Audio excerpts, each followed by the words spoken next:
ABC Sport. Australia v India on ABC Radio, Sport Digital and ABC Listen. Cries have caught behind. Carey's got it. Coley's out. And Todd Murphy is having a day. He's got a lot of confidence in his game. He's come in and bowled exactly how he has for Victoria. And I think what the selectors, everyone's seen is that skill set can be successful at Test Nagpur, and he's proven it today. Murphy fresh over and he's hit him on the bat. There's a big appeal again. That should be out now.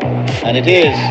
So that's his 5 wickets on debut. It's another partnership for the 8th wicket that has taken the Test match away from Australia. Ravindra Jadeja and Axar Patel are still there at stumps. There goes Jadeja as he trots through for his half century.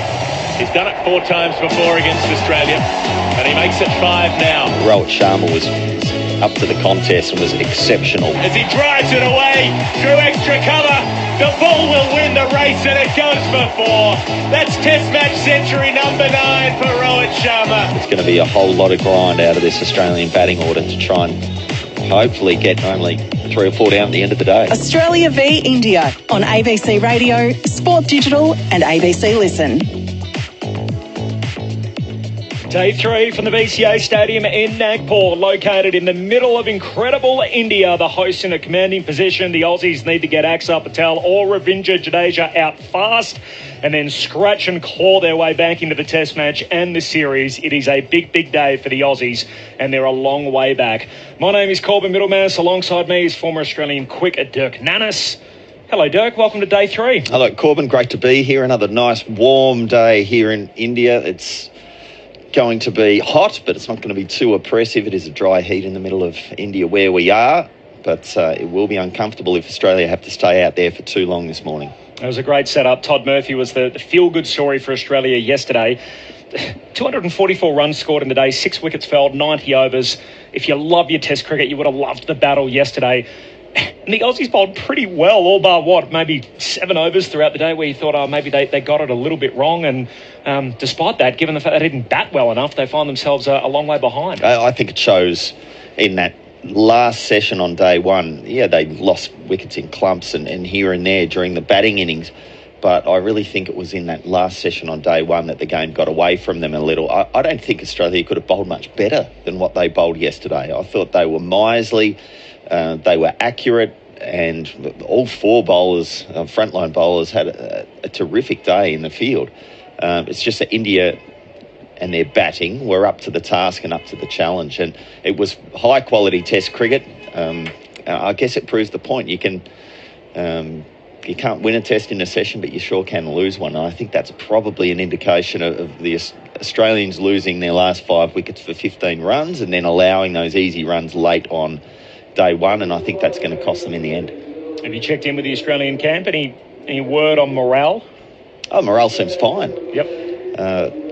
I've chatted to a few of them, and they all seem up and about, and they're fine. I think they're really good at the moment in compartmentalising the work of being a cricketer and then being able to relax away from the game and actually be normal humans. I think they've got that balance really right at the moment. They're all in a good headspace. I just think they've been outdone in this Test match by a quality cricket side, and pound for pound in their home conditions at the moment, particularly on particularly on day 1, I think India have got the upper hand. It is going to be 35 today, so it's the hottest day of the Test match so far. It got to 34 yesterday and 31 on the opening day. We've got a lot of sort of red dirt, as you'd expect. It's a red soil pitch here in Nagpur. It's going to be a mix of pitches throughout the series, so it's actually a black dirt that's going to be used in Delhi and in Dharamshala. And then the fourth test is going to be back in Ahmedabad, so you'll see the red characteristics is what we've got on offer here in Nagpur. There was in Ahmedabad is what we've got here in Nagpur. The conversation leading in was so much about the pitch, and particularly the carefully curated surface and outside the off stump to the left-hander. We saw it absolutely on display last night, given the fact that there are 2 left-handers at the crease in Ravindra Jadeja and Axar Patel. They faced a lot of overs, batted for over 2 hours against Nathan Lyon and Todd Murphy, who's had a sensational Test match so far. And if there was anything there, that the Aussies weren't able to extract anything out of the so-called dodgy surface. Yeah, the pitch has played pretty well. It's played like a typical Indian pitch in that it does take turn. If you're slow through the air, the pitch is turning. I think it will turn more across the Test match. I still don't know whether preparing a pitch like that is the right thing to do in terms of preparing one half different to the other half. That's probably a point of discussion to have at another time. But at the moment, the pitch is playing perfectly reasonably. It's just that India have been the better side on this surface and have not given an inch. They've been absolutely ruthless.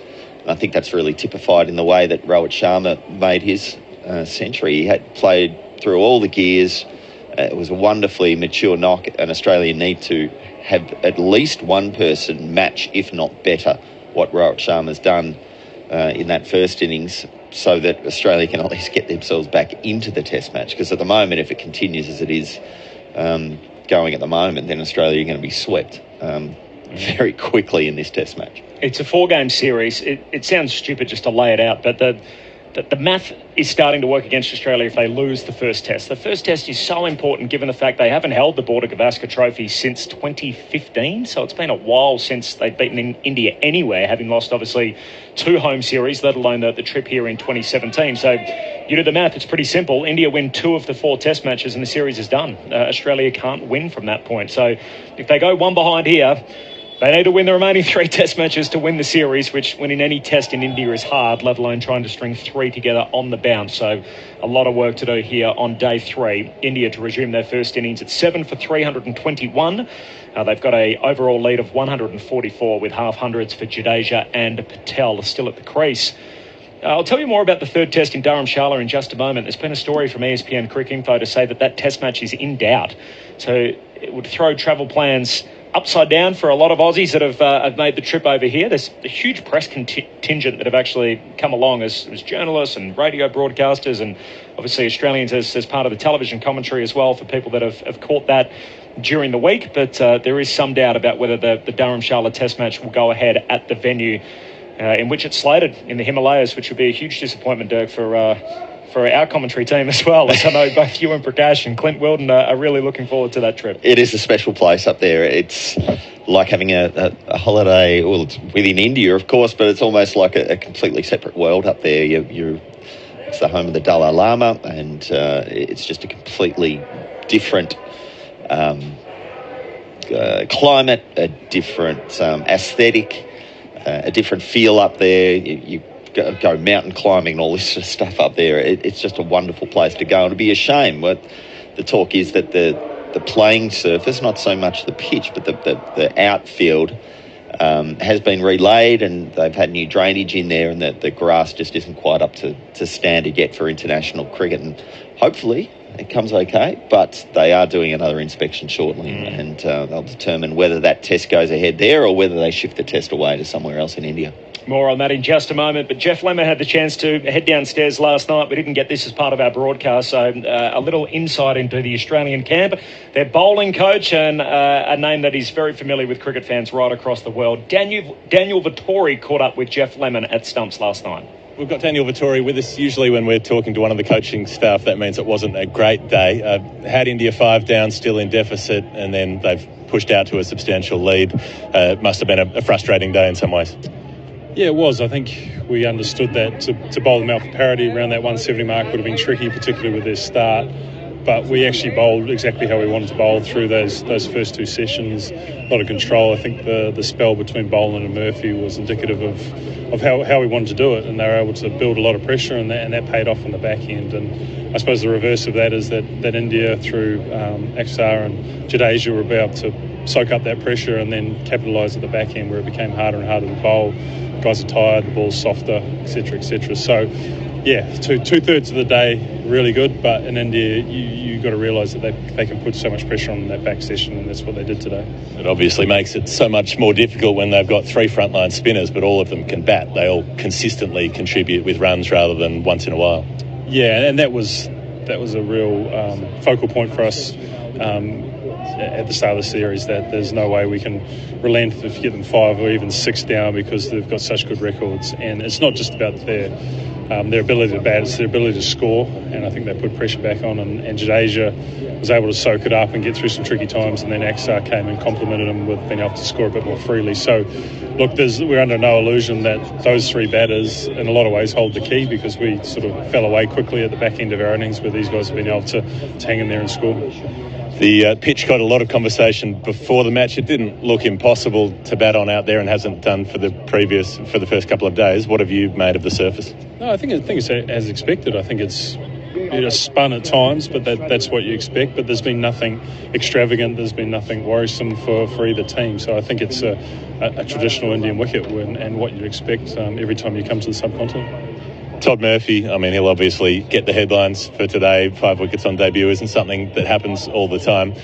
As a spinner yourself, what have you made of him technically and in terms of personality? He's got a lot of confidence in his game. He hasn't been bowling spin for that long, but he understands, I suppose, the many different styles of bowling, and I think that's such a compliment to him and his confidence and his skill set, and particularly his ability to bowl a number of different balls. You think in this sort of situation against India, against the quality of the batsman, that maybe you'd be pressurised, but he hasn't felt that at all, and he's come in and bowled exactly how he has for Victoria.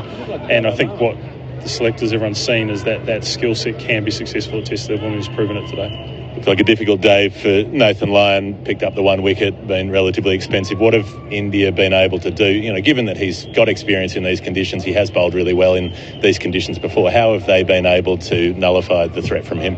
Well, look, I think he's still created chances, and that's all we can sort of judge him on. I think there's been enough there, but I think the Rohit Sharma performance in particular, I think should be singled out. That's probably been the difference, and then coupled with the partnership at the back end. So I think his ability to play spin is second to none, and I think that was a key matchup for Nathan, and he just played him really well, albeit that I thought he created enough chances to have 3 or 4 on there, and it looks completely different. Is there a realistic way back into the game for the Australian team, and what does it look like if you can put that together? Well, I think it's obviously these 3 wickets, and then it's any sort of lead. I think any sort of lead puts pressure on the back end, and if the wicket deteriorates as you think, then it obviously becomes harder. So we need a decent lead. We know it's not going to be easy, but I think any sort of lead will give us a chance. Is there a bit of confidence that you can put together a better batting performance in the second innings? Yeah, I think you look at those partnerships, that is the key. I mean, it's hard to start, it's difficult, there's a lot of pressures as soon as you come to the wicket, hard to read, but Smith and Nannes in the first innings, Carey and Hanscom, there's enough there if they can elongate it, and the way that India batted in their partnerships as well. I think that's the key. Daniel Vittori, thanks for joining us. Cheers, guys. Thank you.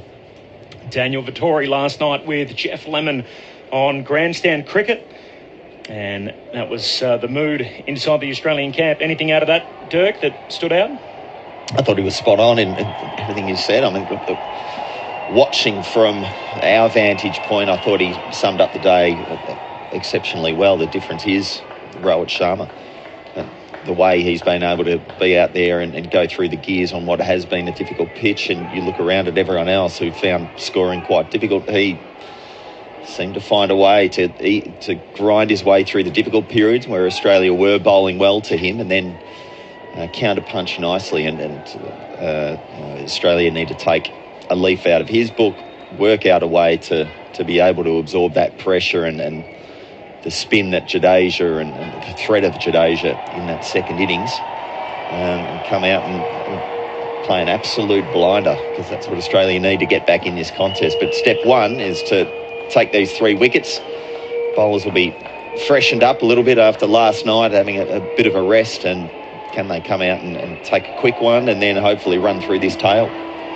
You can hear the roar and the Indian flags waving beneath us in the second tier of the Northern Grandstand as the Indian not-out bats make their way to the middle. The 2 southpaws in Ravindra Jadeja, who's not out on 66, and Axar Patel on 52. And leading them out, of course, the 2 umpires and the Aussies in the field, and Pat Cummins leading his team out, and he also has the ball to start the day from the northern end of the ground. So Cummins is going to bowl up front. Patel's highest score in Test cricket is 52. He's on that number at the moment. It'll be Jadeja at the non-striker's end. Most of the Aussies in the baggy greens. David Warner has the wide rim floppy hat on. And the white floppy standing at mid-on. So the field to start the day, they've got 2 in the grippers. It's a split cordon, almost a 1.5 slip and a 2.5 slip. Almost floating second and a wide third, or just in. The Aussies with a bit of space between them. Other than that, there's a deep backward point, fine leg out and a ring field to support it. The big gap at point. We're ready to go. India 144 ahead in the test match. Let's get things going on day 3 as Cummins' first ball on off peg, and Axar Patel just pushes it away to Labuschagne at cover. And the top ball to start the day. The grandstand on the western side, predominantly in the shade, as you'd expect in the morning. Yesterday was a uncharacteristic day for Steve Smith, dropping 3 chances in the grippers. It's a couple of difficult chances, particularly the one late in the day where you're just tired. And Cummins to Axar Patel. He opens the face of the bat and just plays out through point. And there's a big gap there. So up from deep backward point. And fielding done by Todd Murphy. Single taken. Axar to 53. He's high watermark now in Test cricket. 7 for 322. You can imagine taking that difficult chance at the end of the day from off Jadeja's bat. You heard Vittori talking about how Nathan Lyon was creating chances. That's another one that was off Nathan Lyon. It was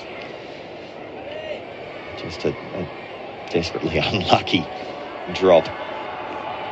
So dropped on 66, survived an umpire's call on 33 against Todd Murphy, and edged wide of Smith on 22.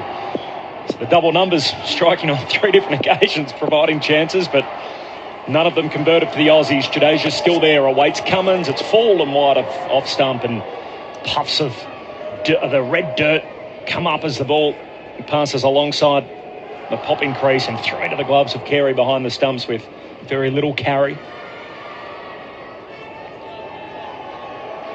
Didn't seem like there was much happening today. It was Saturday, obviously, here in Nagpur, as it is back home, and even sat in the front seat of the car on the way here with our driver Pinto.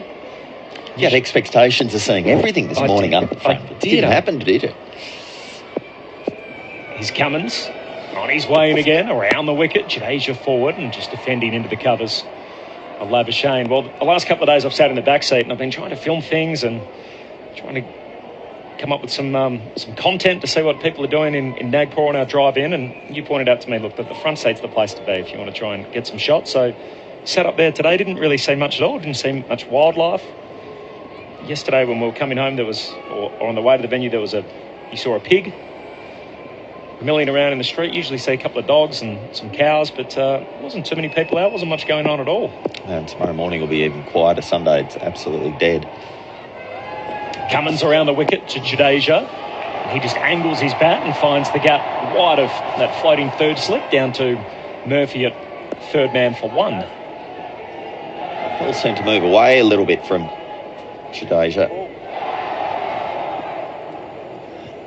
Maybe a little bit away off the pitch. Again, looking at this ball, it's amazing how this pitch is just ripping shreds off the ball.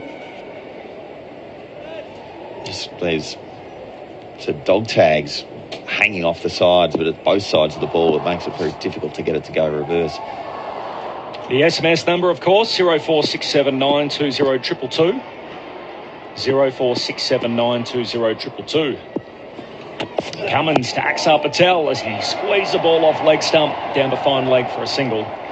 Scott Boland in the shadows of that southern grandstand in front of the pavilion does the fielding. And that's a 3 off the first over of the day to start day 3 in Nagpur, looking for a top of 35. It's currently 25 degrees, just after 9:30 local time. India 7 for 324 with a lead of 147.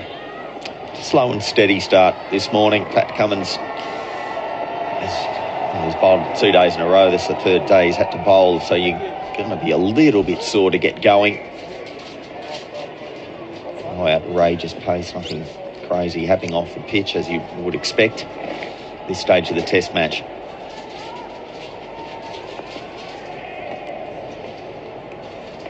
And Nathan Lyon is going to bowl the first over of the day from the southern end. You're not wearing your new Virat shirt today, I notice. No. I'm not sure that would be a pretty sight. See me try and squeeze into that. Come on, guys, up. I think given the cuisine that we've been eating too, Dirk, I think I'm actually going the other way. I'm not getting closer to actually fitting in that shirt.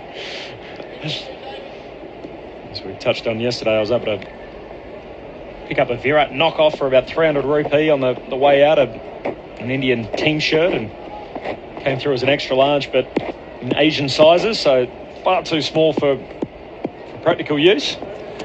Here's Nathan Lyon as he strikes the pad at Patel. Carey really likes it. Lyon doesn't go up. Steve Smith with his hands out, and Ray Illingworth just shakes his head. Very slow through the air. Looked to turn a fair bit as well. Silly point, first slip in. Axar Patel awaits Lyon. He's forward and plays back to the bowler. Straight back down the pitch, out the middle of the bat. Got some school kids in as well, but it's a Saturday morning. In school uniform as well. Western Grandstand. There's Lyon. Bowls to Patel, who just defends out on the offside through point. India in a commanding position. I mentioned that story earlier on ESPN Crick Info about the possibility of the third test being moved away from Dharamshala, in the mountain range in the middle Himalayas. He's away for Lyon on his way in again to Axar Patel, who plays back in front of the non-striker, and Lyon fields on his follow-through. So ESPN Crick Info has learned that the BCCI will take a final call over the next few days based on the outcome of an inspection of the ground to be conducted by the board's team of experts. A short list of backup venues where the third test could be moved to include, as Lyon on his way in again, he bowls to Patel, who's beaten into the gloves of Carey. He whips off the bails. There's a confident shout for caught behind. They believe he's got something on it. Cummins comes in for a chat. I think There's plenty around the bat. Carey says, I believe he hit that. And as a result, we're going upstairs. it's hard to work out what they were all trying to appeal for. Was it the catch? Was it the LB? Was it stumping? All the Australians have got a piece thinking, oh, maybe, but no one's adamant that it's out. I think they've still got 2 reviews, the Australians. 7 for 324, and now Cummins is coming to chat to Ray Illingworth to ask him what he didn't see and the reason why he turned it down.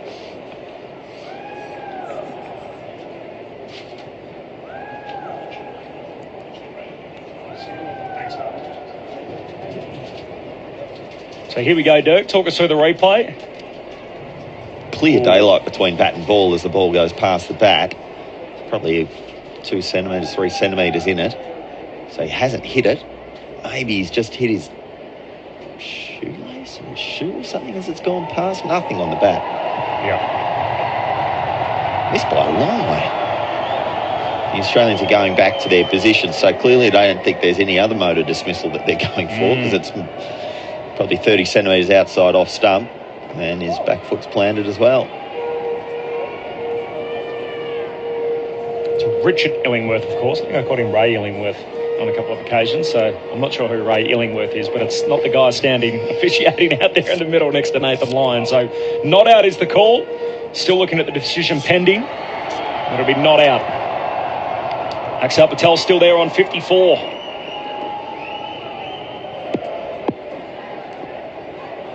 It's bizarre they thought that he actually hit that, because that missed by a long way the outside edge of the bat. Here's Lyon as he beats him again into the gloves of Carey, as he's got Axar Patel just pressing forward. It's a maiden for Nathan Lyon, a tidy start, but still yet to break this partnership, which was worth 81 overnight. It is now up to 84. India's lead 147. I mentioned those venues that have been shortlisted to take over from Dharamshala should that test not go ahead as scheduled in the Himalayas. Visakhapatnam is one of the venues, also known as Vizag. Rajkot, Pune and Indore are the 4 venues. And Ray Illingworth was, of course, the former English cricketer, commentator and administrator, which was why I was calling Richard Illingworth Ray Illingworth. Thanks to Geoff Lemon for the assist on that. I'm glad I've got that sorted now. Yeah, there's going to be trying to sort out who's going to bowl. Seems everyone knew exactly what was going on apart from the bowler, and they're going to bring Murphy on after 1 over. I think Australia, well, given the way that the ball was turning there for Nathan Lyon, that ball was turning a long way. I think they realised that perhaps it's spin that's going to be the most threatening. Murphy was actually down at third man and just grabbing a drink, and then got the call up to come and have a bowl. So that's why there's the long delay.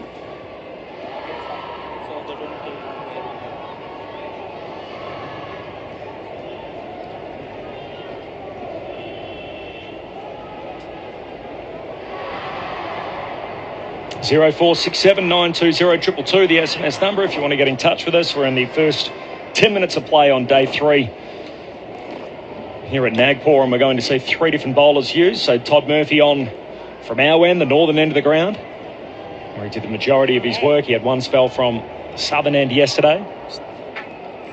7 for 324. Now Rick Finlay is with us again today. Ravindra Jadeja provides only the 20th case of a player performing in the first innings with a double of 5 wickets and 50 runs in the same test against Australia. He also provided the 18th case in 2017, and thus the only player to have done it twice. I commented on yesterday, it feels like he always seems to get runs against the Aussies as Murphy bowls to Jadeja and he turns it away to mid-wicket. I also find in cricket there's certain players that sort of leave more of an impression on you, that if you happen to be there when they score, you feel like even though the numbers don't support that, every time you seem to watch them play, they get runs or they seem to perform when you watch them live. And Jadeja feels like one of those cats. Murphy coming around the wicket. Jadeja lets it pass alongside his off peg. Does seem to be a little more turnout there today than what we've seen so far. That ball going straight on, but other than that, I just wonder whether it's starting to deteriorate to a point that it's going to be increasingly difficult to put a decent total on. Well, forward and just defending out the backward point, no run. A lot of people like me, Dirk, might have been surprised to learn that there's a brewery in the heart of Nagpur, which people probably won't be surprised to learn that we found it on a couple of occasions. As Jadeja awaits Todd Murphy, and again alongside the off stump, he lets it pass. We were there last night to celebrate Michael Kaspowitz's birthday. Yeah, he turned 51 yesterday, and well, he got mistaken. We've had a few cases of mistaken identity, actually. He was mistaken by one of the cricket tour's patrons. Murphy to Jadeja, defending bat and pad close together on the leg side. For Jason Frazier. You've had Brett Lee. Yeah, he's my doppelganger. You can see the resemblance, can't you? Oh, absolutely. Brett's been in a good paddock. Jadeja, who drives down to long off for a single, and Kawaja will pick up and do the fielding. 7 for 325, Jadeja to 68. Yeah, he won't be happy with that, Brett. He won't be happy with that. Single off the last ball of the over. The lead 148 for India. But it's an interesting place where we've gone to, because it almost is somebody's folly almost. It's a strange little brick building in the middle of town, which is so uncharacteristic from any building around it. It's sort of as though the brewery's been set up as a dream of a wealthy man's son or something like that. They've just sort of, oh, yeah, I'll make a brewery for you, and there you go, and they're fumbling away making some beer. There was some decent beer in there. Good evening. Yeah, absolutely. The band sung happy birthday to him, which was a nice touch. Murphy now 57 overs, 5 for 83. Hi, guys. The Lions going to start a new over from the pavilion end as he bowls to Jadeja, who again just presses forward and defends right in front of his feet. Jadeja was straight back to doing what he's done so well in this innings. He's been so decisive on when he's coming forward and when he's playing back. He's never been caught at the crease at any stage of this innings. Line around the wicket again. Jadeja just turns it away wide of mid-wicket. Out to mid-on, and Pat Cummins collects.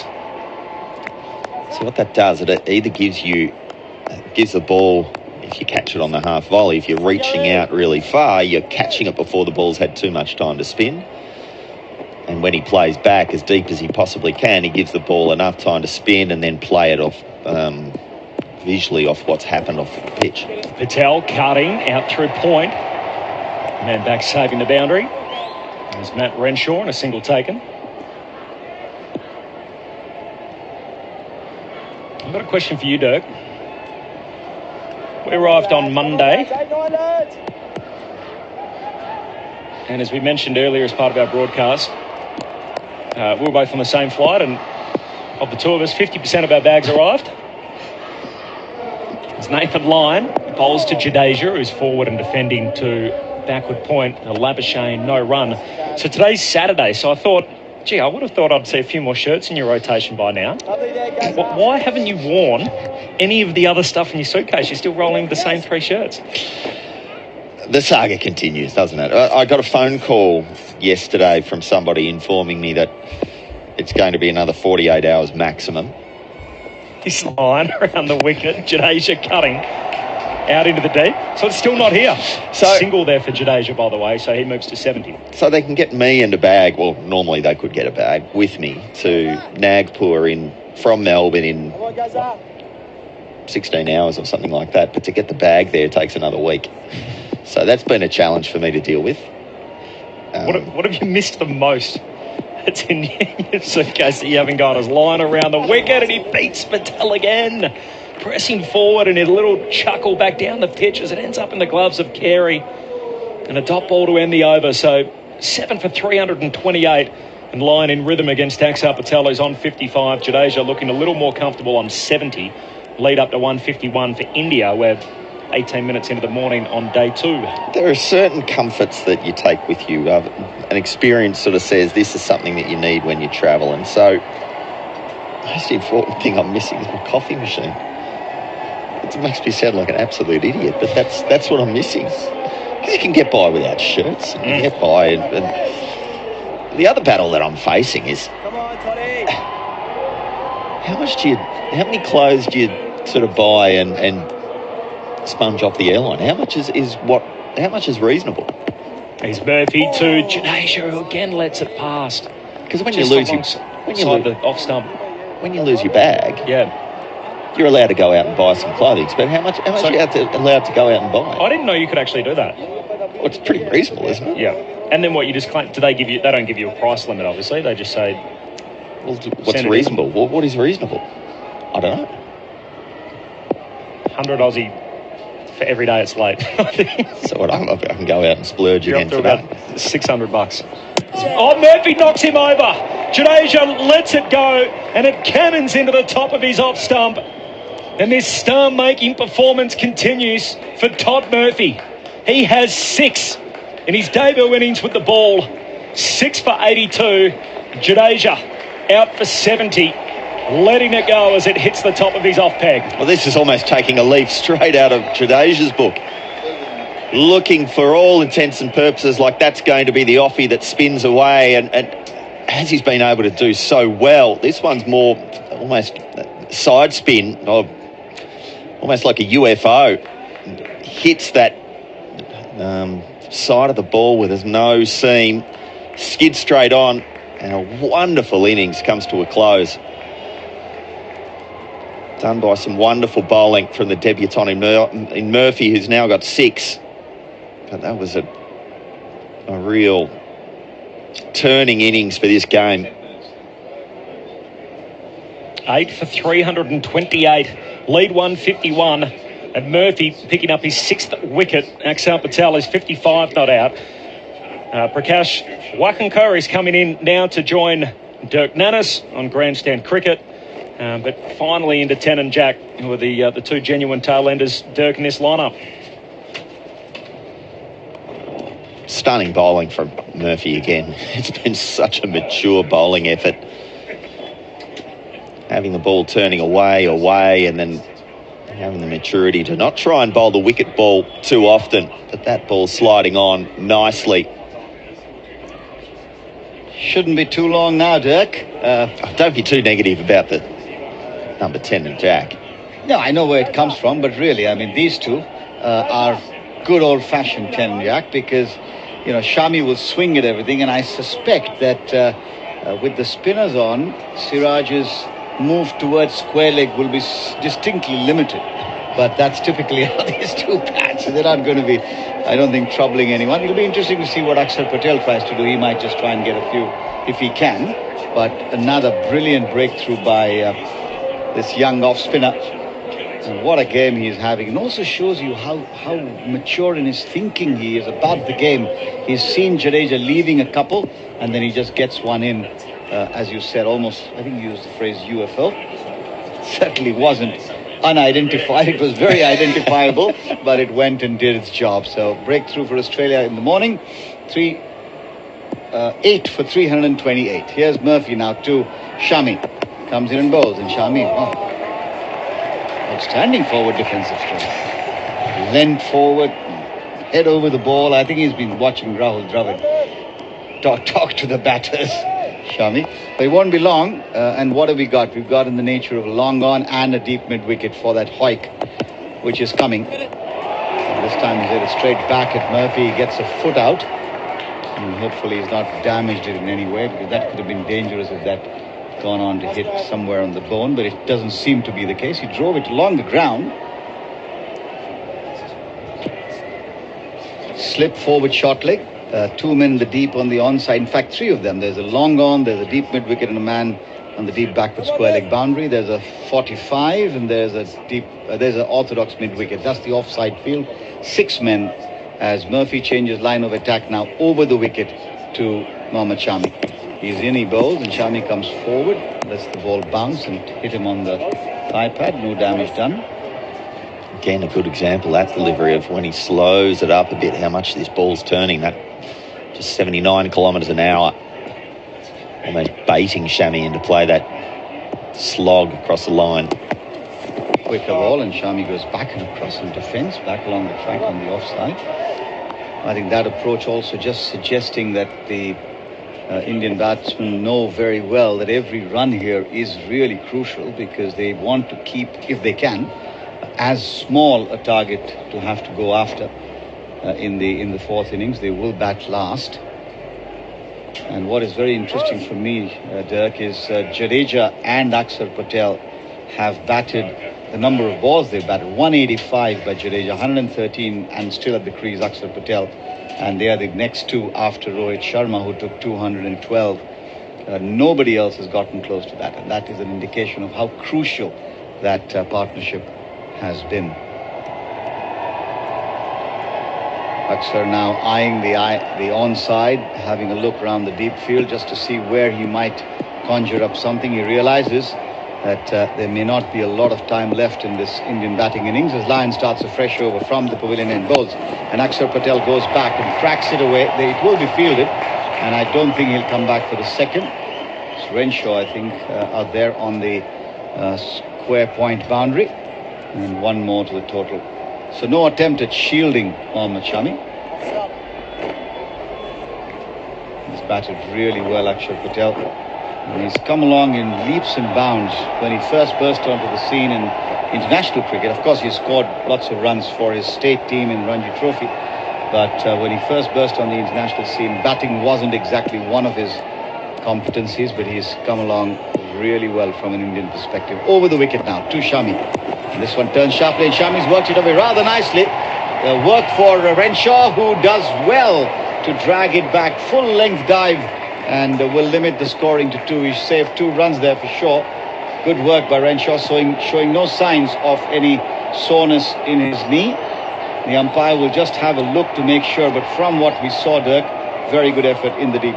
Terrific full length dive, kept it back in. As you said, no sign of that potential knee injury. Went off for a scan yesterday and then did a couple of tests before he made his way back out onto the ground, and also bowled an over late yesterday. Off the back foot this time, Shami to a ball that's spinning in. He's got it down towards third man, and that will get him his first boundary.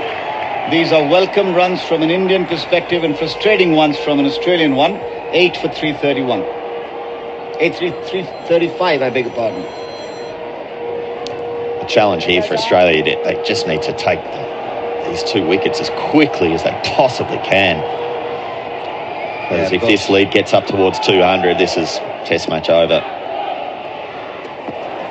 Lyon bowls and Shami defends. Hanscom fields under the helmet, forward shot leg. 8 for 335. So many kids here on a Saturday. They don't do school on Saturdays, do they? Well, most schools don't. Some of them have half a day school. Shami comes forward. He's struck on the pad. There's an appeal. Again, I think might have been a little bit of bat. Might have heard a hard sound. And again, as we've now gotten used to, and there's the review called for by Pat Cummins. Carry the bowler and the skipper all together very quickly. That's a smart move. Get as many good heads together early in the countdown. Really unusual one, because the Shami went running down the pitch, then went back, so it's difficult to gauge where the batsman was in terms of his regular stance. We're watching the replay now. Oh, there's no bat. If the impact, another one of those umpire calls, you reckon, Dirk? Yeah, it'll get umpire's call, but not a bad review. Probably umpire's call on the impact. Yeah. Most likely going on to hit the stumps, but it's the impact that's going to be outside the line, and therefore most likely not out. Oh, outside the line. Oh, not even umpire's call. There are millimetres in these calls, isn't it, Dirk? Millimetres. Is that even a millimetre? It's probably not even a millimetre. Well, I don't know any unit of measure which is smaller than a millimetre, do you? Nanometer? I don't know. Nanomillimeter? Nano. Something like that. And just to close up on the camera there, on the expression on Nathan Lyon's face, one of disbelief, not very different from the one we saw on Dirk's face. Umpire's call might have been easier to sort of accept, but that's the call. India's lead 158, and Shami lives to face at least one more ball, if not more. Lyon comes in bowls, and Shami defends on the offside. Think of a run, realize that might not be a smart move to take one of the last ball of the over. Let it go. It's 8 for 335. Again, it's one of those ones that's so difficult to get a gauge on, because the batsman's run down the crease and then kind of run back again, you lose a sense of where the off stump is and whether it struck him in line.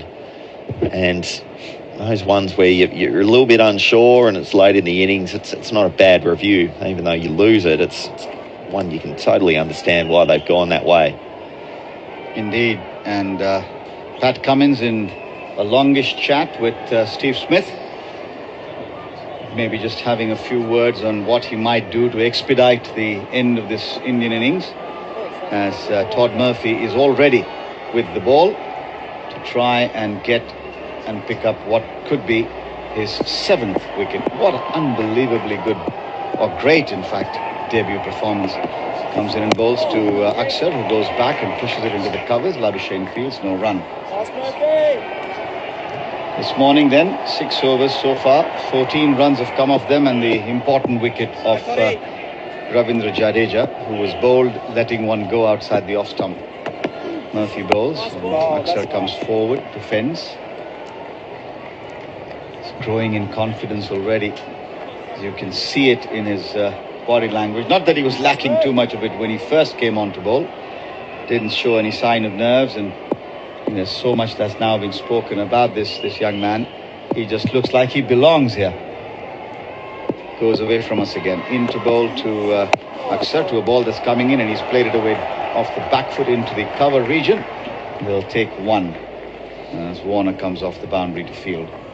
8 for 336. Just his ability to move around the crease and change his release points and bowl the odd one that's slightly more round arm with his action, and that wicket ball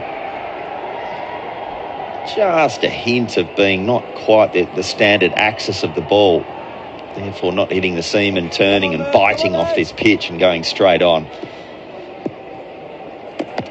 Over the wicket goes to Shami, who's been struck on the thigh pad again. No damage done.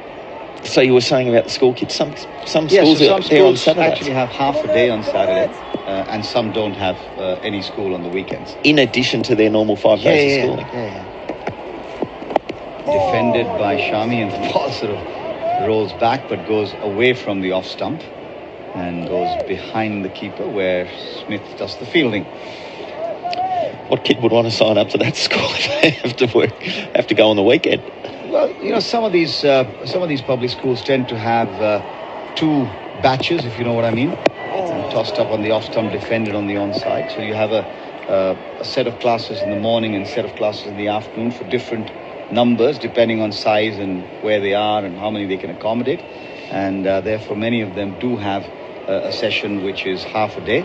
I think that trend is now becoming more and less sort of common. But when I was growing up, there were many schools, including a couple that I went to, which actually had half-day school on Saturday. A lot of sport or play time on Saturday as well. Maybe that's one of the reasons. But the reason why you're seeing all these school kids in uniform, I think, is a mixture. There could be some that at school, but they're in uniform maybe just to make sure they're identifiable and they're easy to manage to bring in and take back whenever the time is. They're having a wonderful time throughout this test match. We've had enough school kids. Lion starts a fresh over, and this time Akshar Patel cracks it away. He struck it firmly. It will be fielded. And what I find strange is there's no attempt to take the second run at all. I mean, there might have been half a chance here, but he trusts Mohammad Shami, I guess. And the total with that single will move up to 337. Shami waits. He's taking a look around the field. The man coming down below us to the left, it's Todd Murphy on the fine leg boundary. There's a deep mid wicket. There's Warner. There's a man in the shade of the grandstand. That's Scott Boland on the long on boundary as well. So 3 boundary riders on the offside. There's a man at deep backward point as well. That's Usman Khwaja. 3 men round the bat. Slip, silly mid off, and a forward shot leg. Here's Lion. In, bowls. Shami whips it on the onside. Won't be able to beat Labuschagne, who's quick across the turf. Has a shy at the non-striker's end. But Akshar Patel hasn't ventured out. 8 for 337. Lion over the wicket. 1 for 109 for Lion so far. It's in bowls, and Shami is defending back along the track. The wicket certainly seems like it's eased off, hasn't it? Slowed down considerably. That's good news for Australia, because that means their batters should be able to do a significantly better effort than in the first innings. They'll need to as well. There's Lion bowls, and this time Shami's hit it hard and high. There's a man getting underneath it, and he's going to be gone unless there's a mishap. Oh, just too long underneath it. Scott Boland, not sure if the coming out of the sun into the shade had anything to do with it, but that was a regulation catch really, and Scott Boland is unable to hold on to it. Dirk. That is an absolute soda in terms of outfield catches. He had ages to sit under it. There was absolutely no excuse whatsoever. Got both hands to it. That is what you would take 100 out of 100 times in your warm-ups and in your training days. You'd never ever drop them. Got his fingers up, took it right next to his shoulder, Wow. That's a stunning drop. Yeah, that is quite an... Off the back foot this time, Akshar Patel is looking to find the gap between Labuschagne and Hanscom at the 2 short covers, unable to pierce it. It remains 8 for 338. Really should have been 9 for 337 had Scott Boland held on to that one. So we've seen 2 catches go down off the bowling of Lyon already, one yesterday and one this morning. This one's punched up the ground to Boland, who will come off that fence again.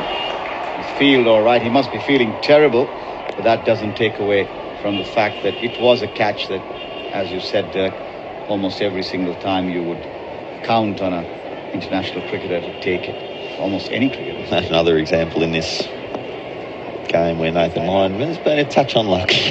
That Yes. one is one where there's been some difficult chances, but that one's an easy one. That's Absolutely ridiculous, frankly. So Akshar Patel will retain strike and he will face Todd Murphy. Lyon has figures of 41 overs, 1 for 111. Should have had 3 at least. And Murphy, on the other hand, 6 for 84, starting his 40th. Comes in and bowls, and Akshar comes forward and pushes it on the offside. The man at deep mid wicket, or the man at long off, right below us to our right, mid on about, let's say about 50-55%, halfway to the boundary, as Murphy goes in and bowls to Akshar, and Akshar lets it go outside the off stump. Sharp 94 Ks almost, that one. Both these first 2 balls, Akshar Patel's almost shaped as though he wants to play an aggressive stroke and has thought the better of it as a second thought. I wonder if his mindset's changing as to how he wants to play. And this time he's squirted it away into the mid-wicket region. Again, they could have easily looked at pushing the field a little bit for 2, but they have made no such effort and are content with a comfortable single. So Akshar with that has moved up to 59, and the total goes up to 8 now for 340. In fact, correction, Akshar's into the 60s now. He's on 60. And what an important innings in the context of this game. A lot of people thought that Surya Kumar Yadav was going to play that kind of an innings, but he didn't last too long, and you just wonder what might have been if at 240 for 7 Australia had been able to prize open a couple more, defended on the offside by Shami, and competently in fact on that occasion. Murphy bowling over the wicket to Shami. Again, I think the school kids making their presence felt. A nice little buzz around the ground as Murphy goes in, tosses this one up. Lovely delivery there, inviting Shami to do something. And Shami's just beaten all ends up.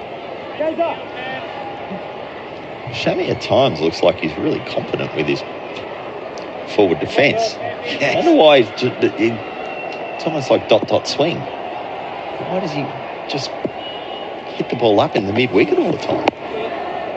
This time he's sort of almost from the crease, just dabbing it away towards straightish mid-wicket. There's no run. So at the end of the 123rd over of the Indian innings, India are 8 for 340. Shami is on 7, and Akshar Patel, who will now take strike, is on 60. It's a deflating feeling when you see a drop catch at this stage of an innings, knowing that you need to not just get a run for every run that's missing. You've got to do that and then some in this game. You're so far behind, and then you need everything going your way. Boland drops that catch. It was the opportunity to go 9 down with, I won't say incompetent number 11, but someone who's not particularly known to be able to hold the stick too well in Siraj. Come on, Gary. Yes. Nathan Lyon has to put the frustration of that drop catch behind him and try and clean up this tail, which is the best thing that can happen to Australia right now. Lyon comes in bowling round the wicket to Akshar Patel bowls and Patel pushes it quietly to Handscomb, moves at Silimidov. Slips Silimidov, shot backward point, deep point, extra cover, long off, mid on, deep square leg, and a man deep backward square as well on the fence. There's line bowls, and this one's eased away again the offside. Shami was interested in a single. Akshar quite rightly turning him down, saying, "Stay where you are, mate." It remains 8 for 340.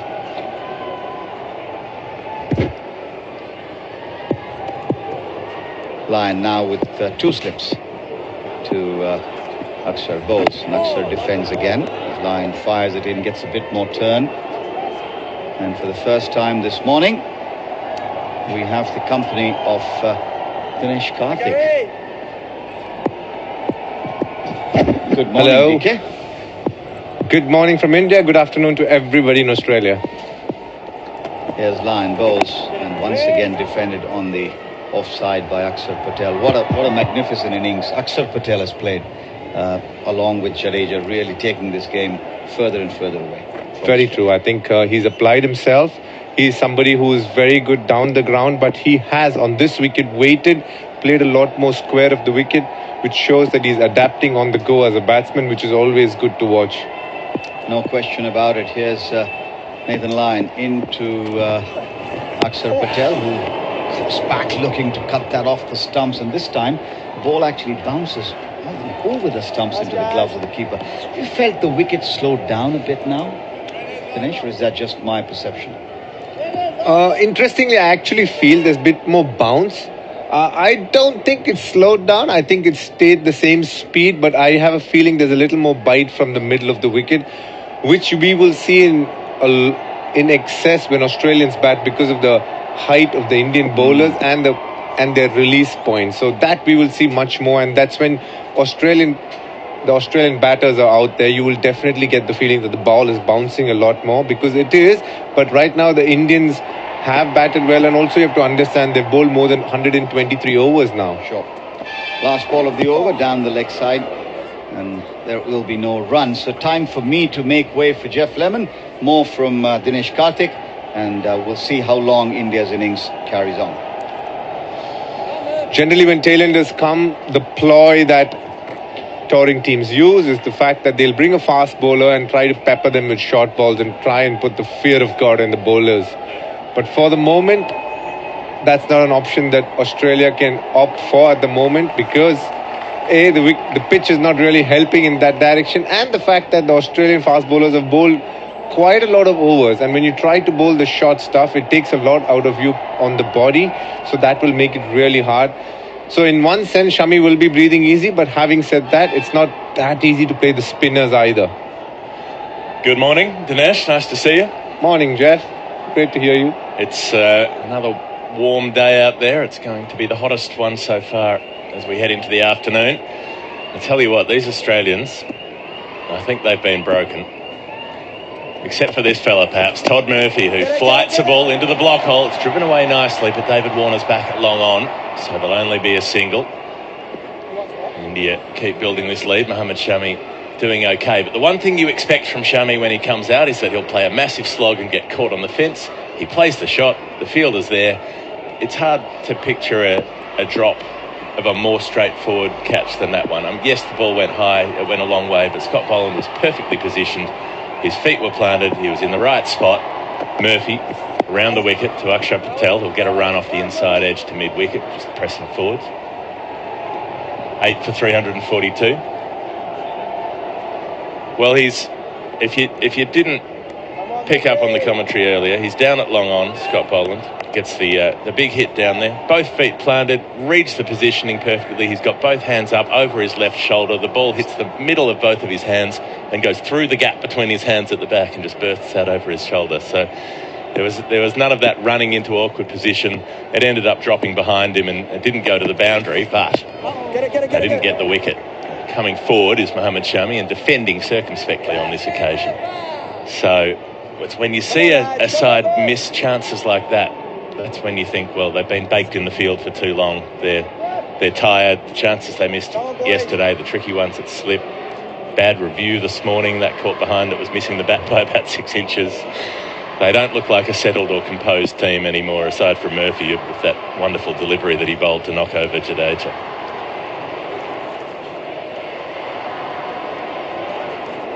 Just get the feeling India have put enough pressure on and the Australians have cracked. It's 8 for 342. Very true, Geoff. I completely agree with everything that you've said. But I also can empathize with the Australians. You know, they've really prepared hard. They don't have two of their key bowlers, Mitchell Starc and Josh Hazlewood, who have the experience of playing in these conditions. And add to that, they're missing out on Cameron Green, who's a very important cog in the wheel. They've, in many ways, made a very interesting selection in leaving out Travis Head and preferring Matt Renshaw. And then you add to the fact that they've been made to stand literally in 30-35 degrees centigrade heat for about 120 overs, and it's never easy. But these are the moments that your test as a test cricketer will come through. And for the moment, you must admit that Australians are having it easy. You could see the mid-wicket fielder literally hands on his knees, which saying that they're hoping for things to happen rather than wanting to make it happen. And that's what happens. And it's a very normal thing. Every team goes through that. Probably when touring teams visit Australia, this is a very common sight that you all will watch on the other side of the fence, I guess.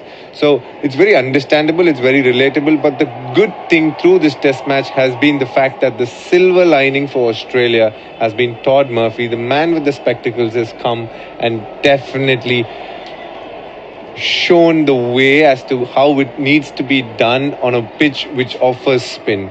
All credit to Lyon as well, because I think he's toiled hard, but he's kept it tight. He hasn't given away too many loose deliveries for them to go after. Yes, ideally they would have liked wickets from him, but he's done a fabulous job in just keeping things tight. So the two good things I would say is Todd Murphy and the fact that they've been able to restrict India to under 3 runs for the moment, which is a good effort. You might say it's been a spectacular debut for Todd Murphy. We're having a long delay here. I think it's to do with the spider cam, which the umpires are trying to get moved. It still hasn't moved. When you head back over to the other side, maybe you could tell your mates in the TV to keep the spider cam out of the way, because we've had about 6 delays for it during this test match in the first couple of days. Now it's starting to move, I think. We can hear Steve Smith commentating it through the stump microphone. Todd Murphy's bowled half of his over, and he's now allowed to proceed with the second half. Slip, short leg, silly point. He bowls to Shami, who defends and does it well, pressing it down to mid-off. And this would really demoralise Australia if Mohammad Shami could hang around for half an hour and help out another 20 or 30 runs. I'll tell you, your arch enemy, England, really bore the brunt of Mohammad Shami's bat in the Lord's Test match. He batted for a long time with Bumrah. An extraordinary partnership that was. Murphy really darts it through, trying to get it onto the pads in front of middle and leg stump, but Shami makes contact, hits it to short leg. Peter Handscomb knocks it down with one hand on the bounce. The most annoying thing from an Australian point of view is with the nonchalance that Shami seems to be batting at the moment. He's rather making it look easy, which isn't true actually. Murphy around the wicket now, and Shami has a big shot out to deep mid-wicket. Has he got all of it? It's gone a long way. It's gone for 6. They do have a deep mid-wicket. They've got a long on and they've got a deep backward square leg, but none of them was in a position to catch that. It soars over the LED boards. Mohammad Shami is up to 14. Akshar Patel on 61. India 8 for 348, and the lead is out to 171. That hurts. That really does hurt. Just the sound of the bat was phenomenal. As soon as he hit it, you got the feeling that was going a long way. I don't know if you've ever had the pleasure of travelling around the Pacific, but you'll sometimes have those skilled people who open a coconut with a machete. They just hold the coconut in their hand, and with one blow of the machete, they perfectly weighted, they just crack it open about halfway down. That was the sound of the ball of Mohammad Shami's bat. Crisp. I just thought for a second you'd say somebody slapping someone, but then you went for the softer option. The more refreshing option. The more refreshing option, that's right. I suppose either one would wake you up a little bit. That's true. I think the Australians wouldn't mind a coconut right now, because Absolutely. it's rather hot. Oh. bring out a round of 11 ice-cold king coconuts with a straw down the middle. That would be ideal. 8 for 348 the score. Nathan Lyon, gosh, he's been unlucky, and he's bowling to Akshay Patel, who's defending. Just happy to keep stringing this innings along, keep the Australians out there. Nathan Lyon, the catch dropped at long off.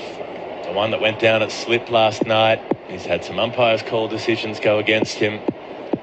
He bowls around the wicket, coming forward, Akshay Patel defending, and it has been the theme of Lyon's career. He's had a lot of unlucky innings with the ball where he's bowled well enough to take a lot more wickets than he's finished with.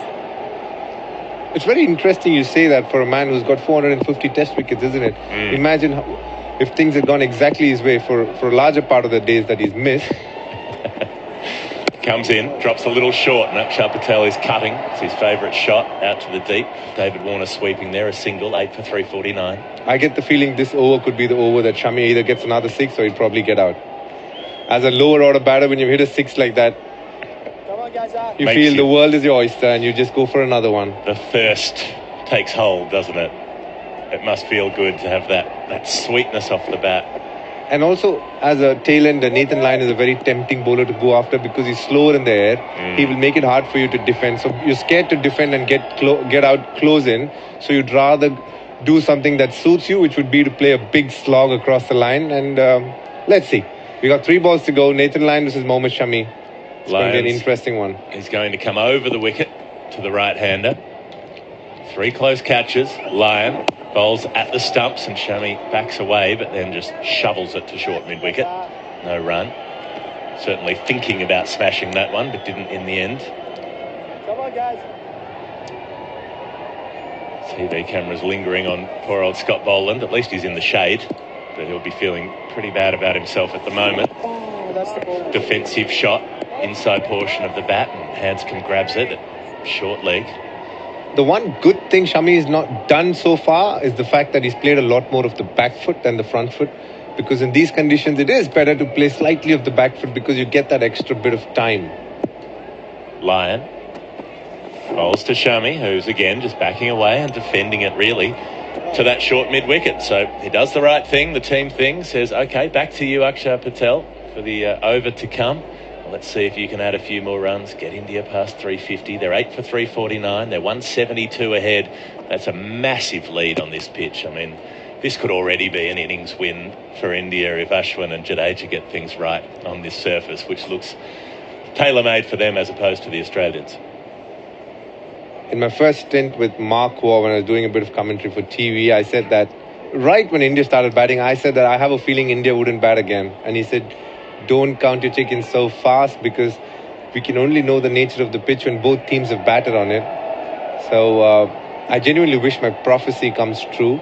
Time will tell, I guess. It will depend a lot on how the Aussie batters go and to a large extent how the Indian bowlers bowl, but I would love to win that one. Of course, it's possible for someone to play a wonderful innings, some sort of Steve Smith special. All of these things can happen, but balance of probabilities, Australia absolutely up against it to try to get any sort of lead really from here, given how they played in the first innings, given that the pitch is now more worn, the big footmarks that you can see developing at that southern end of the ground, those huge dark brown torn up bits of soil, both sides of the wicket. So Jadeja, Ashwin, whether they're over or around the wicket, they'll have rough to aim for. Todd Murphy will be aiming for it at the moment. He pitches this one on the good portion of the track in front of middle stump, and Akshay Patel's happy to defend. There have been 2 people from the Indian 11 who've got married recently. One, Akshay Patel, who's had a good game so far. Another one, KL Rahul. Slightly less impressive of a match so far. Coming forward and defending is Akshay Patel, back to the bowler. Absolutely. I think he's had a quiet game. He batted well. He applied himself till on the first day evening. He decided he wanted to play to stumps, not do anything silly, and ended up doing something very soft and getting out. So getting Murphy into the game, his first test wicket. Murphy bowls a good delivery that straightens down the line. Akshay is equal to it. Full face of the bat on this occasion. Yeah, it was the dip that he got to KL Rahul that was impressive, Murphy. The amount of revolution that he puts on the ball, he really shreds it out of the fingers, and it just dropped like a stone on KL Rahul. Drew that return catch on the first evening. Murphy does similarly to Akshar Patel, but the ball's pitching close enough to him that his defensive shot doesn't bring any risk, plays it to mid-off. Akshar and KL Rahul both opted out of the white ball series against New Zealand because they wanted time to get married. Murphy bowls to Akshar and he's almost edging it. And Carey's going up for the court behind. He had a big swing at it. It looped up off the pad. It's a very interesting one. Australia have just got the one review left, so they got to think nice and hard and go for it if they feel there has been any chance. Just from the body language, it suggests that Carey isn't really sure, but they're going to go for it. Pat Cummins signals for the DRS. Well, this is a desperation review system is what DRS stands for at the moment. They so badly need to finish off this innings, but nobody seemed particularly convinced. The ball ended up looping up about 3 metres from the stumps towards the offside. Carey came out from behind the stumps and grabbed hold of it, and he gave a half-hearted appeal. Cummins came up and spoke to him and said, "What do you think?" And Carey kind of shrugged and said, "Well, maybe there might be something on it." I mean, as a wicketkeeper yourself, you would know that if you really think they've hit it, you're throwing the ball up and running around in circles. You're not saying, "I'm not too sure about this." Let's see the replay. Very wide delivery, hits the foot mark, misses the edge, I'm sure, even from that first view. And Carey didn't glove it cleanly the first time. It came up off the heels of his hands, and then he came around from behind the stumps to grab the replay, but I don't think there's a touch on this. The toe of the bat has hit the ground well after the ball has passed the bat, and that's what's made some sound. But that one, I mean, that's a poor review from Carey. He's had a couple behind the stumps where he suggested they go for the review, and it's ended up being not just wrong, but badly wrong. I wouldn't fault Carey too much with it. I get the feeling that Stephen Smith kind of felt that he definitely nicked it. And Pat Cummins, with the way he ran, he also felt that maybe it's a possible chance. I genuinely feel Alex Carey has done a good job with the DRS so far. I know there was one caught behind earlier as well, which they went for, but I think he was coerced into going for that one as well, because I think he's been good with the LBWs. I think he's been very proactive, informing the captain exactly of what he feels has happened, and that is very important. Has become a very integral part of a wicket keeper to take those, to help the captain take those decisions. But you put it beautifully. I think it's become, the DRS is generally stands for decision review system. It's become a bit of a desperation review system at this point of innings, because you want that wicket, you want to go, and also tells you the mindset of the team right now. They really want to be heading back and sitting in that shed and watching the game. Not out. Murphy comes into bowl again to Akshar Patel, who's shoveling the ball away off the back foot, back to the bowler, and that means that Australia, they're all out of reviews. 8 for 349. Still 2 wickets to take, and if there is a really bad decision, and this is always the back and forth argument about the DRS system, it's supposed to be there to overturn the clearly wrong decisions, not the maybe that was out, maybe it's not out, maybe it's worth a gamble decisions. The ones where the ones where the keeper sees the ball come off the edge into his gloves, the umpire doesn't hear the edge, the keeper knows they can overturn that decision. That's what it's supposed to be for, not the hopefully, fingers crossed, maybe we'll get some luck here sort of decision. So if one of those really bad decisions happens now, Australia is all out of luck. And that happened in one Ashes test, isn't it? Just a little bit. I mean, it has been overstated. People do say Stuart Broad edged it to first slip. He actually edged it into the wicketkeeper's pad, and it ricocheted to first slip. So it was a fine edge rather than a thick edge. But I was actually talking about the Leeds test match where they went for one, and then when the other obvious one was there, they kind of didn't have a review and had to just live with that. True. First ball defended away of the line over. Although there's an interesting philosophical tangent that we might go down here for a second. Slogged away off the back foot down to long on by Mohammad Shami for a single. There's the 350 for India, 8 for 350. So they go up for a review for Pat Cummins bowling a ball that pitches outside leg stump. It's given not out. A couple of deliveries later, Nathan Lyons bowling, and he gets an LBW that would have been given out. It's given not out. They don't have a review to overturn it. So people say, well, if they hadn't used the review in the previous over, they would have had it to use in this over. That's not true, because if you change one thing in the timeline, the subsequent events all change as well. Nathan Lyon, round the wicket, being driven away for a single down just wide of mid-on by Akshar Patel, 8 for 351. If you change what happens in the previous over, if you don't take that review, then the over is completed 2 or 3 minutes earlier. The next over starts 2 or 3 minutes earlier. Nathan Lyon bowls a different set of 6 deliveries in that over. Maybe one of them would have got a wicket, maybe it didn't, but you don't know what would have happened after that point. If you change something in a sequence of events, the rest of the sequence of events then changes. Everything changes after that. So we're talking about karmic possibilities here, are we? Yeah, we're talking about cause and effect in a universal sense. It's always interested me the way that people think about time. Forward defensive shot here. So your take on it is, if you change one incident and then expect everything else that follows to be the same, it doesn't happen that way. Exactly. Changing one decision, changing one moment, changing one event, yes, eventually you will have a ripple effect and everything around it will change leading up to the point where the next decision is taken. Exactly that. Nathan Lyon bowls and there's a run down to fine leg as Mohammad Shami is still playing sensibly here, 8 for 352. So if Nathan Lyon, for instance, bowls that last delivery 5 seconds later than he did, he bowls a slightly different delivery. He might be trying to do the same thing, it might be similar, but it won't be exactly the same. And so the possibility of something else happening, of a wicket falling, of the run being scored somewhere else, of a boundary being scored, all of those things are possible if you change what happens previously in the sequence of events. You know, we're watching a game of cricket here. Lyon comes in, last ball of the over, defensive shot, no run, 8 for 352. And Richie Benaud has said this, that it's a simple game, keep it very simple. And Geoff, you've taken it to a different tangent altogether. You're bringing in karmic possibilities. You're talking about 2 isolated events. But you're saying one event, if you want to change that, then the rest of the repercussions that the other events have will change as well. I think we should.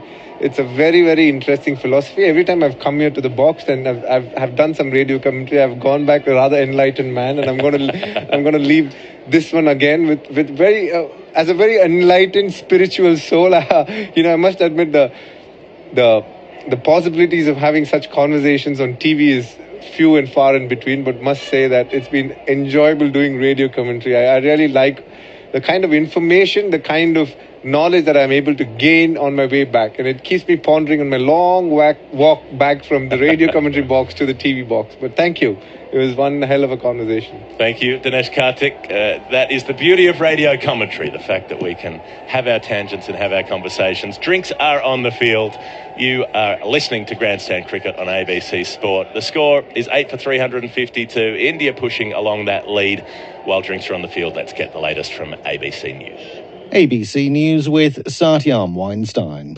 Disaster relief efforts are continuing into a 5th day. An earthquake hit Turkey and Syria as the death toll nears 24,000. The federal government, meanwhile, is extending condolences to the family of a second Australian who's believed to have died at the devastating earthquake in Turkey. The family of Melbourne man Suat Bayram has confirmed he was killed in the disaster. White House officials say the US has shot down an unknown flying object over US airspace off the coast of Alaska. And New South Wales Premier Dominic Perrottet says he'll look at legislation banning gay conversion therapy on its merits when it's presented to Parliament. Conversion therapy is based on the idea that a person's sexual orientation can be changed. ABC News. Celebrate Sydney World Pride 2023. All right, let's get our feathers on. Go wild, baby. The ABC is the official broadcast partner with exclusive coverage and spectacular live events. Time to embrace who you are and have a good time. Get ready to share the sparkles and love on ABC Radio, ABC TV, ABC iView, and the ABC Listen app. See you at the party. Sydney World Pride 2023. Here on the ABC. Grandstand Cricket. Oh, Murphy knocks him over. Jadeja lets it go, and it cannons into the top of his off stump. And this star-making performance continues for Todd Murphy. He has 6 in his debut innings with the ball. 6 for 82. Jadeja out for 70. Line goes, and this time Shami's hit it hard and high. There's a man getting underneath it, and he's going to be gone unless there's a mishap. Oh, that was a regulation catch, really. And Scott Boland is unable to hold on to it, Dirk. Australia v India on ABC Radio, Sport Digital and ABC Listen.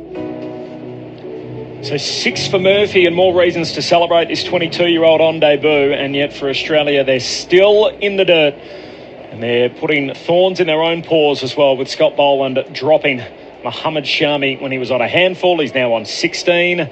Akshar Patel is still there. And Australia still need 2 more wickets to bat again.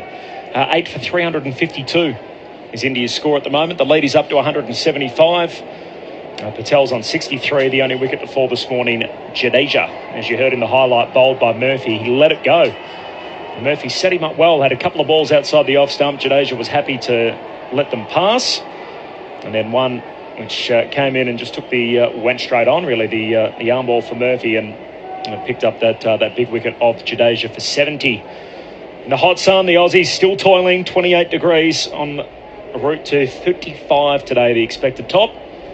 And the shadows getting a little smaller. The Aussies took that brief drinks break down at fine leg to actually get themselves in the shade for a little moment, but 14 overs into the day, the Aussies still need another 2 wickets to get India out.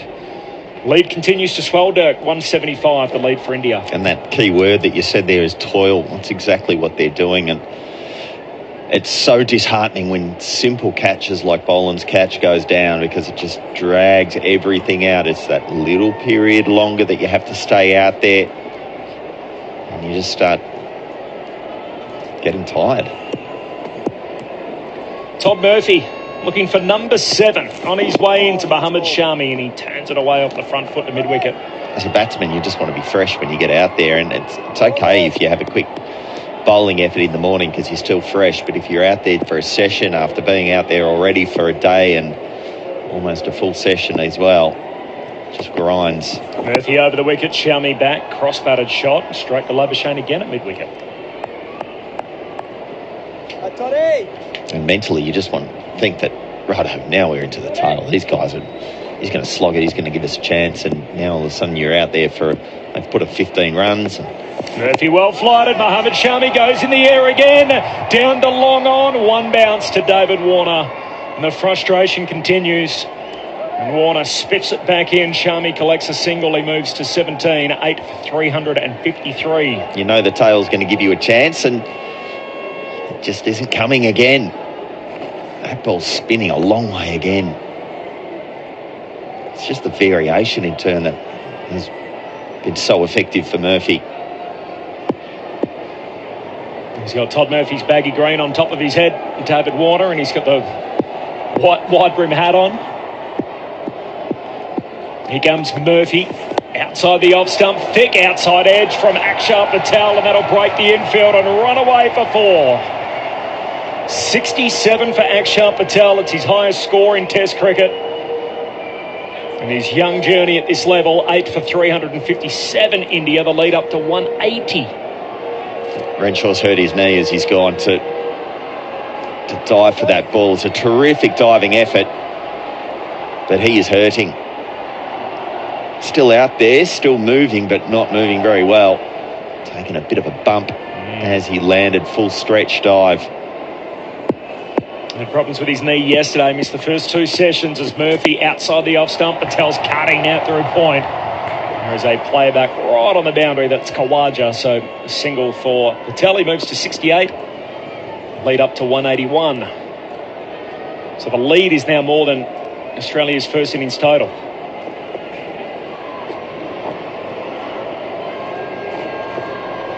Murphy 6 for 99 in 43 overs. Mohammad Shami's got the strap hanging down on his helmet. Takes guard, the right-hander, awaits Murphy, presses forward inside edge, bouncing once before reaching Hanscom at short leg. End of the over. Just past the hour mark on day 3 in Nagpur. Corbin, Middlemass and Dirk Nannes on grandstand cricket. The SMS number, Dirk, is 0467920222. 0467920222. Clint in Adelaide. A lot of appeals and reviews over the first 2 days. Fun fact regarding the difference on umpire's soft call on LBW DRS. If you take half a ball off 3 sides of the stumps, the target is a massive 35% less than the full stumps. It should have been working, but I drew it up on my CAD using ICC dimensions. How's that one from Clint in Adelaide? quite astonishing that it's actually that much, but it stands to reason. I think it has to change over time, because that half a ball width is probably too much. Because if the ball's only just got to be touching the stumps, and it sends the stump cartwheeling. So I think once technology gets a bit better and we trust it a little bit more. Akshar Patel awaits line down the leg side, and Carey scooting across, as you heard in the stump mic, takes it down leg. You probably need to allow that leeway to be a little bit tighter. You love a challenge in your commentary.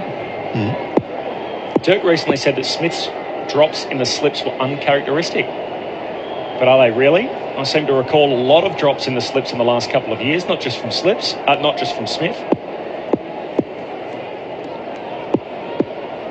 Line over the wicket to Akshar Patel as he squeezes one away backward of square and past short leg for a single. Murphy trots in from the boundary to retrieve it. Akshar Patel up to 69, the lead to 182. I think what Steve Smith does, and probably we can get a bit harsh on him, is he takes the improbable catch. And so yesterday he had one where he absolutely should have taken, that was about shin height to his right. Off row at Sharma, and then the very next ball, Pat Cummins bowled him, so it actually didn't end up costing Australia anything. That being said, it still goes down as a drop, absolutely. The one late in the innings of the second last over of the day, the last over of the day, rather. Shami on 17, line over the wicket. Shami backing away, cutting the ball off leg stump. Out through cover, and that'll race away towards the boundary on the offside, and into the Toblerone it goes. Shami to 21, the number 10. The Australians' pain continues. 186 is the lead for India. This is getting well out of hand if it wasn't already. Well, the way this India tail is sharing the load and all scoring is... Oh, he's cut that straight off the halfway up middle stump.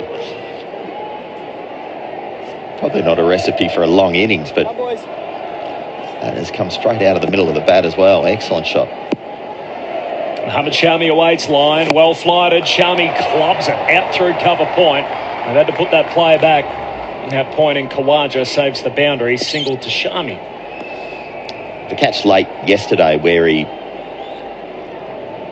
reflexed sort of to the right and had a couple of bites at it. And that's the sort of catch that you normally expect Steve Smith to take, whilst all catches in slip are quite difficult off the spinners because they come so quickly. So is he a good fieldsman? Is he above average? He's excellent fieldsman. Yep. Short leg comes out, 2 slips in. Akshar Patel beaten outside off. Just pressing forward again. Flying past the outside edge into Carey's gloves.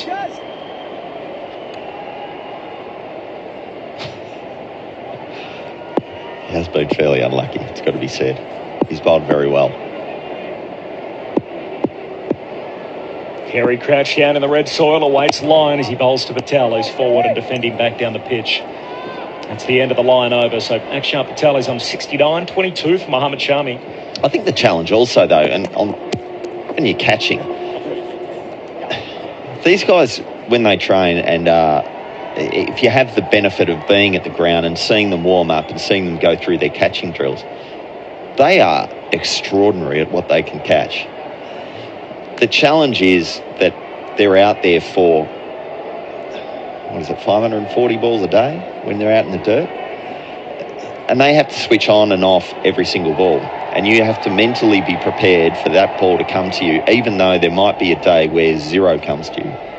Or yesterday, for example, Steve Smith gets 3 catches come to him across 540 balls, and you've got to react as though you're ready for it to come. That's an incredibly difficult skill to do. So whilst as commentators you sit there and say, oh, you should have caught that. Well, Boland's won when he's got all the time in the world. Yeah, you've got to catch that.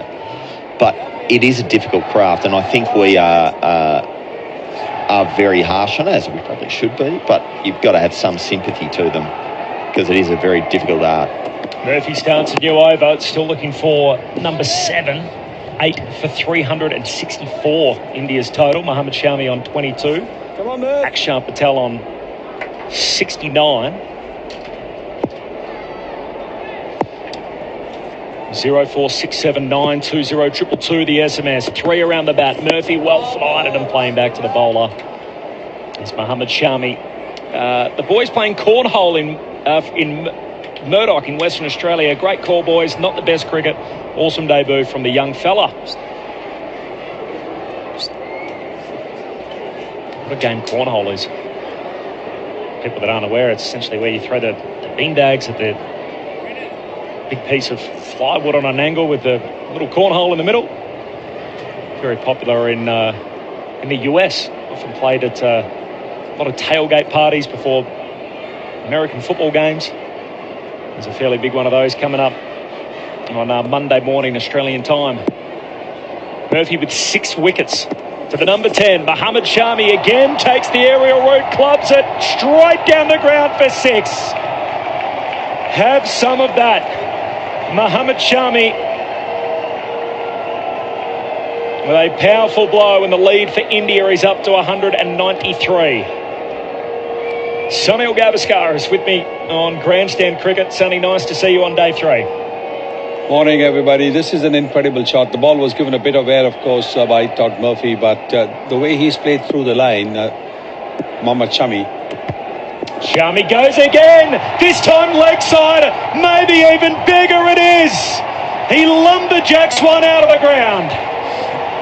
Back-to-back 6s for Mohammad Shami, and the Indian lead is well on its way to 200. Oh, this is tremendous batting. Not for a moment has, during his stay, he looked in any sort of trouble. When the ball's been given a bit of air, when he's had the opportunity to swing his arms, he's done that. Yes, there was an opportunity with Scott Polland dropped, but otherwise he's looked very, very comfortable. He does have 2 test match half centuries, Mohammad Shami. Top scorer of 56, he's 34 off 40. Well, the lead 199 now. That is a very, very good lead. The pitch has also eased up a little bit, slowed down a little bit. Murphy coming back around the wicket. Mohammad Shami doesn't try for 3 and 3. Just hands it away to short leg and fielded by Hanscom underneath the lid. What do you made of the first hour and a bit? Well, it looks like the Indians have come out with a different attitude, particularly Shami. Shami has been given his head. He's been told, go out and play the way that you normally do. Shami awaits. Murphy tries again, gets a top edge. It'll balloon over the top of the cordon, lands safely, bouncing away down to third man line, trots back from point, retrieves it, zips it back in. Mohammad Shami with 2 more moves to 36. Lead beyond 200. India lead by 201 at the end of the Murphy over. It was a big one for India. 8 for 378. Yes, I think India perhaps are now looking to up the ante. Akshar Patel is still playing a good innings, a watchful innings. He's picking the singles, giving Mohammad Shami the strike as well. So it's not as if he's trying to sort of farm the strike. It's not as if he's looking to bat most of the deliveries. He's shown the confidence in Mohammad Shami's batting, and Mohammad Shami has responded with 36 of 42 deliveries that he's faced. Batted like what you would expect a number 10 to bat. When the ball's been there in his arc, he's gone for it. And then when he's connected it, then it's been out of the park. So exactly what India wanted at this stage. They didn't want to dawdle around. They've got runs at a quick pace. They're 201 ahead of Australia at the moment. And they're in a very, very good position. The 50 partnership coming of only 76 deliveries. And like I was saying earlier on, it looks as if the pitch has slowed down a little bit more. So the ball's coming onto the bat even slower than it did yesterday. And that's why now the length becomes more important. The length, you pitch it up a lot further up, you have more of a chance than if you pitch the short of a good length stuff. I do believe that the Australians must look at going to Scott Polland or Pat Cummins coming and bowling himself. Because if the spinners have not been able to get this numbers 10 and 11, then I think they need to go to the quicker bowlers. Australia had one 50-over partnership. This is the fourth for India in their innings so far.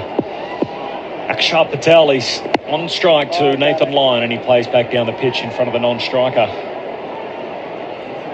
I don't know if you caught up with the news, Sonny, that ESPN Crick Info report that the third test in some doubt in Dharamshala and the possibility of the test being moved. Yes, that's what, when we came to the comm box, that's what we heard. Line around the wicket to Akshar Patel, who just defends out on the offside. We don't know what the reason is,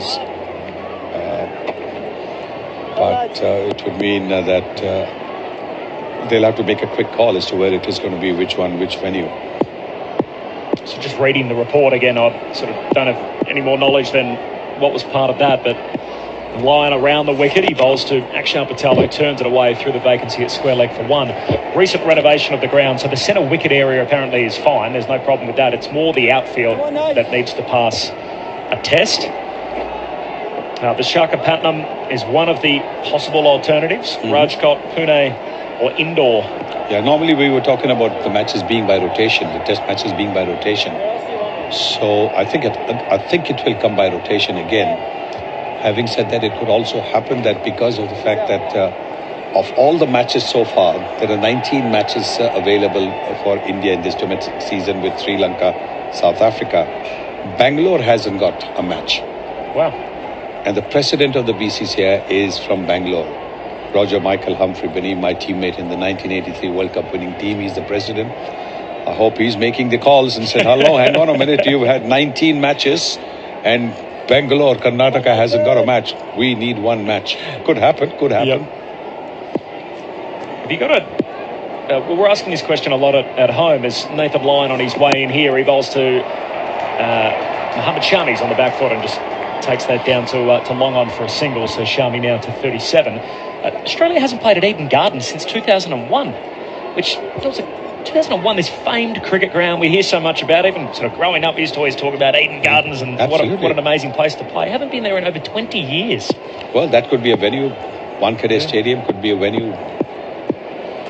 Line around the wicket, bowls to Akshar Patel, who plays to cover. Is there a reason for it as to why the Australians haven't been there? Well, again, it's just a rotation. Completely, yeah. Simply rotation.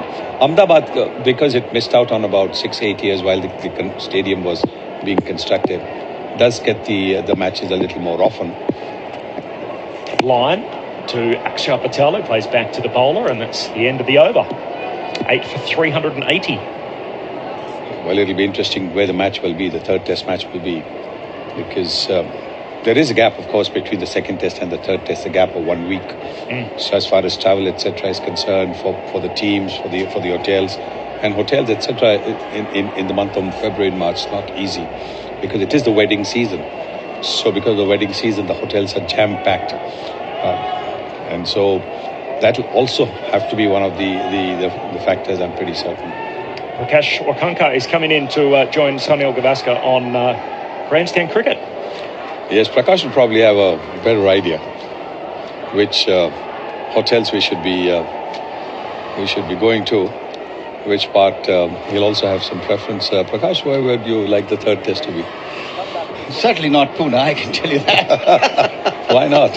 Well, simply because we don't do well there in test match cricket. I remember the last time, first test, over in 3 days. Yes. Steve O'Keefe, 12 for 70.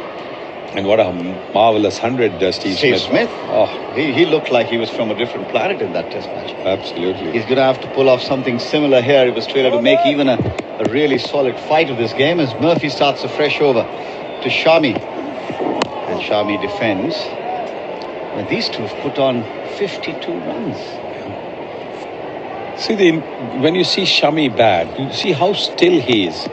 Doesn't move at all. And then if the ball is slightly short, he goes on the back foot. If it is pitched up, he's going forward. They see, he's had so much time. This one, he played off the back foot to the forward short leg fielder. But he had so much time, he seemed to do it with ease. It's as if when he's batting the ball, he's not doing anything at all. Yep. Can a bowler try a bit too much when you've got a number 10 or 11? As Murphy bowls, slower through the air this time. Definitely.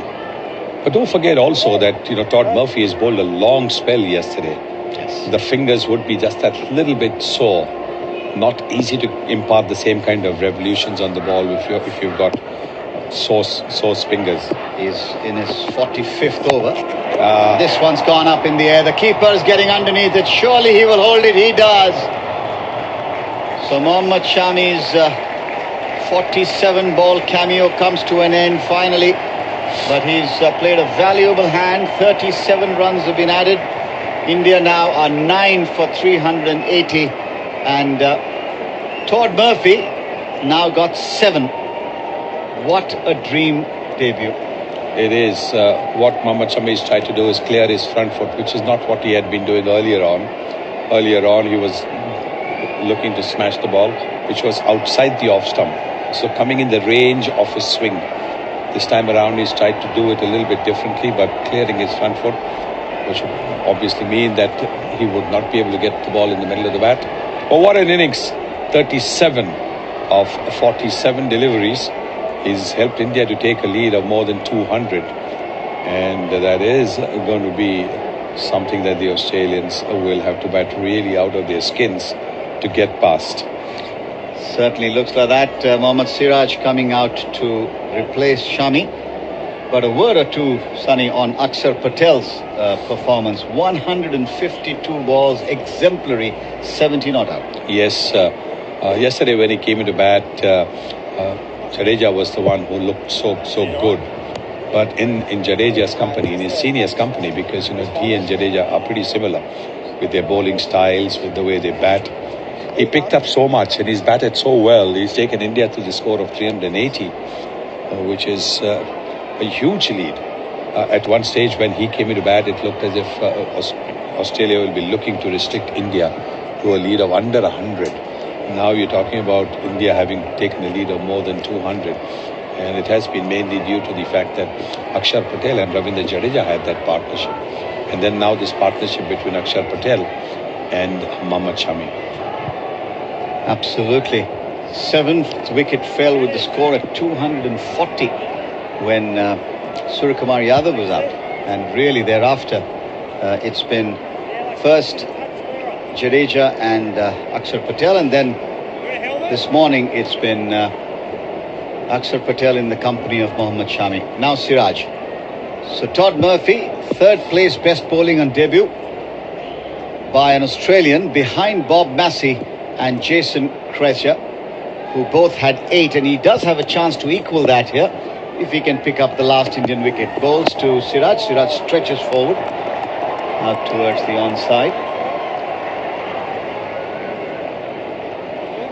203 runs now, the lead that India have. And once again, over the wicket to Siraj bowls, and Siraj defends back along the track. 9 for 380 at the end of that over. That's the 133rd of the Indian innings. A little bit surprised also, Sunny, by the fact that when Shami was blasting away like that, the Australians didn't go back to just good old-fashioned pace and just try and knock the number 10 over. I certainly thought that they could have, Cummins could have brought himself on in place of Nathan Lyon, because Nathan Lyon somehow has not been able to get the zip off the surface that Todd Murphy is doing. Admittedly, Todd Murphy is a bowler who bowls it a lot flatter, a lot quicker than Nathan Lyon does. Nathan Lyon likes to give the ball a little bit of air, tries to get a loop where the batter can be deceived in flight.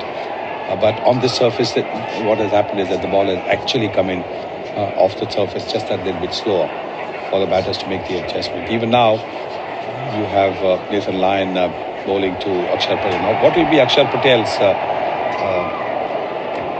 attitude now that he's batting with the number 11 is going to be the key. Is he going to be taking singles just like he did when Mohammad Shami was there, giving Shami the strike? Does he have the same kind of confidence in Mohammad Siraj? Yeah, we'll find out in just a bit, I'm sure. But really, this has been an innings of character from Akshar Patel, besides, of course, very good application and technique. Tossed up by Lyon, defended by Akshar. And I think what he's also done with this is probably meant that he's created a little bit more distance between him and Kuldeep Yadav. If at all that was a factor that may be considered in the rest to the games of this series. Lion bowls once again nicely forward in defence. 9 for 380. It's been one of those performances that India have often pulled off in India in particular, and sometimes overseas as well, with rearguard action coming in. This one's a little bit short, and that'll allow Akshar Patel to take the first one quickly. He's thinking about the second, but the fielder's getting there quickly enough to prevent that from happening. So one more to the total, and Lion has an opportunity now with, I think, 2 deliveries of the over. Try and see if he can get rid of Siraj. So what will he bowl? That's going to be the key. Is he going to toss the ball up and invite Siraj to go for the big shot? Or is he going to bowl it flatter? If he bowls it flatter, he's got to pitch it a lot further up for it to do some damage.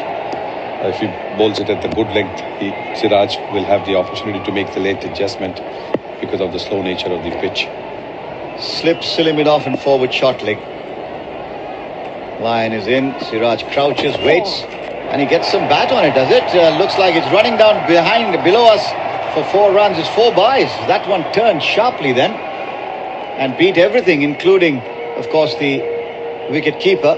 So 4 runs, adding insult to injury in some ways. There it is. That probably hit a crack or something, because it just deviated massively. No chance for Carey there. Really unfair when that sort of thing happens and it goes against the keeper's name as byes. But the total has moved up to 385. 9 for 385 India. Lion now with a forward and a backward short leg. Defended back along the track very competently by Mohammad Siraj. End of the over. India just continue to try and add as many as they can, which is the right thing to do. Yes, they are ahead by 208 runs at the moment, which means if Australia are to set India a good target, they need to score maybe 350, maybe 400, at least 400. Yes, batting 4th is not going to be easy. We are seeing the ball now start to turn a little bit more than it did on day 1 and day 2. So clearly, batting 4th is not going to be easy. Yeah, that is why this has become the sort of norm, isn't it, Sunny? In India, you want to try and make sure that your first innings is big enough to try and give you an opportunity of pressing for victory, if you can. But we also saw in the last series when England came around, before COVID, that is, they got some good scores in the first innings. India's first innings was even bigger. Yes. And that sort of creates a big distance between the two sides. Here's Murphy in bowls, and Akshar has gone up in the air on the offside, but comfortably bouncing before the man at deep cover. For a moment I thought he'd hit it well enough to get to the fielder. It didn't. He didn't take a run. He's kept the strike because sensible. This was the first ball of Todd Murphy's over. So clearly now he's looking to throw his bat and put some runs on the board.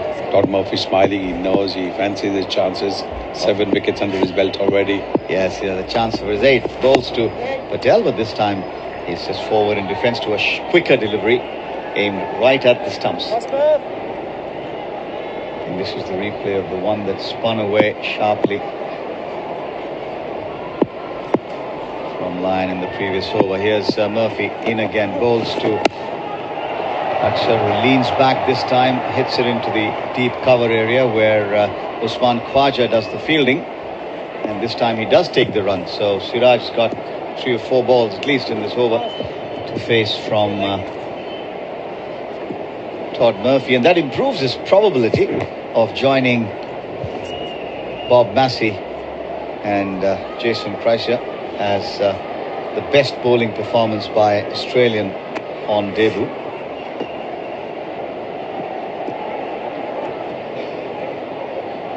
I think he's saying a lot.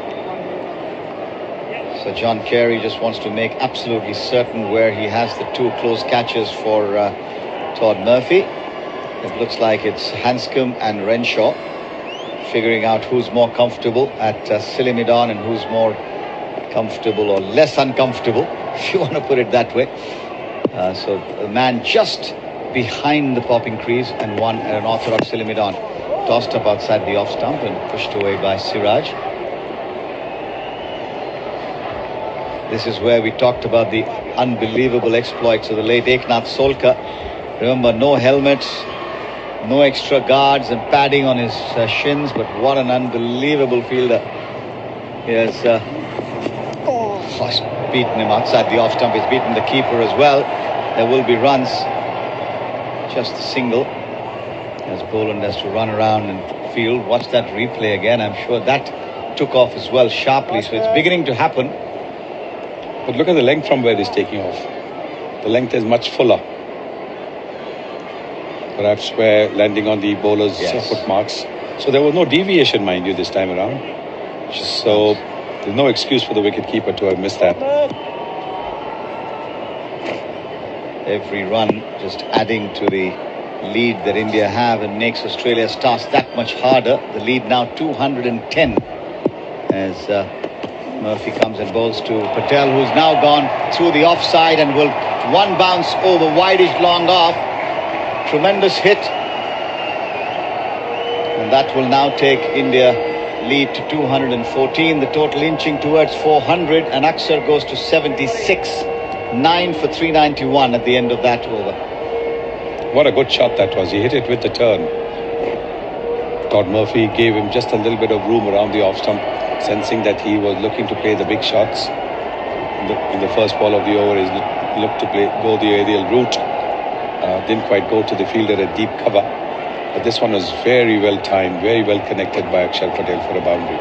And very well placed too. He bisected the two men in the deep on the offside. And that ensured that there was going to be no trouble.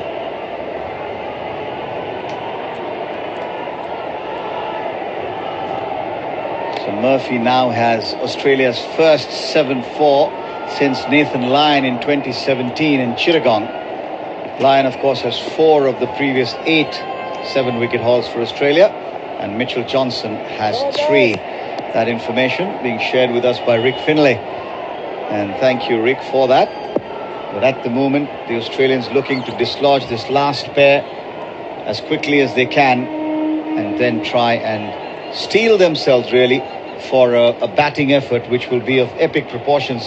It's happened in cricket more than once, so no reason to lose heart. They'll have to really bat out of their skins. Lyon to Siraj, Fuller, defended on the offside. You see situations which appear like this. Mine goes back to that famous Eden Gardens test, isn't it, Sunny, against the Australians? That epic partnership between Rahul Dravid and VVS Lakshman, which in some ways just defined what happened afterwards.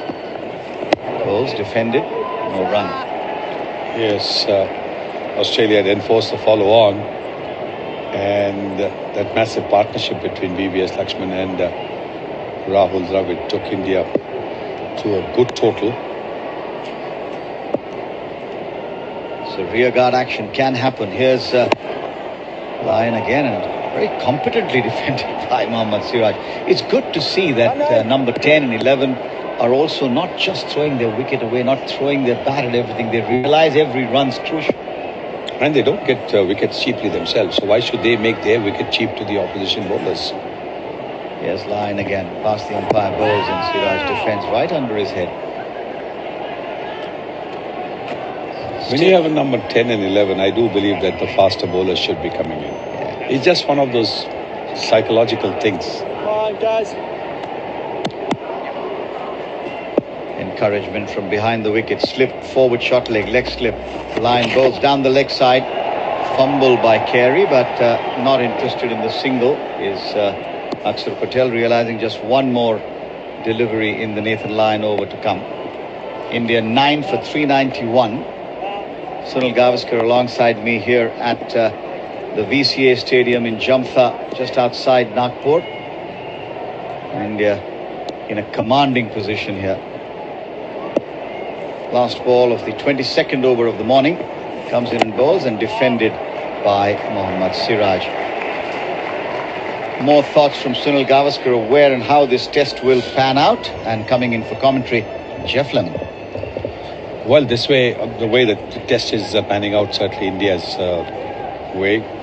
They've got a very, very good lead at the moment. So clearly they're right on top. The pitch is now helping the ball to grip a little bit more and turn it. It's on the slower side, mind you. So for the Indian bowlers who are just that much quicker, Jadeja is quicker in the air and off the pitch. Akshar Patel is quicker in the air and off the pitch. It might suit them a little bit more than it is suiting Lyon. You can see that Todd Murphy, who's quicker in the air and off the pitch, has picked up 7 wickets. So Jadeja and Akshar Patel will be the ones to watch out for when the Australians come to bat. It's going to be a big, big task ahead of them. They've got the batters capable of doing that. They've got Warner, they've got Khwaja, they've got Smith, they've got Labuschagne, all capable of playing the big innings. But they'll have to show a lot of application, a lot of determination, and they'll also need some luck. Huge challenge ahead of them, Sunil. Absolutely a mountain to climb, and they've still got to take this last wicket. There's little more demoralising for a Test cricket team than when the last few partnerships put on big runs. 88 between Jadeja and Akshar Patel, 52 with Akshar and Shami. Start of a new over, Murphy bowls to Akshar, who's cutting the ball off his off stump. It was a little bit short. He was able to back away and chop it to backward point, but no run. And even this last partnership, 11 runs between Siraj and Akshar Patel. Every run matters in these conditions. Murphy, round the wicket to the left-hander. Flights it, turns it past the outside edge, appeals half-heartedly, but that one missed the bat. Australia have no reviews anyway. Used them up this morning in increasing desperation. This is the point when things get really hard for a bowling team. Murphy. Up to Akshar on the leg stump. He turns it away, but there's a short fine leg in position, so they won't get a run. And Akshar has just been happy to occupy the crease, really. He hasn't played many attacking shots this morning. Hasn't decided to hit out with the number 11. Yes, he's shown lots of confidence in Mohammad Shami, and Shami responded with a very good innings. They had a good partnership, 50 partnership. Murphy. Down the pitch. There goes Akshar Patel. That one's an attacking shot. It goes for a 6 over long on. Full swing of the bat, full face, good footwork. And Murphy, well, he's got his 7 wickets, but he's been pumped over the rope almost as many times in the last few overs. Mohammad Shami took to him. Now Akshar Patel doing the same. It was a nice drop on the ball, but Akshar read the drop well and got down the wicket, got to the pitch. What a magnificent shot this is, because it was terrific use of the feet as well to make sure that it didn't get too close to the ball. It was always intending to hit it in the air. Murphy up to Akshar, who drives it a little more calmly back to the bowler on the bounce. It's 9 for 397. This Indian lead up to 220. One ball to come in the Murphy over. Shifting the field around a bit. He's bringing in the deep mid-wicket. Wants to deny Akshar a single. Gets Siraj on strike. Murphy fires it through, drops it a little short, cut to backward point. Won't beat the fielder, so they will get a look at Siraj at the start of the next over. And as you say, I'm surprised they haven't tried the quicker bowlers, tried Cummins against the lower order. Yes, Cummins is walking across to Nathan Lyon, perhaps. But I do believe that with about 15 minutes left, 16 minutes left before lunch, he has to give himself a couple of overs. So Cummins has had a chat to Warner. He is coming to Hanscom, and he will. He gets Lyon to retrieve his cap from the umpire, and Cummins scratches out his landing spot. Popping crease, he'll bowl from the southern end of the ground, doing a few Marcel Marceau deliveries to warm up. Pat Cummins will have a crack at Mohammad Siraj. Yes, even on these pitches that don't suit fast bowling and all of the rest of it, if you've got the number 11 there and you can get velocity through the air, you're always a chance. Absolutely. Next time. And he's got to bowl straight, fast and straight. Mohammad Siraj is not known to fancy fast bowling. So clearly, I think if he bowls it fast and straight, he will get his man. My main memory of Siraj batting is him wandering back and forth across the popping crease, outside leg stump, outside off stump, and trying to play little ramp shots and things like that, missing the ball completely more often than not. Yes. He's your typical number 11. He's been better against the spinners today, it must be said. He's played solid defensive shots for the most part.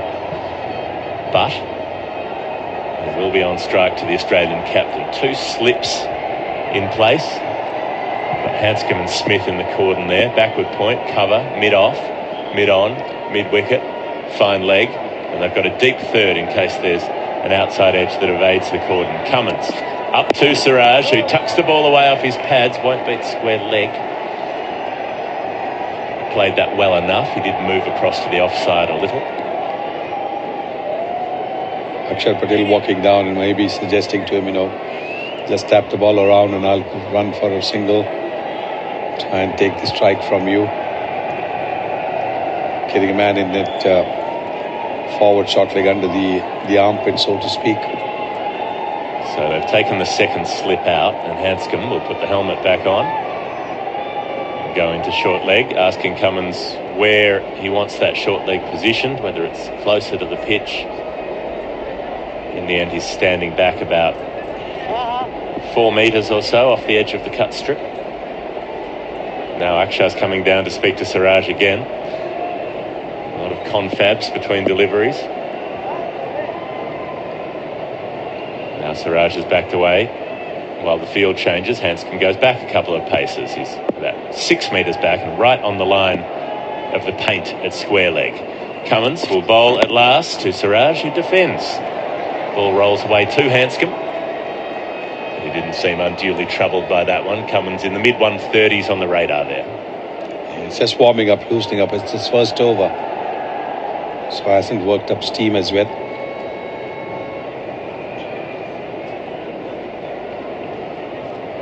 David Warner involved as ever at mid-off. Chatting to Cummins, polishing the ball, throwing it back to the captain. Off that long run, Pat Cummins bowls to Siraj, who's missing the ball outside the off stump, into the gloves of Carey. Couldn't help playing at that one, Siraj. The line a little bit wide, but lured into the stroke. He survived 3. He survived 3 deliveries. Still on strike. That's the key for the Australians. If they can get 6 at him, they're a chance.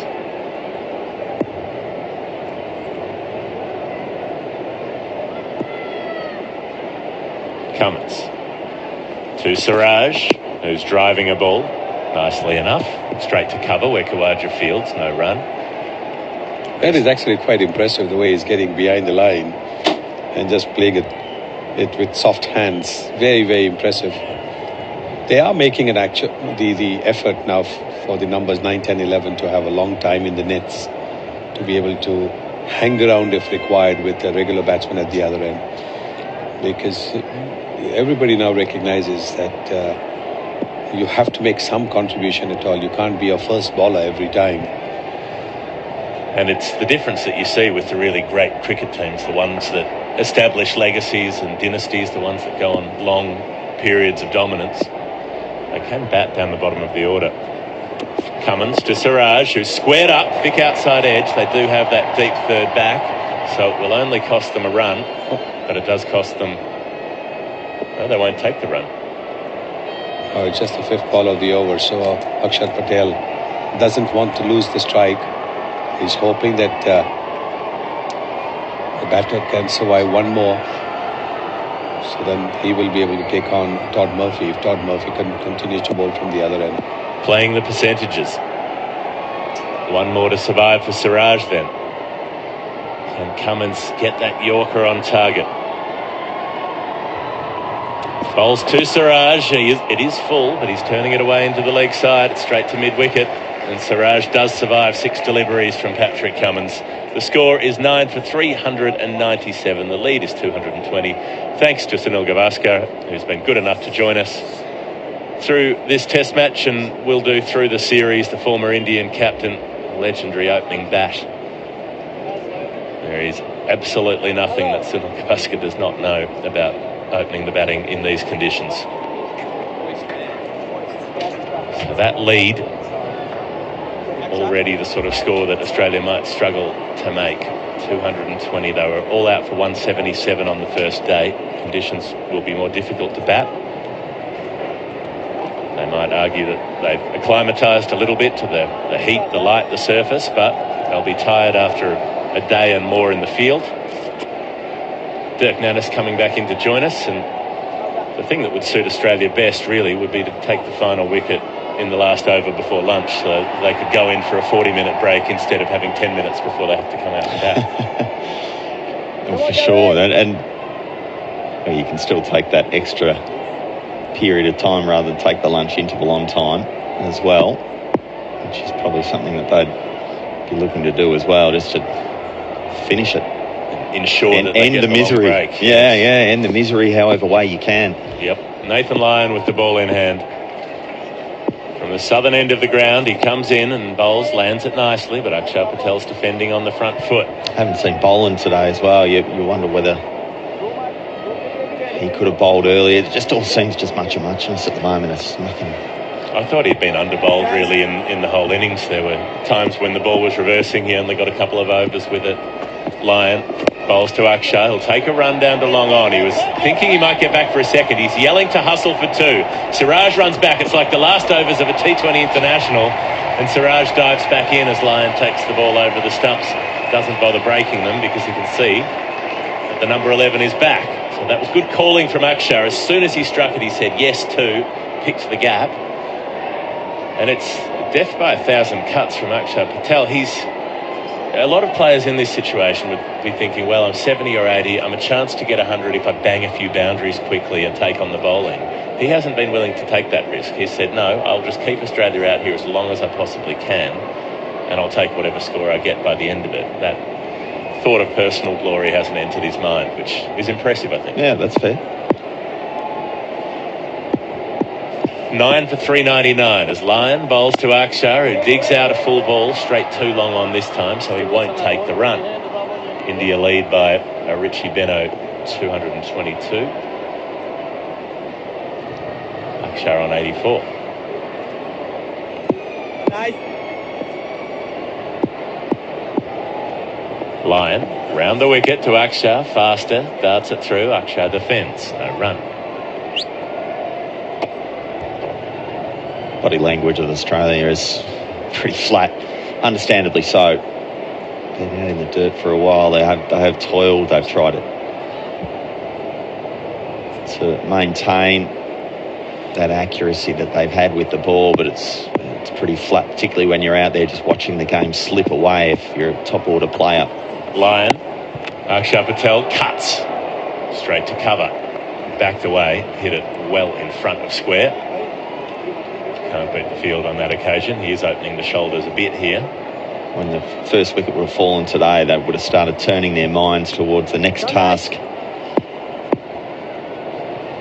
Lyon bowls a little flatter this time and driven to the same man Hanscom at cover. Different shot, same result, no run. 2 from the over. 4 dot balls in sequence to end it, 9 for 399, and Siraj will be back on strike, so Cummins will presumably have another crack at the number 11. Maybe that ends up being the big difference in this game is the tail. Australia just crumbled, losing the last 5 wickets for 15 runs. India lost their 5th wicket at 168, and they're still going. You wouldn't mind Mitchell Stark out there with the bat, remembering that he made 99 in India in 2013.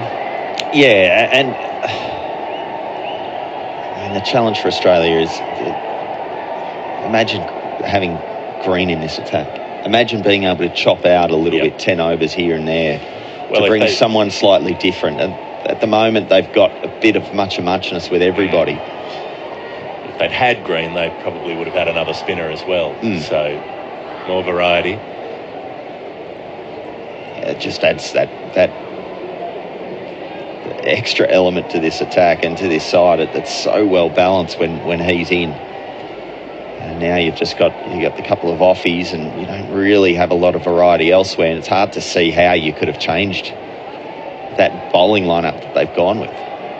Do you go with Agar? Well, on the record, you've got to say that Murphy's probably the player that you want to pick, and going by the performance that we've seen, he's probably the player. He's the right choice. But then you're still left with the attack looking a bit same.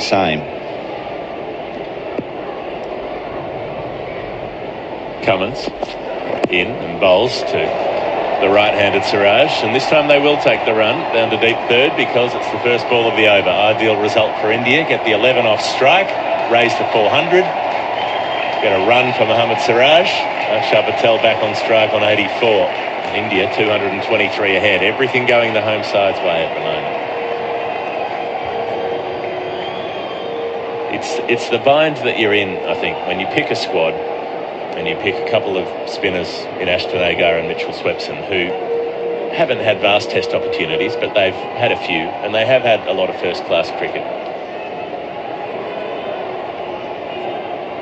And in those opportunities, there hasn't been a lot to suggest that they're going to burn the place down at this level.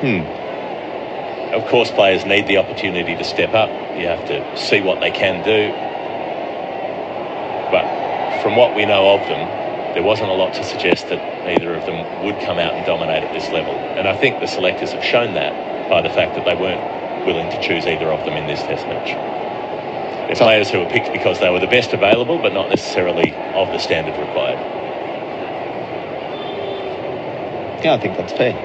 I think you look at it, you pick your best player that you've got, and that's the attack that they've gone with. And Boland and Cummins, with the exception of that first 4 over period of Pat Cummins' bowling effort.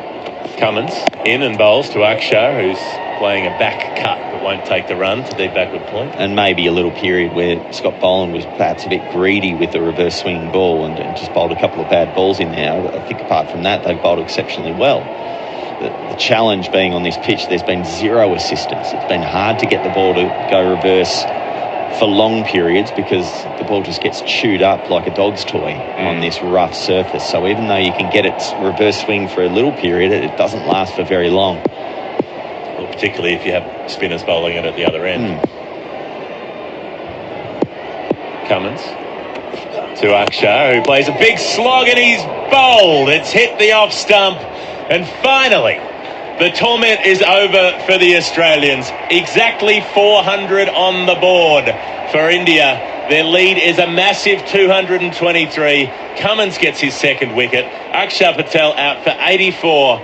But he has done the damage to Australia today. The partnership he put on with Jadeja yesterday and the way he's carried it on. 52 he put on with Mohammad Shami, who bashed a number of balls over the rope. And now this partnership with Mohammad Siraj. That ball just kissing the outside of the off stump.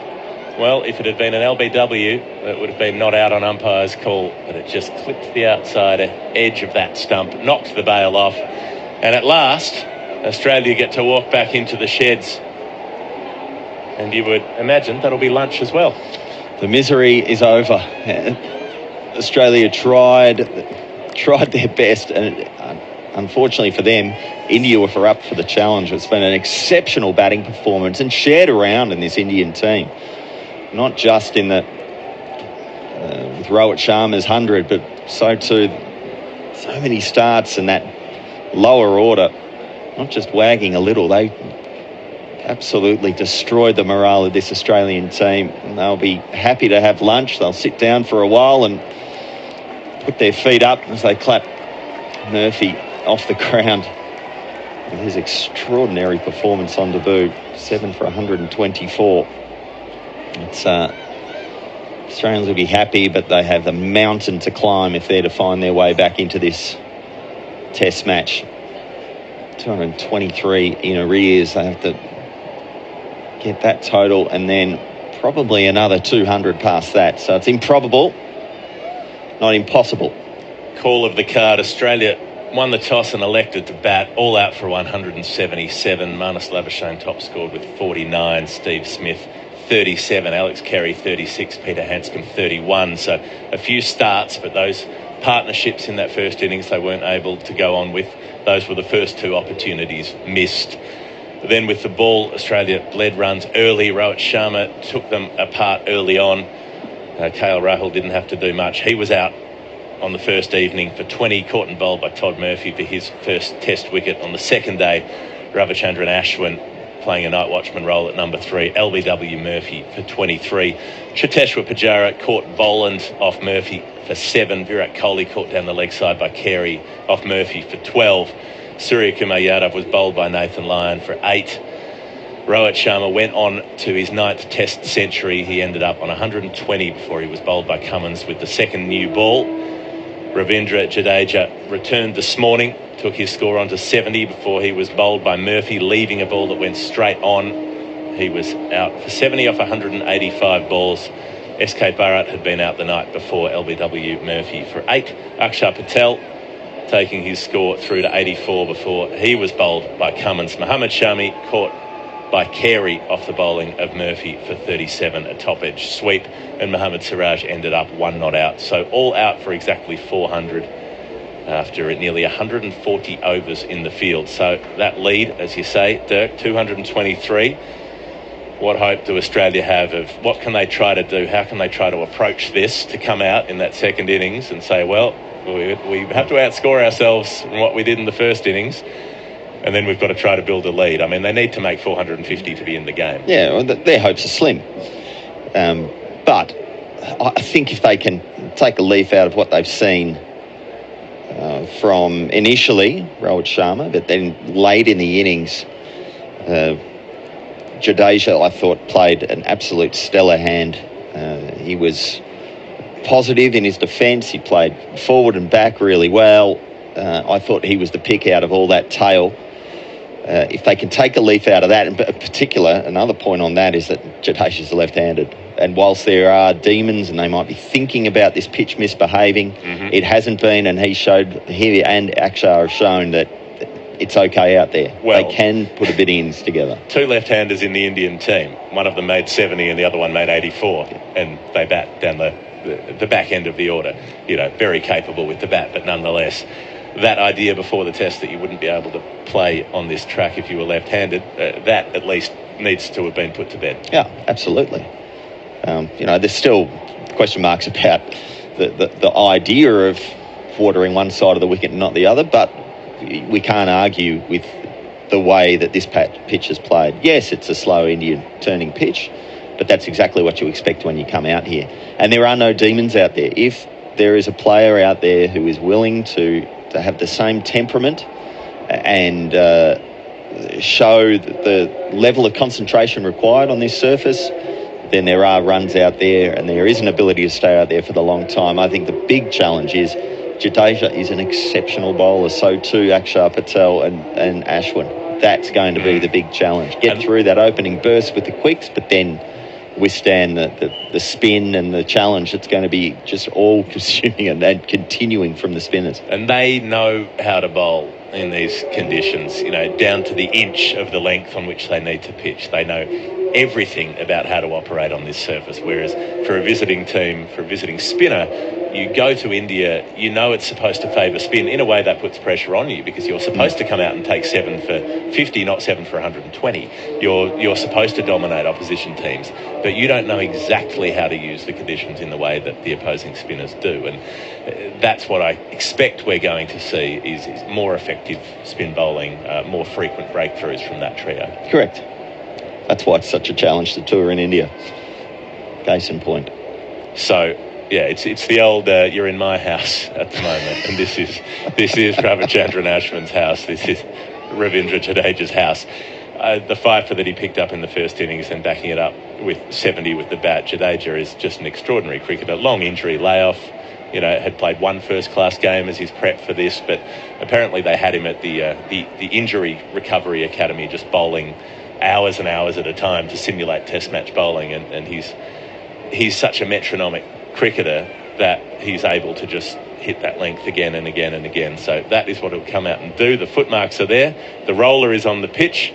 The Australians are in the rooms licking their wounds and applying some cold compresses and having a sandwich, whatever it is they're getting up to. So India all out for 400. Of course, that story of Todd Murphy, 7 for 124. He wouldn't be quite so happy with the runs column after this morning when he was hit for 4 sixes, which doesn't make it look quite as pretty as it does when it's 7 for a bit less. But nonetheless, that lead for India, 223. Huge challenge for Australia coming up. You're on Grandstand Cricket and on ABC Sport. Geoff Lemon and Dirk Nannes leaving you for the time being. And for now, let's get the latest from ABC News.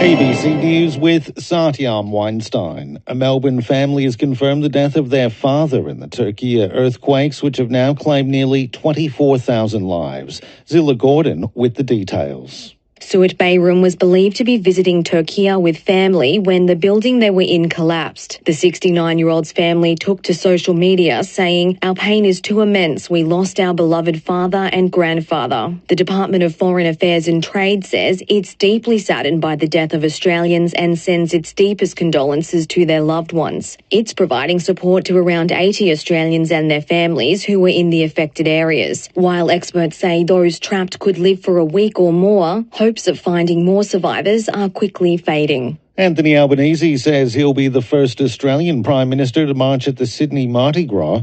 The Labor leader made the comments at an event in Sydney today ahead of World Pride and the Mardi Gras next month. Former Prime Minister Malcolm Turnbull attended the event while in office but only watched the march. Mr Albanese says he'll go a step further, arguing it's important to respect Australia's diversity.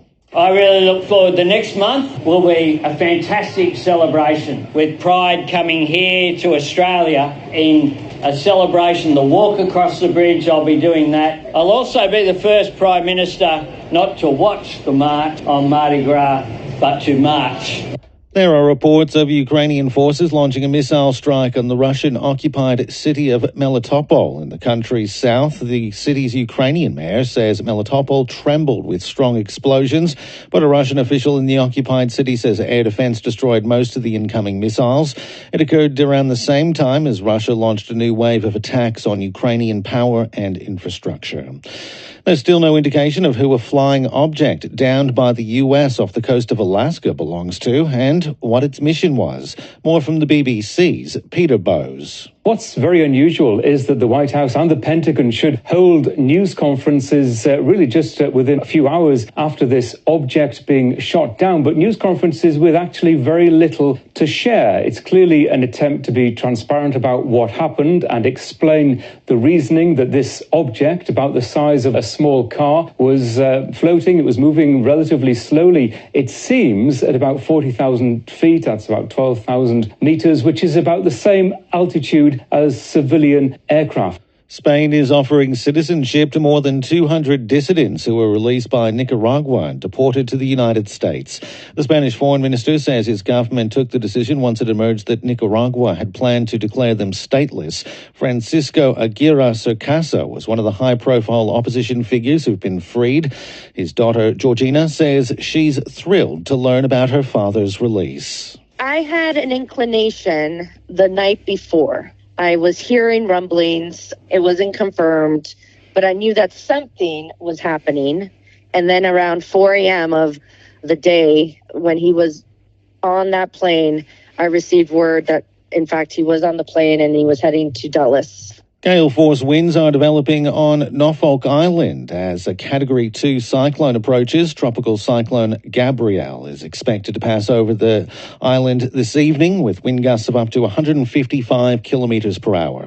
Local emergency controller George Plant says the community is taking it in its stride. Everyone's concerned, of course, because no one wants to see massive damage here, but they're great. I mean, the community's basically done everything that we expected of it, made its preparations, the roads are empty, lots of people are out volunteering to keep services going where there's been trees down and, trying to keep power up to people. New South Wales police have charged an outlaw motorcycle gang member with traffic and drug offences. Bridget Murphy has the story. The 24-year-old man was arrested at a shopping centre on the Central Coast yesterday after an off-duty officer recognised him as a wanted person. Police say a warrant was put out for the man's arrest last week after he failed to appear in a Sydney court over a pursuit and traffic offences. The man was searched with mobile phones, cash, prescription medication and a bottle containing an illegal liquid drug seized. He was taken to Wyong Police Station, charged with drug possession and the previous warrant. Police say the man is a member of the Finks gang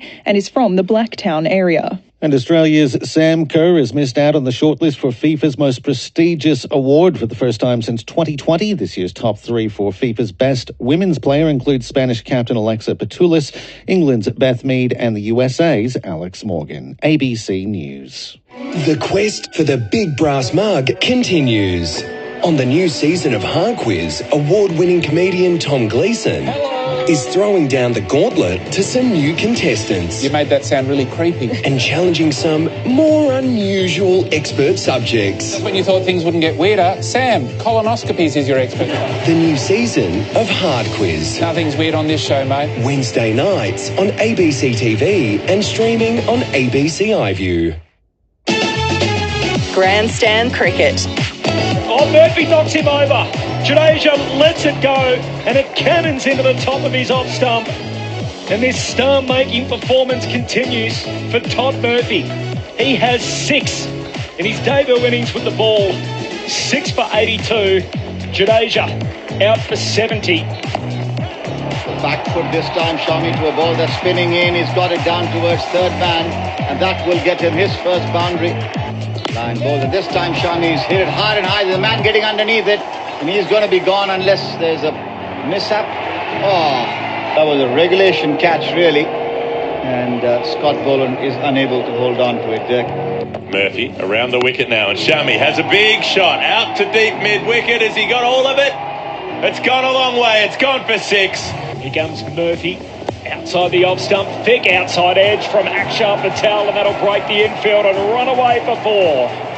Renshaw's hurt his knee as he's gone to dive for that ball. It's a terrific diving effort that he is hurting. Shami on 17, line over the wicket. Shami backing away, cutting the ball off leg stump. Out through cover, and that'll race away towards the boundary on the offside, and into the Toblerone it goes.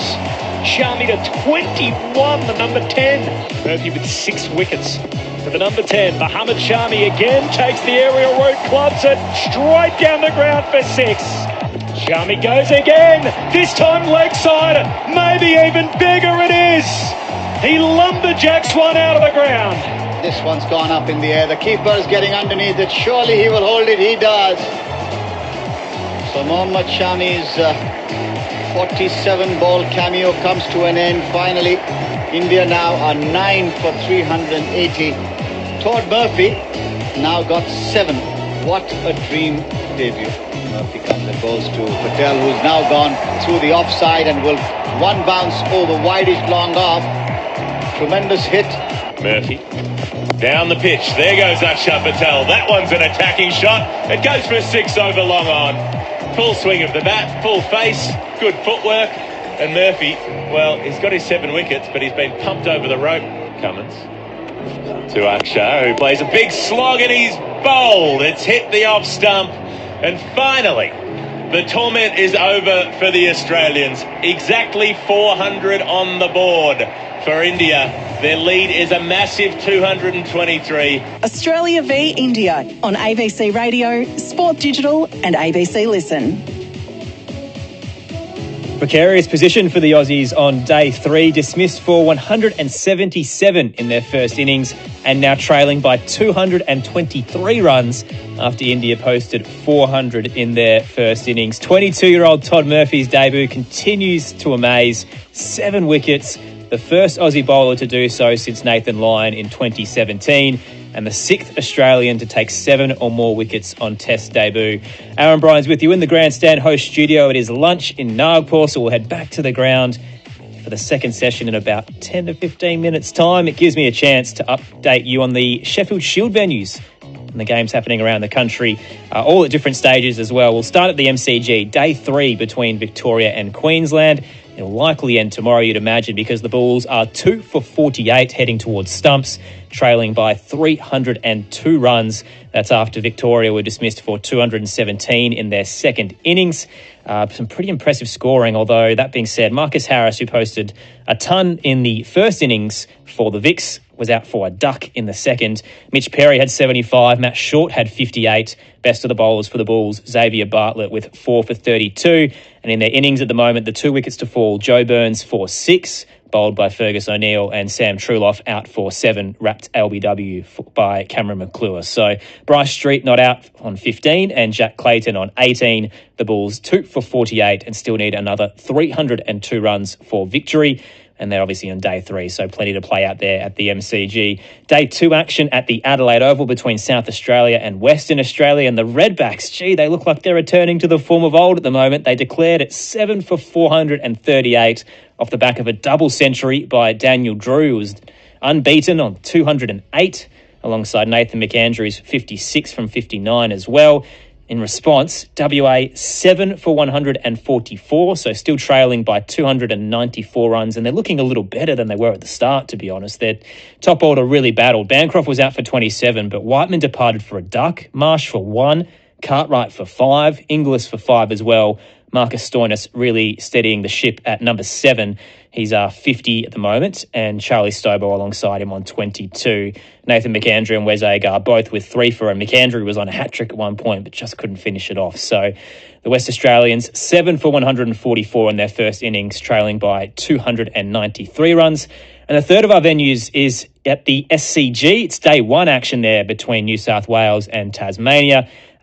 New South Wales winning the toss and electing to bat. They're 3 for 249. Daniel Hughes has his 8th first-class century. He's not out, 138 from 279, alongside Jason Sanger, who's on 7.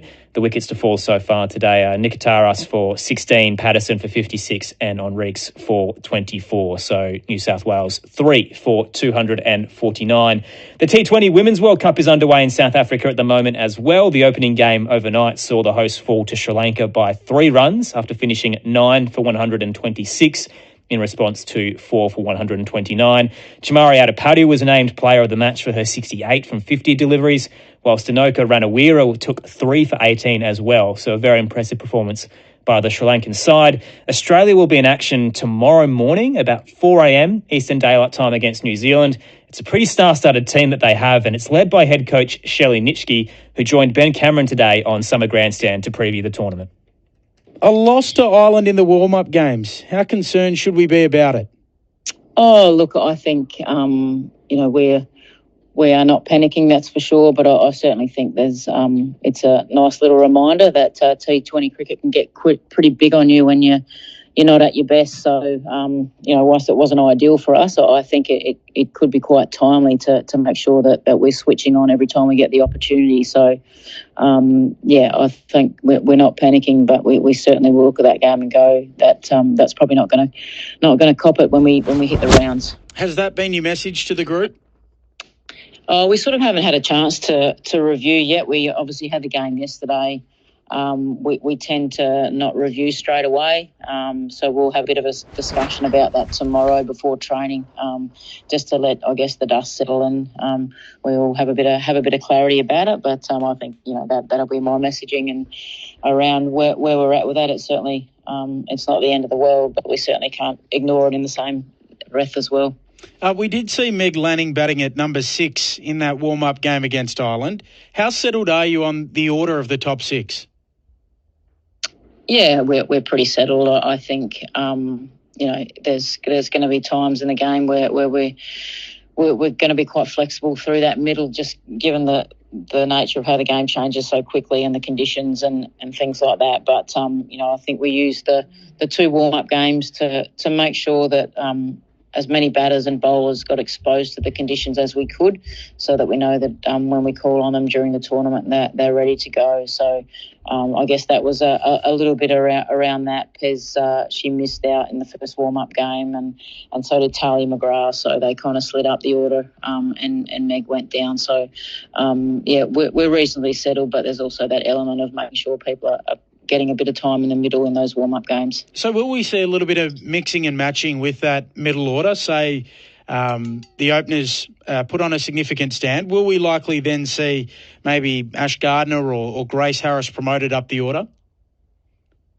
Oh, look, potentially. I think that's the beauty of our lineup. We've got so much depth, and we've got sort of some really different batters. The ones that you've just mentioned there, they're obviously, they're big hitters. They break a game open, but in tougher conditions, and that calls for some really, serious batting. We've got a player like Elise Perry that technically can work through any problems. So I think it's just a matter of on the day what we think the conditions are like, and probably who's best suited to go in and do the job for the team.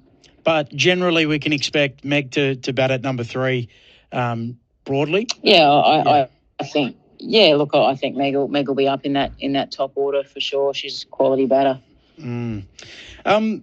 How clear is your idea on the best bowling attack? I know you're going to have to look at conditions, etc., but it's fascinating when we've got JJ, we've got Wareham and King all spinning the ball the same way. How do you try and conceptualise that as the coach?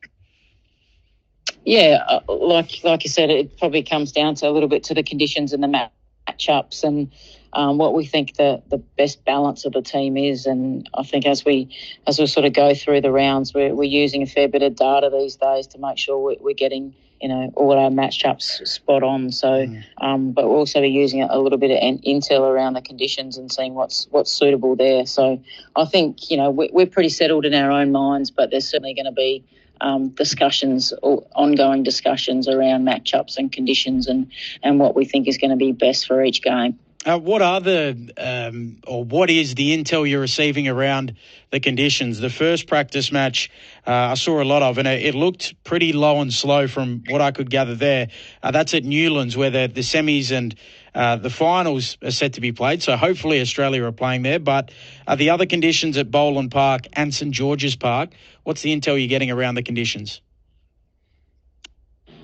Yeah, look, we've getting some information from a few people that we sort of know that have played over here, and I think they're looking like they're going to be quite different from venue to venue. So I think we're just going to have to be really adaptable. The wickets seem to be conducive to a bit of spin, maybe not so quick, but I think each venue is going to be slightly different. So we're just going to have to make sure that we're reading them really well and adapting quickly on the day.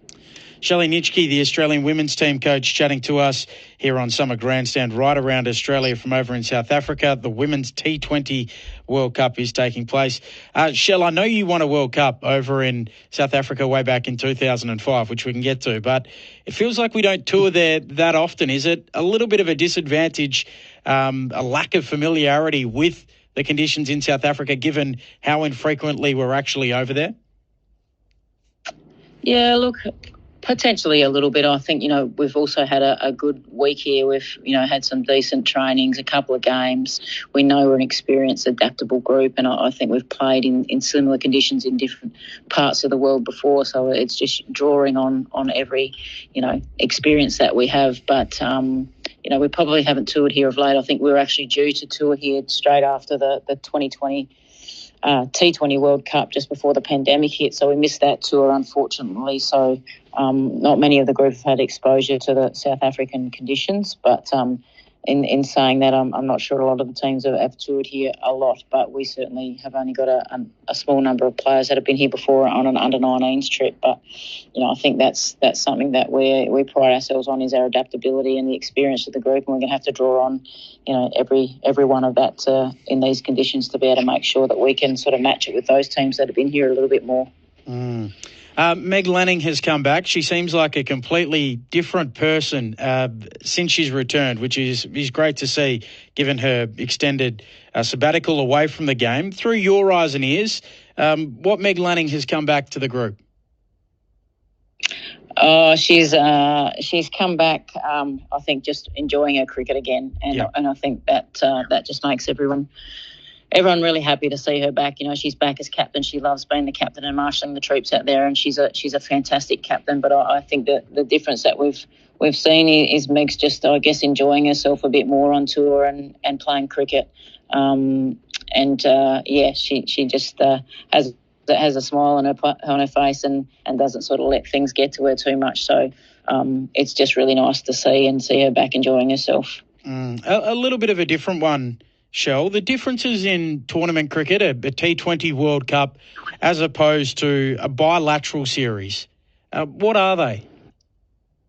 Yeah, obviously, bilateral series, you're just coming up against the same team again and again, and you get to review and change things and assess what they've done, and you know that you're going to get a similar sort of team back the next day or then in a couple of days' time. But I think with T20 cricket, it's about just making sure that you're adjusting and knowing what to expect from the opposition that's coming next.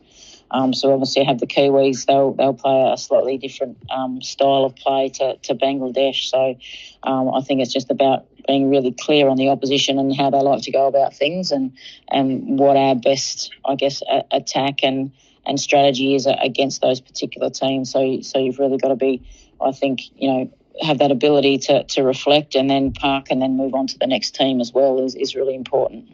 Shelley Nitschke, the Australian women's coach, chatting to us here on Summer Grandstand.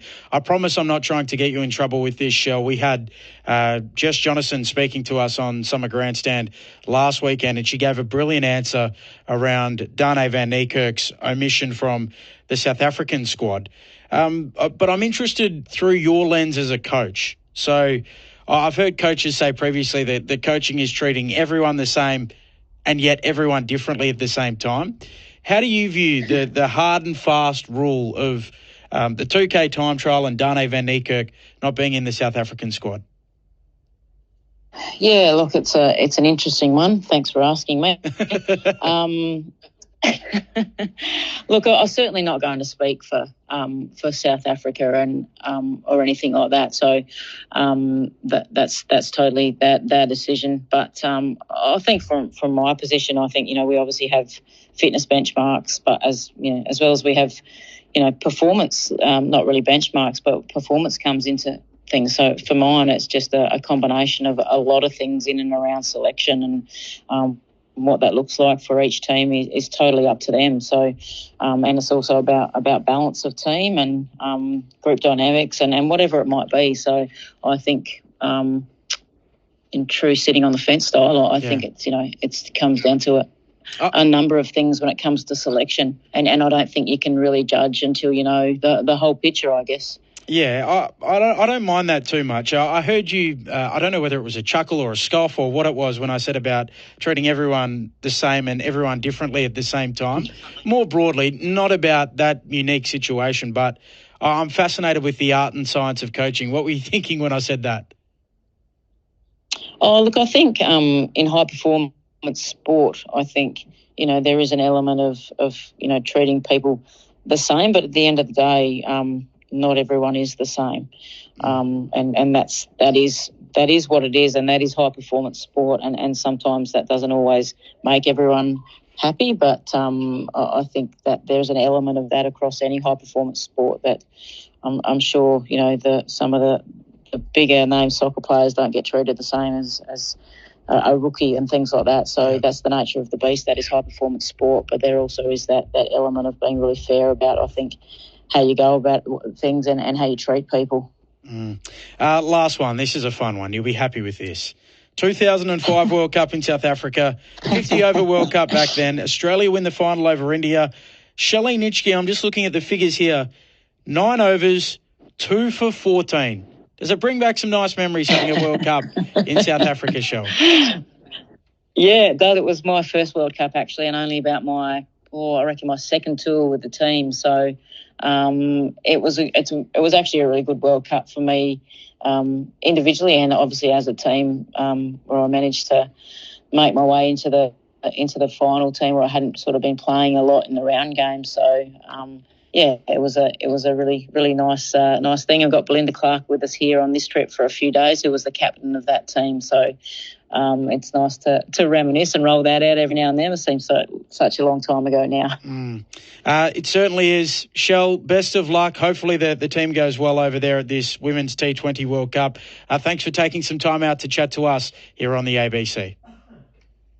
Thanks for chatting. Cheers. That's the voice of the Australian women's head coach, Shelley Nitschke, who joined Ben Cameron on Summer Grandstand today ahead of what is going to be Australia's first game in the tournament tomorrow morning at 4 a.m. Eastern Daylight Time against New Zealand. Really looking forward to it. They're the heavy favourites heading into this campaign, but there's a lot of talking points around it. The introduction of the Women's IPL and the auction that'll be in the middle of it.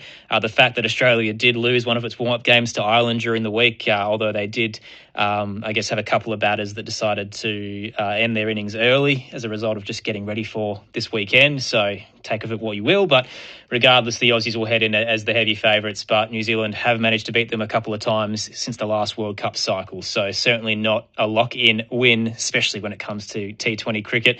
Just quickly, some score updates from the Sheffield Shield venues around the country as well. So day 3 action at the MCG, Victoria up against Queensland. The Bulls starting to get a little bit of momentum now after a couple of early wickets. They're 2 for 59, trailing by 291 runs now. Bryce Street's up to 15. Jack Clayton is on 29. Meanwhile, over at the Adelaide Oval, West Australia are about to be dismissed, you'd expect. They're 9 for 152 in response to South Australia's 7 for 438. So still trailing by 286 runs. The last 2 wickets that have fallen since I updated you were those of Matthew Kelly and also Corey Rockicoli as well. So Charlie Stobo's on 24. Marcus Stoinis also fell for 56. So David Moody's out there, not out. So Stobo 24 and Moody on yet to score at the moment. Over at the SCG as well, day 1 action between New South Wales and Tasmania. New South Wales won the toss, elected to bat. They're 3 for 266, and Daniel Hughes has just reached the 150 mark from 301 balls. So it's his 7th first-class century. He's alongside Jason Sangha, who's on 12 from 19. Time to head back to Nagpur, though. The second session coming up very shortly. And, gee, it's going to be a tough one for the Australians. India finished all out for a pretty big total in the end, 400, leaving Australia trailing by 223 runs. To just achieve that and send them back in again is going to be a tough task when they were dismissed for 177 of their own. So we'll wait and see what the Aussies can put out there. But Corbin Middlemass and Dirk Nannes are standing by. So let's head back to the team on the ground in India. Corby, all ready for the second session. Thanks, Aaron. We've just seen a few of the Indian bowlers doing some warm-ups during the lunch break, and the stumps are being pulled out of the centre wicket area, obviously on the pitches alongside that, a couple of the worn pitches that they were practicing a few of their run-ups and sending down a few practice deliveries before they get the chance to bowl for a second time in this game. Well, we arrived here this morning, Dirk, and it felt like Australia were pushing it uphill. They had a lot of work to do. 144 was the lead for India. The lead is now swelled to 223, all out 400. So they added a further 79 runs this morning for the loss of 3 wickets. Akshar Patel finishing with 84. He was the last man out, bowled by Cummins, and Ravindra Jadeja out to Murphy, bowled, letting one go for 70. Even Mohammad Shami got him before he eventually got a top edge, caught by Carey off the bowling of Murphy as well. So the 22-year-old spinner on debut, Nathan Murphy, 47 overs, 7 for 124. His figures last night, Dirk, were 5 for 82, so he was a little expensive today. Got hit to some big sixes, adding 2 for 42 here on the third day. It's all ahead of the Aussies from here. It's a huge mountain to climb from here just to get back into the game, because not only do they need to wipe this deficit of 223, they need to score probably somewhere in the order of 150 past that just to get in the contest for something, giving them something to bowl at. And given the way the Indians batted so well throughout their innings, not just the top order, but all right the way down to the tail, it's going to be difficult to see them being bowled out for 150 in the second dig. But anything's possible, of course, but it's going to take some batting from here. For the Indians, it's a matter of just giving these opening quick, so a few overs and then straight into the spinners, and it's going to be a difficult ask for the Australians to try and knock off that big total, or that big deficit, even to start with. You could conceivably see that maybe the test will be over today if Australia are in play. That'd be a devastating way for them to go in this first test when, they came with such high expectations, and the squad's in a reasonable state. They've got a few players that are probably going to come back from injury in the next test, and they just need to sort of squeeze through this test match as best they can and get their way into the series. But it's going to be hard if they're 1-0 down and having not just a small defeat, it'd be an absolute drubbing if that happens. But probably the best hope Australia can have is to get out of today with 3 or 4 down or so, with 1 or 2 set batsmen out there, and see what they can do pressing forward into tomorrow and into the last day. Just on the record for Todd Murphy, so a lot of people asking around, 7 wickets on debut, where does that rank? Talking about debut innings, so not Scott Boland's sort of 6 for 7 in the second dig, for example. The first time you get the opportunity to bowl on debut, there's only 2 men that have taken more wickets. One was Jason Frazier on this ground, as it just so happens. Only the second time Australia have played here. They've debuted a spinner on both occasions. Frazier got 8 wickets back in 2008, and we've witnessed Todd Murphy at 22 years of age pick up 7 in this innings here across 3 different days in which Australia have bowled in the match so far. And Bob Massey was the other one back in that famous test at Lords in 1972, Dirk, where he actually picked up 16 for the test. He had 8 in each innings. Did some work for the ABC many years later, and I think he only played 6 test matches, so had them hooping around corners in his first test at Lords, and will always be part of Australian cricket history on the back of that. So shout out to Ferg, who I'm sure is listening, loves listening to cricket on the radio. So it's nice to always recall his feats on in moments like this. What a debut it has been for Murphy as well. He thoroughly deserved his wickets, albeit that 2 of them were almost strangled down leg side in Virat Kohli and Pujara playing an uncharacteristic shot to a ball outside leg. But I think that belies the work that went on around those stray deliveries. He's bowled with guile, he's bowled with great accuracy, he's varied his speeds extremely well, and his release positions extremely well, and probably showed maturity beyond his years, and may it continue into the future. VCA Stadium in Nagpur, 33 degrees, forecast top is 35. The umpires in Richard Illingworth alongside umpire Ninton Menon, who's the Indian umpire, has got the ball in hand as he walks out to the middle, and the Indian cricket team just gathering on the boundary line. Ravindra Jadeja has the white wide brim hat on, as does KL Rahul, and now the tight huddle formed, and Rohit Sharma addresses his team. It's just the 3rd test that he's skippered, and obviously coming up with his first test 100 as captain. It was his 9th overall. And what a spectacular 100 that was. India all out for 400, 3 minutes before the scheduled lunchtime, so lunch was taken. And running past them, the 2 Aussie openers, David Warner, as he often does, about 15 metres or so in front of his opening partners, swinging the bat around. A windmill-like action, and behind him, Usman Khawaja. The pair of them falling to the 2 fast bowlers for India. Warner went to Mohammad Shami for 1. He was knocked over. And Usman Khawaja was out-legged before by Mohammad Siraj. The first bowl that Siraj actually bowled in the match caught Khawaja on the pad. It was given not out. The review was successful, so both of them would be hoping for a more substantial innings here. Khawaja playing his first test match in India. And David Warner has historically struggled in these parts, averaging in the 20s.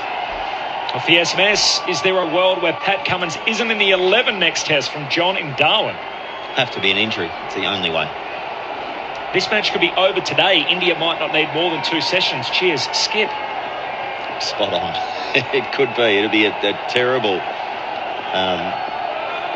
loss of wickets for Australia. It'd be devastating for their cause across the series, because it's hard to come back from a defeat like that. Mind you, India all bowled out for 36 or 34 in Adelaide and went on to win the series. So anything is possible, but it's unlikely to see them come back from that sort of defeat. Sunshine beating down the red dirt at the crease at both ends, and Mohamed Shami has the new ball around the wicket to Khawaja. He clips it immediately off leg stump, just in front of our Ashwin, who's fielding it forward square leg, or just in front of a square leg umpire. Oh, and there's a no-e first up. So the Aussies are on the board. They've got to run without a legal delivery being sent down. Batsman Khawaja, someone who's gone quiet. I can hardly remember him even fielding a ball over the last few days. Had a quiet time in the field. And this can be so difficult after being a day and a half out there in the field in warm weather to turn that concentration on against bowlers who've been well rested. Shami to Khawaja, defending the ball on off stump, back out to mid-on. Had a great trip to Pakistan, had 5 test innings there and made 496 runs. The nation of his birth. Has been part of Indian tours in the past in 2013 and 2017. He was one of the 4 involved in Homework Gate as part of one of those tours with Mickey Arthur.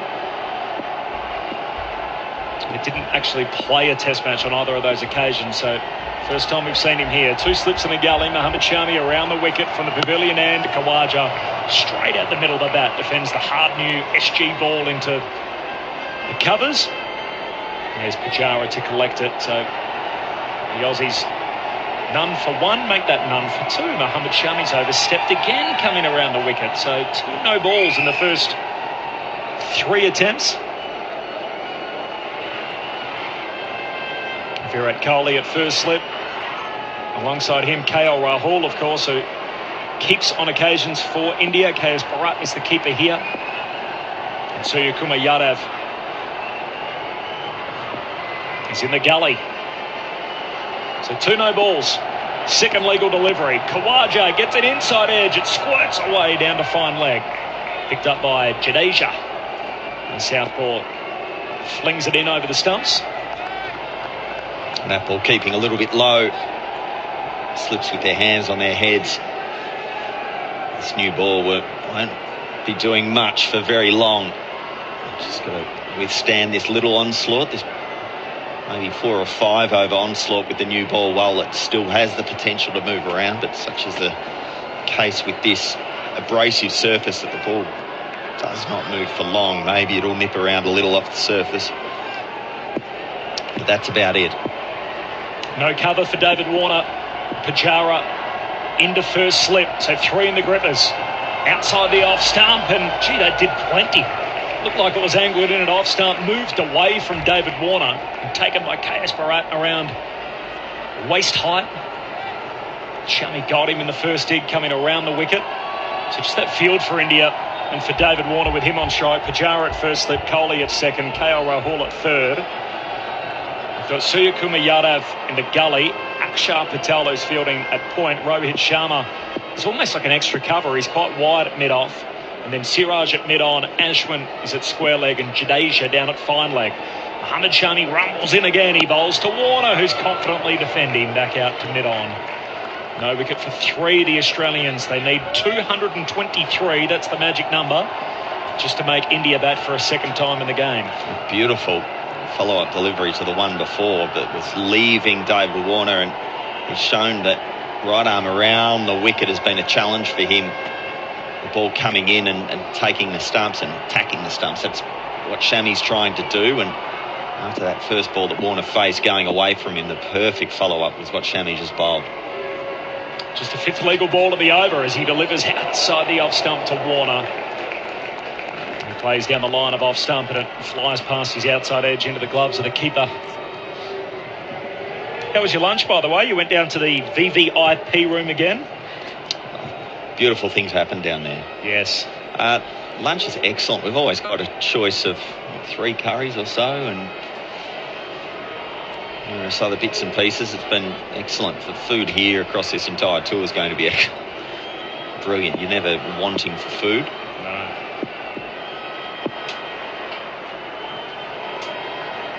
Last ball of the over. Shami bowls to Warner. Gets a thick outside edge. One bounce to Suryakumar Yadav for gully. Warner yet to get off the mark. He's faced 4 balls. Khawaja's on 1. Australia no wicket for 3 with a couple of no balls in that first over of the Australian second innings. ABC Sport Digital through the Listen app. It's the best place to get it right throughout the Border Gavaskar series. You can find it on the ABC Listen app. Look out for that big red cricket ball. Hit that button. And you can listen to every single ball of the series. The SMS number, if you want to get in touch with us, is 0467 920 222. And spin immediately from the northern end, where we're situated. It'll be R. Ashwin who's going to bowl to the lefties. Not even tempting to go with the quick at the other end.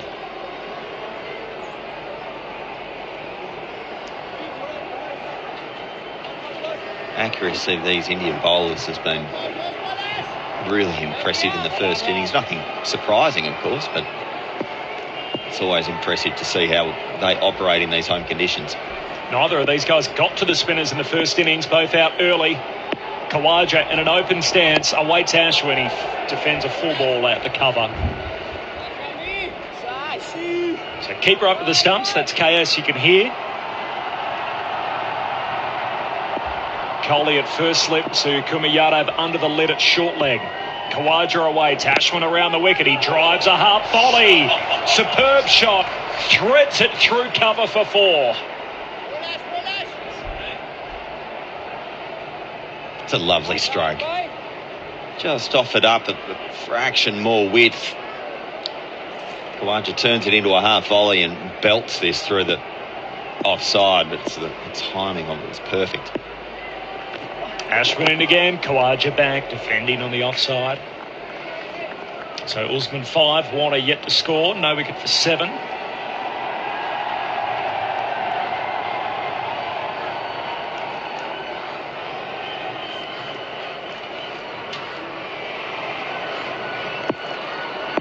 Takes card again. Ashwin's ready for him. Quicker one. Khawaja back, punching away to cover. Mohammad Siraj is there and there's no run. Already Usman Khawaja really being positive with his footwork. He's all the way back on the stumps and other times pressing forwards. Exactly what Jadeja did and did so well. Now silly point in. Khawaja nicking straight to Kohli. Ashwin gets his wicket. A win for Khawaja earlier in the over with that boundary through cover. He went to go again on the drive and nicks off. Ashwin strikes in the second over of Australia's second innings. Khawaja out for 5. The Aussies 1 for 7. Almost identical stroke to what he tried to play, what he did play and get 4 for just a few balls ago. This one landed in the footmarks. One of the first deliveries we've seen throughout this test match. It's landed in those footmarks. Outside the left-handers off stump. Very full delivery. By rights, you would think that you can normally flay that through the offside, but no, it turned a bit, turned and gripped. Usman Khawaja falls. 1 in the first innings, out for 5 here. It's interesting reading when you go back and look at Usman Khawaja now through his past 6 scores. He's gone 11-2, 1, 195 not out, 1-5. So some lean scores around that Big Daddy 100 of the SCG. And Nannes Labuschagne is out there before the second over is done.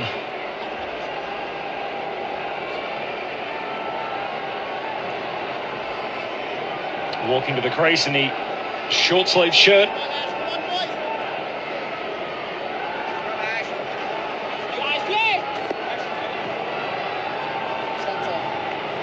Takes centre here. As Richard Illingworth helps him out, marking his guard. Nannes Labuschagne, the top scorer for Australia in the first innings with 49. And the heat is well and truly on for the Australians, needing 223 just to make India bat again.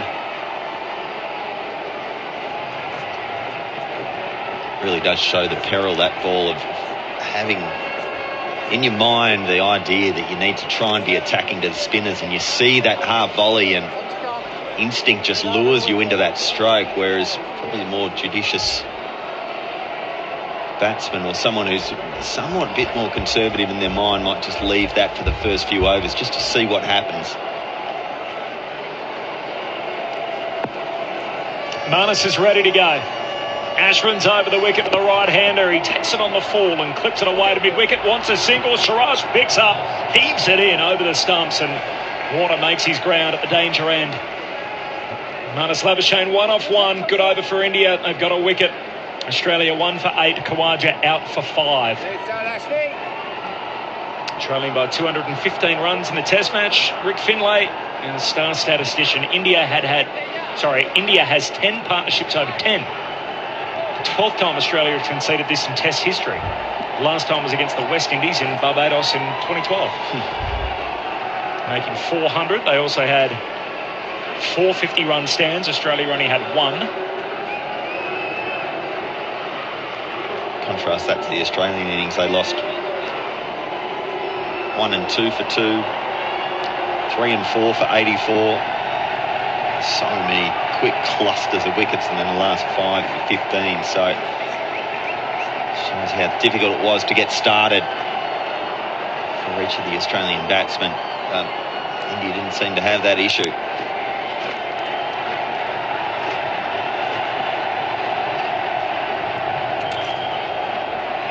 Healthy crowd in again today.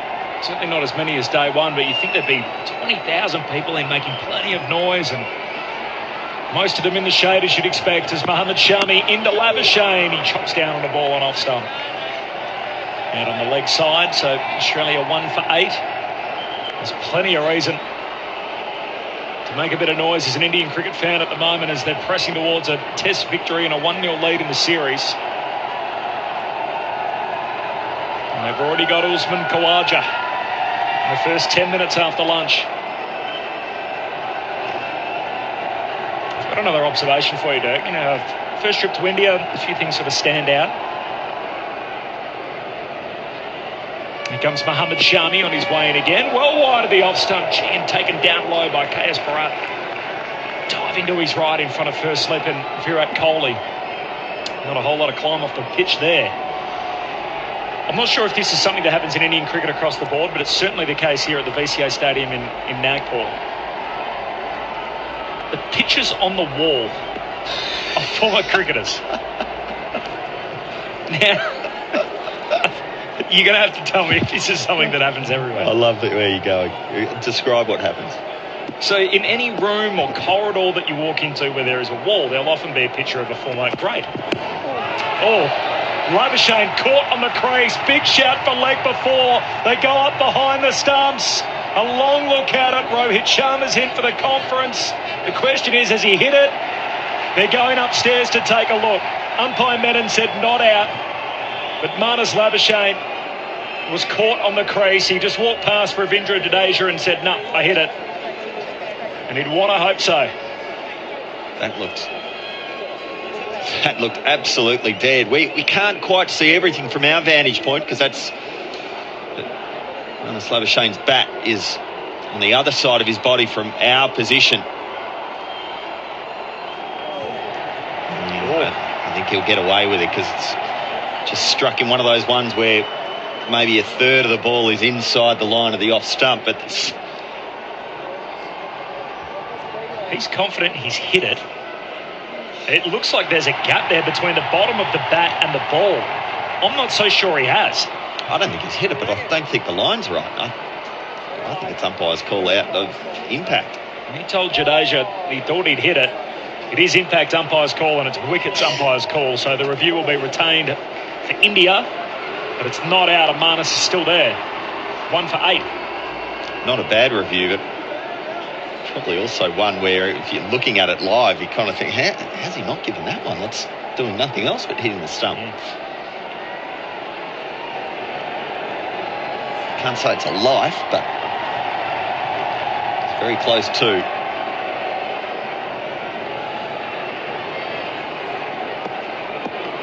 The Aussies feeling the heat and the beating Nagpur sun. As Mohammad Shami to Manus Labuschagne, he drives to Rohit Sharma at cover. There's no run, 1 for 8. So as you walk into the ground here at the VCA Stadium in Nagpur, up the stairs, the first thing I saw when I walked in on the 2 days before the test when we were setting up the gear was this big picture of Dennis Lillee. I thought, there's DK. I grew up watching cricket at the WACA ground. There's a whole stand named after him. Now, that's as you walk into the ground, the very first picture on the right-hand side. The first, so over and above anyone else. Yep, just says Dennis Lilly. Nothing underneath it, no mention of his feats in Nagpur or anything else. And there's no context. As Marnus Labuschagne lets one go. And as you continue to walk through the stands and different parts, whether it be the pavilion on the other side, underneath us in the VVIP room, as they call it, up the stairs to the commentary box, past David Gower, the sort of various players from around the world with zero context as to anything that's happened with their cricketing career. Not a mention at all about something they've done in Nagpur, in the country of India, just random greats in the sport of cricket placed in certain spots around the stadium. Here's Labuschagne, lets it pass outside the off stump from Mohammad Shami. It's the end of the over. It's a maiden. Aussies 1 for 8 in their second dig. They've already lost Khawaja. Marnus on 1. Warner yet to score. And more than that, they're in different sizes. Yep. They're in different picture frames. There's no one style of picture frame. Different, like the DK one's in the Test arena, whereas the David Gower one's in his one-day strip. Yeah. But you'll enjoy this because this happens at every ground around India, and it is completely random. There's no rhyme or reason to it.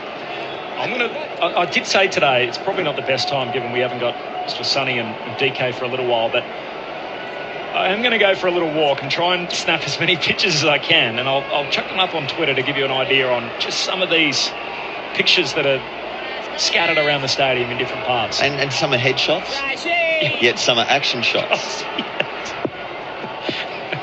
Izhar Ashwin is going to continue on his way in to David Warner, and Warner somehow misses it. How did that not hit off stump? Gee, Warner pressed forward to what looked like a full ball. He played and missed. It pitched, ripped away from him, and somehow missed his off peg. Holy smokes. Fair to say that's a good ball. Ashwin with his hands on his head cannot believe it. Now we've got a second slip in position as well. And a silly point right underneath David Warner's nose. He's yet to score. He's chopping down on one late to backward point. There's no run. Mohammad Siraj fields. David Warner's chuckling away. He had no idea how to play that, so he was caught on the crease, lucky to get away with it. He didn't know whether to press forward or back, didn't know whether that was the ball that came on, and so just played it off the pitch. That living dangerously. Warner awaits Ashwin. He's forward and defending back down the pitch in front of a non-striker. There's some good niggle as well coming out of the slip cordon, but Dave Warner, unlike Dave Warner of old, doesn't bite, just joking away with it in good nature. Ashwin continues around to Warner, who's back and defending, out on the offside to Suryakumar underneath the helmet. 0 of 8, David Warner. Australia 1 for 8 in their second dig. Ashwin has 1 already. Outside the off stump, Warner's forward and driving just wide of mid-off. Jadeja collects and they get through for 1. David Warner's off the mark. 1 for 9.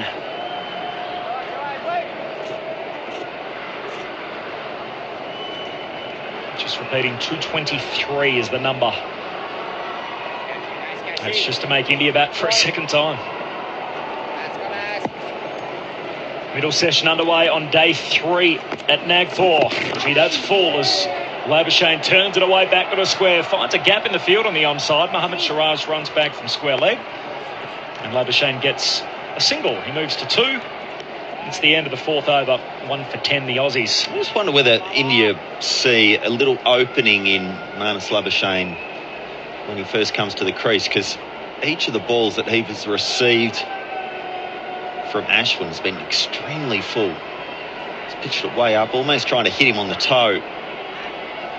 Sometimes when batsmen come to the crease, they're a little slow moving, and I just wonder whether that's a plan to try and trap him in front. There's a medical staff out at saying Shami at the end of his bowling mark.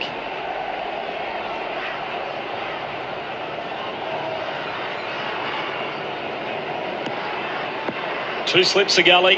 Nannes Labuschagne on two. Mohamed Shami on his way in and defending the ball on middle stump. Labuschagne on the offside. Shami's been bang on the mark. Asking Australian batsmen to play at nearly every delivery.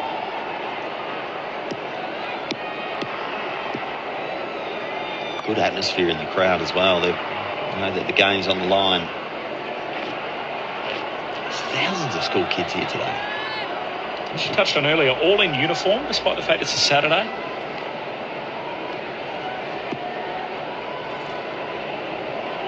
Making plenty of noise, cheering on their heroes as Labuschagne takes the ball off leg stump out to mid-on, flirted with the idea of a single, not to that man.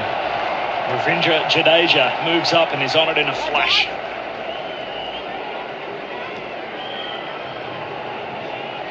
I think Geoff Lemon's campaigning for a bowl. I don't know if you've seen him in the box next to us, Dirk. He's been doing some warm-up routines, I think, for a good 10 minutes now since we've been on air.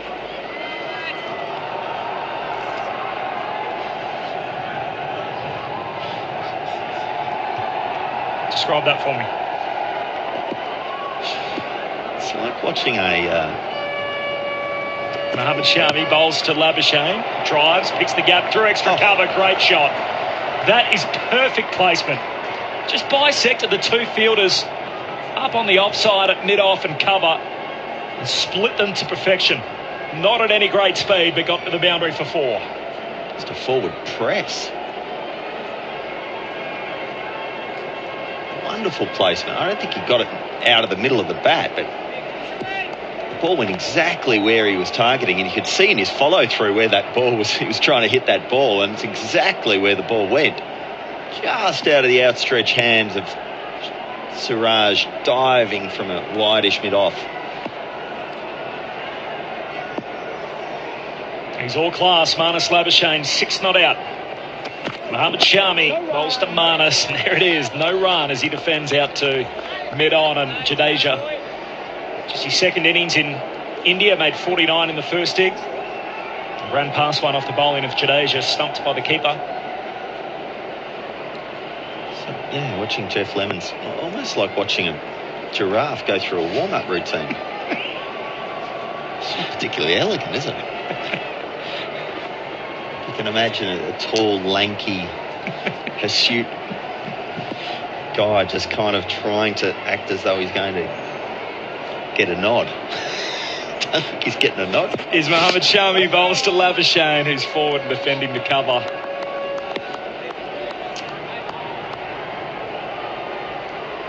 I don't know if you heard much of Grandstand this morning with Ben Cameron. Our ABC audience might be with us, but the question, I'll leave you with this, Prakash. Wakankar is about to come in, asking the question in light of LeBron James going past the scoring record, as to which records do you think you'll never see broken? So I feel like cricket has some big ones, obviously with 99.94 and Murali. 1 for 14, last ball of the over. Leading edge, gets in the gap though. Off the bat of Nannes Labuschagne between point and gully and down the boundary for 4. So Nannes is ended up double digits. 1 for 18. Labuschagne is on 10. Warner is on 1. Prakash Wakankar is coming in next. Is it close? I reckon that was pretty good. Oh, better. No, look, he's getting a bit of a nod, but not. Maybe you're right without being fantastic. I thought you were pretty good. It's been tough. We've had a pretty big lesson over the last few days in pronunciation of these Indian surnames, particularly the ones from Maharashtra, the Marathi surnames. What is it, Prakash? Yeah, Wakankar. It's Wakankar. Wakankar. Kar, not Kar. That's the only difference. Here's Ashwin with a fresh over. Comes in and bowls, and it's played back with a point. Will be fielded there by Siraj. There is no run. 18 for 1. Dirk Nannes making way for Dinesh Karthik, who is slipping into the seat alongside me as India, having already picked up the wicket of Usman Khwaja, and are running Very close call, that umpire's call, which saved Nannes Labuschagne. Next one from Ashwin, defender at the onside. Good afternoon, Dinesh. Good afternoon, Prakash. What a very interesting phase of play this is going to turn out. Pretty much decides whether the game is going to go down to the fourth day or finish today. Ashwin in, bowls, defended. Thickish outside part of the bat, squirts away to point, no run. Over a period of time, especially in India, Ashwin has got the better of Warner. So that's a challenge that Warner would be relishing. Good players always want to do well against the better bowlers in the team. Absolutely. Ashwin bowls, and he's dropped it, has he? Did he get some bat on it? Absolutely. He nicked that one, and Virat Kohli has dropped it. Ashwin probably ended up, you could see from Ashwin's reaction, he's rather disappointed. Virat Kohli's slip catching has obviously been under a little bit of scrutiny. He's been terrific to fast bowlers, but spinners is something that he just started doing. He's always been very good against fast bowlers. Oh yeah, clear edge, went straight. It's a regulation catch, many would argue. No catch is easy, no catch is difficult. It's the result that counts. This one squirted away square on the onside. Just kept the feeling that Virat often reaches for the ball, looks to grab it almost, and you wonder if sometimes that just causes a little bit of a miss. But this was a regulation catch, did you? Yes, it was arguably one of the easier ones that he's going to get for a spinner, because generally slip catching to spin can be very hard, as we saw last night when Steven Smith, one of the better slip fielders over a period of time, dropped one of Nathan Lyon. Yeah. Proved pretty costly towards the end. Here's Ashwin now over the wicket to Labuschagne. Labuschagne defends in front of forward square. Rohit Sharma himself is a very good slipper, isn't he, DK? Yes, he's got great hands. You can see when he's generally stood in slips quite a bit, but in test matches he refrains from doing it, and the fact that it requires a lot of concentration. That's the one thing that goes in favour of Virat Kohli, because he's somebody who can concentrate for long periods of time, whereas Rohit Sharma is going always having a word with the bowlers, trying to make the field changes. I know generally slip fielders, rather the great captains, have been in slips, but I think also you got to factor in the fact that Rohit Sharma got injured in slips the last series against Bangladesh when he tore his webbing. So these things would play on a player's mind. Sure. And to be fair, I think Virat Kohli is a very good slip fielder. KL Rahul, another really good one. The two names that actually pop up from domestic cricket, and one of them is right now playing, who's a very good slip fielder, Surya Kumar Yadav. He's got really lovely hands. We saw that in the previous series against New Zealand when he caught a couple of blinders at slip of fast bowlers. He did. And another name that I have to add here is Manish Pandey. He's somebody who's very good in slips. You nick a ball against Karnataka, more often than not when you play domestic cricket, it's better you start walking. You don't need to wait too long. High praise indeed. Start of a fresh over from the northern end of the ground, and Siraj has been brought into the attack for the first time in this innings. Comes in and bowls to Warner. Warner defends. So Ashwin, I think, has got Warner about 50% of the time that they've played against each other, and this could have well been another one. Unfortunately for Ashwin and India, and fortunately for Australia and Warner, that catch went to ground. 19 for 1. Remember, the deficit was 228, so Australia still trailed by 204 runs. How the fortunes changed here in this test match when Surya Kumar Yadav got out in form of the 7th wicket.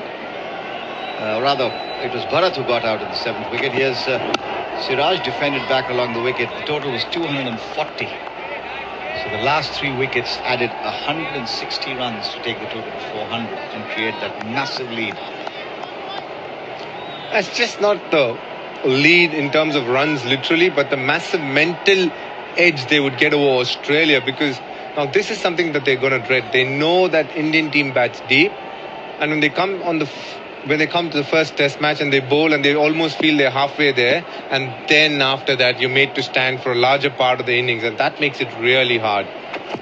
Siraj bowls again, defended solidly by Warner up towards mid-off. No run. 1 for 19 it remains. Warner is a very interesting case study, and I would say that because in white ball cricket, when he's come for IPL, when he's toured India for the ODIs and T20s, he's been a phenomenal player, a player who's been feared. Understandably so, because he's a terrific player in white ball cricket, and the fact that the pitches are obviously slightly easier to play on, and the Kookaburra white ball with its non-pronounced seam, whereas an SG ball is far more pronounced, makes a massive difference. But still, he's somebody who's capable. Siraj bowls, defended back along the track again by Warner. Of scoring those big runs. I mean, he is somebody who's very potent in terms of shot making. But when you do see his approach right now, he's playing carefully. It's not somebody who is having the intent to score boundaries, which is how he starts when he's in Australia. Tells me he's trying to, understand and assess conditions before he decides which way to go in terms of shot making. Because playing shots on a pitch like this is an art in itself, and it probably comes a little more naturally to Indians. It's like when Indians tour abroad and play on seamer-friendly conditions, it comes a lot easier to the home team there, and that's the difference, I guess, when you come touring to India. It's also the challenge, really, of home and away series. This one's again right in the stumps, defended on the onside. That's what makes it all interesting. And many sports have this. Remember the Davis Cup back in the day, and even now, home and away games. So the home team chooses the surface, whether it's hard courts, clay or grass. That makes a difference. They play to their strength. Same thing in cricket as well. You get surfaces which obviously the home team has the right to prepare. And oftentimes it's meant to favour their own team. Here's Siraj now turning for the last time in this over. From the pavilion end into Warner, 2 slips and a gully weight, and Warner pushes it away quietly on the offside. Akshar Patel at backward point, no run, 1 for 19 after 7. And that's probably one of the peeves that the Australian team has, because I think when they play in home conditions, they actually don't have the opportunity to decide what sort of wickets they want to play on. I think the curators, to a large part, decide what the wicket is going to be, depending on how the nature of the wicket and the weather, etc. Whereas with India, I think they do have access to the curator, where they're able to prepare a pitch that will completely suit the needs of their team and their strengths. And in many ways, rightfully, if you do see it, if you put up an argument in the court of law, India will still win it purely because the rule says that the home team gets the option to decide on what sort of tracks they want to play on. And that's a major difference between playing in India and playing abroad, where sometimes the home team doesn't get access to the kind of pitches they want to play on. Ashwin with a fresh over the wicket to Nannes, who defends back along the track. Yes, and of course, the whole idea of the drop-in pitches is something, I guess, that also is very unique to Australia. At least at some of their grounds, not all of them. And as it is in England, you're seeing changing nature of pitches as well. Historically, here's Ashwin again. In bowls, tossed up and flicked away nicely on the onside. There will be runs here. Just a single, in fact, as a fielder at deep mid-wicket who comes in and fields. It's 1 for 20. And Nannes goes up to 11. The 2 big players for Australia are going to be Marnus Labuschagne and Steve Smith. Yes, they batted well in the first innings, but you also get the feeling the left-handers are going to have it that much harder than the right-handers. So you would expect both of them to do something special if Australia stand a chance of gaining a lead on India at this stage. Ashwin bowls, pushed back along the track, and yet I'll point you to the scorecard of the 2 left-handers in the Indian team. 70 apiece. Interesting, isn't it? Yeah. Does it tell you about the quality of bowling or the quality of batsmanship? Bit of both, I think. More the batsmanship, I would imagine, TK, but your thoughts, of course, are going to be far more pertinent, I would submit. Defended back along the track to the bowler. A bit of both, I would say, but the more interesting point here is why would it be difficult for the Australian left-handers more is because of the fact that we have 2 left-arm spinners. Ashwin goes in bowls. Back along the track to Ashwin. Gets a hand on it. 1 for 20. Yes, Australia, of course, made that selection choice. The 2 of them that have been talked about. One clearly has been a huge success in the form of the debutant, Todd Murphy. And the other, of course, Travis Head. A lot of debate about that. Played away on the onside by Warner very watchfully. No run. Last ball of the 8th over coming in. In fact, was the last ball. So 8 overs gone. It's 1 for 20. Warner's 2 of 23. Marnus Labuschagne 11 of 17. Mini conference there. Rohit Sharma having a quick word. I think there's Rahul alongside him. And now the Indian fielders just moving away to their respective fielding positions. KS Bharat has kept wickets rather well. And as you'd expect, Ravindra Jadeja into the attack in the 9th over. From the pavilion end, the northern end of the ground where he's taken the majority of the wickets. Sporting a bit of a Japanese style hairdo with a little ponytail wrapped up high on his head, almost like a samurai warrior. And certainly when he wields that bat, DK, after getting to his landmarks with the bat, he reminds you of one, doesn't he? Absolutely. Absolute rock star. The late Shane Warne called him as a rock star, and it stuck with him. I think it's a name that he's really proud of.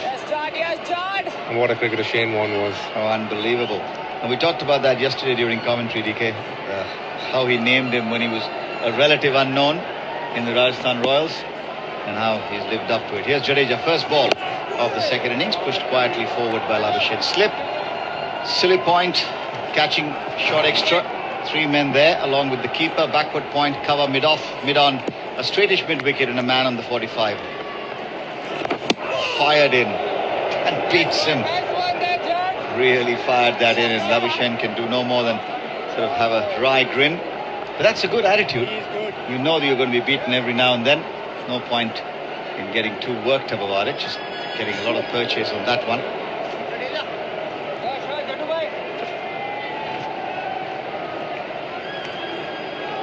Jadeja gets through his overs really so quickly. Comes in and bowls to Nannes. Nannes works it away on the offside to backward point. Not for runs. 1 for 20 it remains.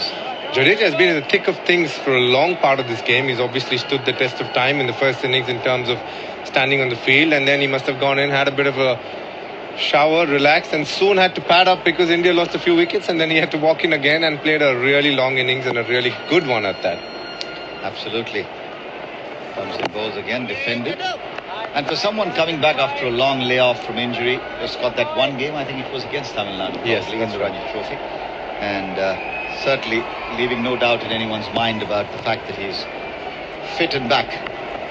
Defense pushed away on the offside, just rushed into that defensive shot. How India missed him in that T20 World Cup. Majorly. Massive is the word. Yeah, huge player. And that's the remarkable thing, isn't it, DK? I think you were speaking about it, that irrespective of the department of the game, he's always got a presence. And he's just so good at everything he does. Here he is, comes and bowls, and this one squirted away on the offside. There will be runs. They take one. They might think of the second. They do. Rahul Fields sends the return in at the strikers. Then 2 more to the total. 1 for 22. Now, the man out, Usman Khwaja, caught by Virat Kohli at first slip in the first over that Ravichandran Ashwin bowled, the second of the innings. And could have been 2 if Virat Kohli had been able to hold on. Another one in the, again off Ashwin's bowling, of the bat of David Warner. That didn't happen. Warner's progressed to 2 of 24. Labuschagne is on 13 of 23. We're in the 10th over, and Ashwin to continue.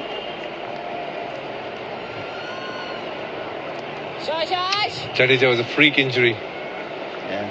And, you know, got a feel it was part of destiny as well. A key player for us. Ashwin bowls and Warner defends to forward short leg. So there's a slip in a gully, almost 2 slips really in close catching. Virat Kohli and KL Rahul. Suryakumar Yadav at forward short leg. Rohit Sharma catching short extra. Backward point, cover mid-off, mid-on, and a man on 45. Here's Ashwin again. Bat and bat squeezed together. Comes out to Rohit Sharma. Again, a quality duel between a lovely bowler and a terrific batter. And that's exactly what Test cricket is all about. When these challenges come about, the better one comes out on the day, and it keeps changing with every destination, every venue that you play. And for the moment, you do feel that Ashwin has got the upper hand. Bowls to Peterson on the forward defensive shot. That's going to happen a lot, but you've got to just stay with your game plan. 1 for 22. You can see what Ashwin is trying to do here. He's trying to bowl on the stump, make him defend, and then toss one up outside the off stump and hope that he goes at it. Then he gets an opportunity in slips or in one of the fielders in the offside.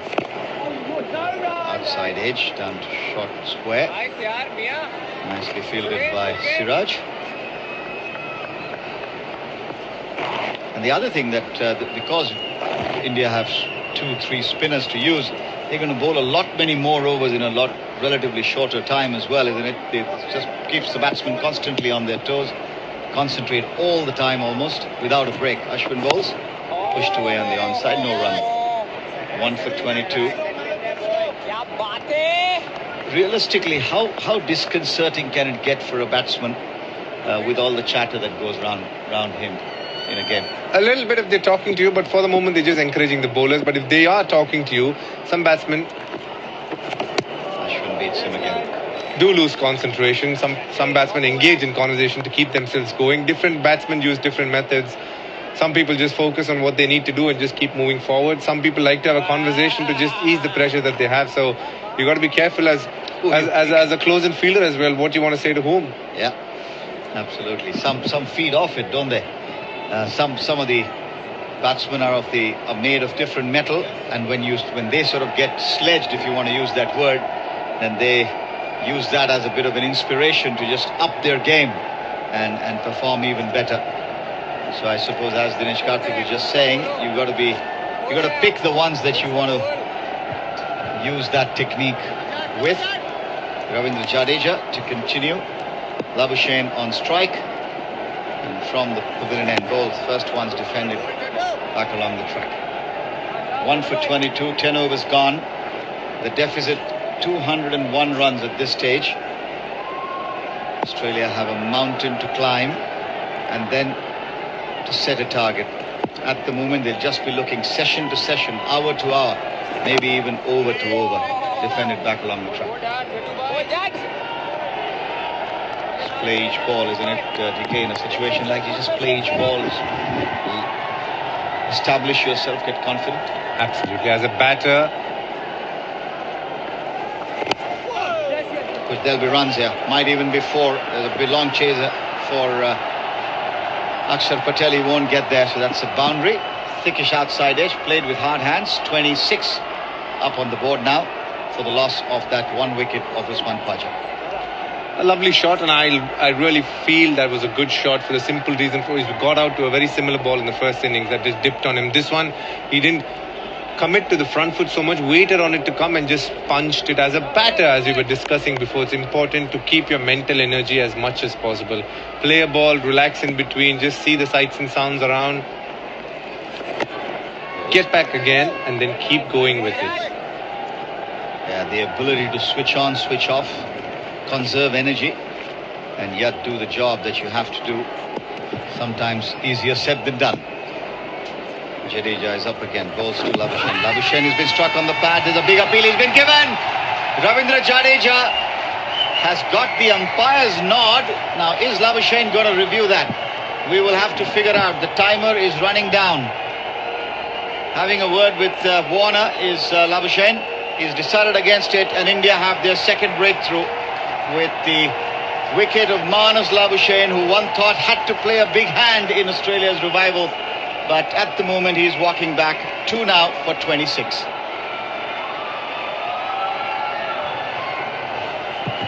Plum. No chance there. Went back, was beaten in the air and off the pitch as well. Struck smack in front of the stumps. No chance there for Labuschagne. Misread, I think, the trajectory and the guile of Jadeja. Just that little bit of extra turn on the back foot gave himself very little chance of surviving that, and Australia now sink a little bit deeper with the big wicket of Manus Labuschagne, which brings Stephen Smith with a lot of responsibility on his shoulders to the crease. Dirk Nannes now alongside me. Very wise decision not to refer that, because that was stone dead. Pitching middle, hitting halfway up middle. It would look similar to the Pete Hanscom review in the first innings, but you can understand why Pete Hanscom had to review it because of the match situation at the time. But this one was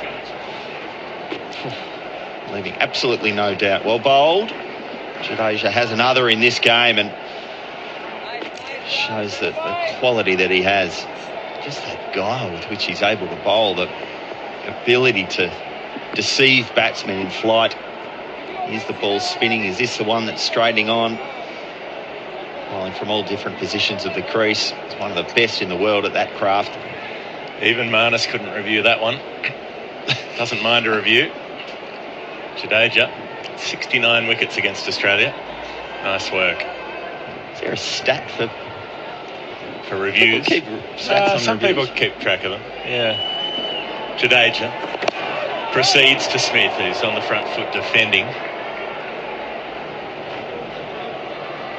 It's the end of the over. 11 of them gone. Australia 2 for 26. Which means effectively they're 2 for negative 197. They definitely keep stats on captains reviewing the number of successful and unsuccessful reviews, and they match those stats up against all of the umpires, see how many they have overturned versus upheld. In terms of which players use the most, it's probably there in the stats. I imagine around about the Shane Watson era, people started taking a keen interest in who used more reviews. Ravichandran Ashwin bowls to Warner round the wicket, defended on the front foot. No run.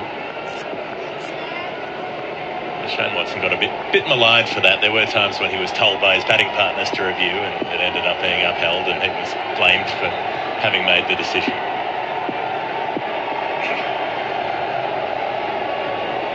Ashwin bowls to Warner, beats him, big turn past the outside edge. Chris Rogers famously at Lord's in 2013 told Watson to review. Watson was given out, and then Rogers was hit in the stomach or in the box by a full toss outside leg stump and didn't review it, even though he was given out LBW. One of the worst decisions in the history of umpiring, and also one of the worst non-reviews in the history of umpiring. But he felt he'd already burned one review with Watson. He couldn't use the team's other review on himself, so he just walked off. Some people are too shy and self-effacing for their own good. Ashwin comes over the wicket now, and Warner's defending off the leg stump, kicking it away really in the end. Didn't get that to it. Has a big smile back at Ashwin. There's one thing I enjoy about David Warner, even when he struggles, even when he gets criticised, even when he's up against good bowling, he still seems to be having fun out there. Turns the ball to short leg, soft hands, no run. I think that's something that's changed over the course of his career. I think he always felt like he was in a battle, almost in a war when he was out there earlier on in his career. That's changed a bit these days. Ashwin to Warner, stretching forward and defending, bringing that back foot around in that characteristic way that he has.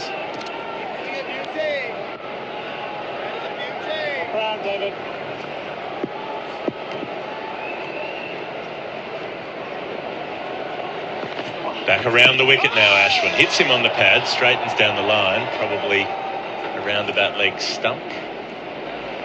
Surprised they weren't a little bit more excited for that one. Maybe that one's sliding down. Warner there getting a good stride in. Ball maybe not turning quite enough to threaten. I think it also comes with the maturity of having life in order off the field and realising that when you start having kids, realising that cricket's not the be-all and end-all, which it can be for so many of these players throughout their 30s.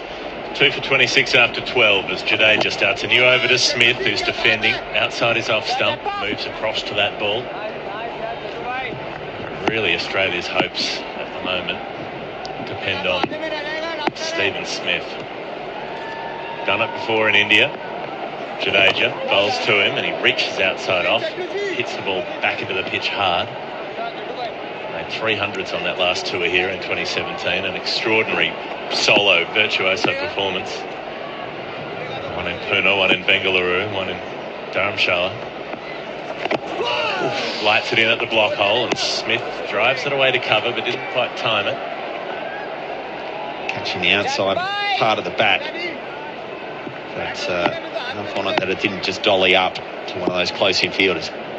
Jadeja floats it past the edge. Turn on that one and Smith points at him and does his own version of the head wobble, which means good delivery. He's not really speaking to the bowler, but he's just speaking to himself. That's the one he says that turns. But he played a straight line and didn't account for turn. That's what got him out in the first innings when he did play for a bit of turn, and he would be furious about that because that's usually the discipline he has. Play straight, let the ball beat his edge. And he reaches for that one outside the off stump. Interestingly, it's one he might normally have left, but worried about it coming on with the arm. It's 2 for 26 still. The pressure palpable here at the VCA Stadium in Nagpur. On the middle stump, flicks it away nicely, Smith, but straight to mid-wicket. Can't get through the field. Another maiden over, 13 of them gone, 2 for 26. Smith yet to score. Warner, 2 off 36 balls.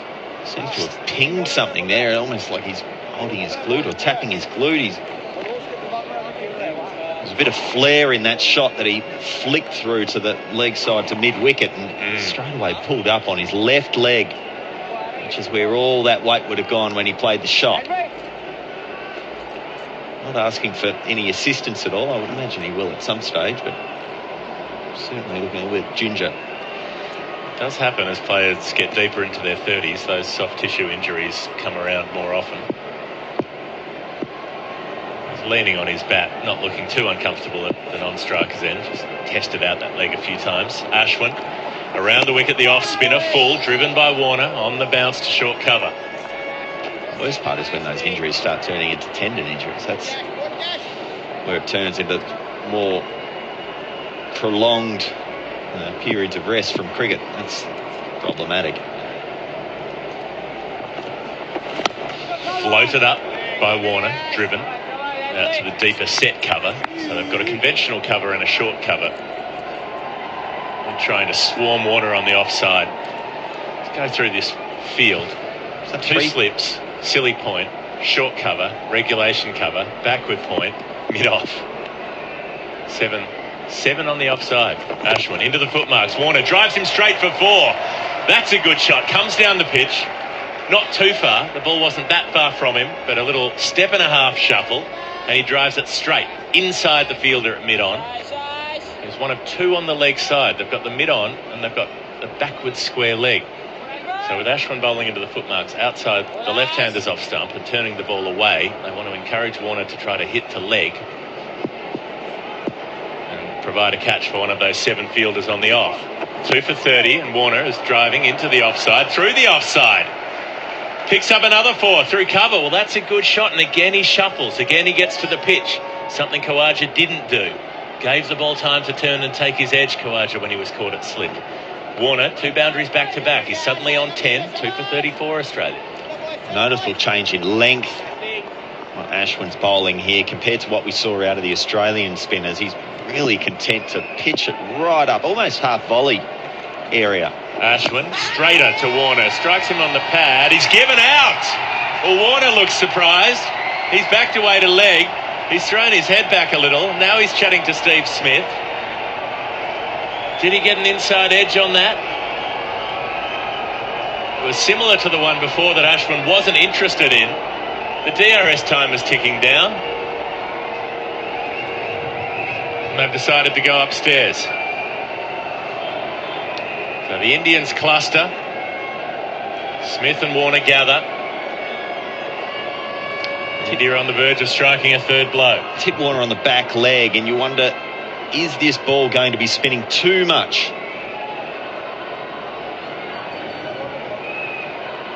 It hits the cheek of the ball, goes on straight with the arm from around the wicket, and it's clipped the inside of his front pad. So, is there enough angle on it to take it down leg? To me, that looks like umpire's call on leg stump. Seeing the replay now. Pitches in line. This might just be missing leg. It might. It's not. It's an orange light. Warner's gone. Australia lose their 3rd. They're in deep, deep trouble here in Nagpur. And David Warner turns and starts the long walk back. Richard Illingworth's decision upheld. He raises the finger for a 2nd time. Warner's gone for 10. Australia 3 for 34. They're still behind by 189 runs. And this match looking more and more likely to be over today. That ball, the way it ended up out on the offside, initially you think that ball's hit the back leg, but it's just clipped the front leg, and it was a ball that went straight on with the arm, so it wasn't the one that turned. incredible bowling. Just the ability to disguise that. It looked exactly the same as every other ball that's been spinning away.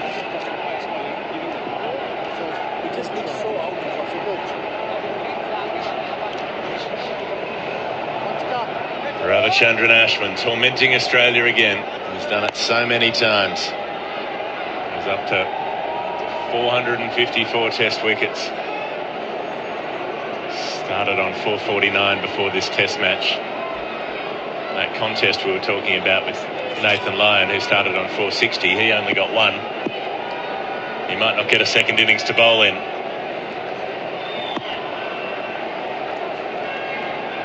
Ashwin with Matthew Renshaw. First ball duck in the first innings. Nearly another one as he squirts it away off a thick edge. It rolls towards point.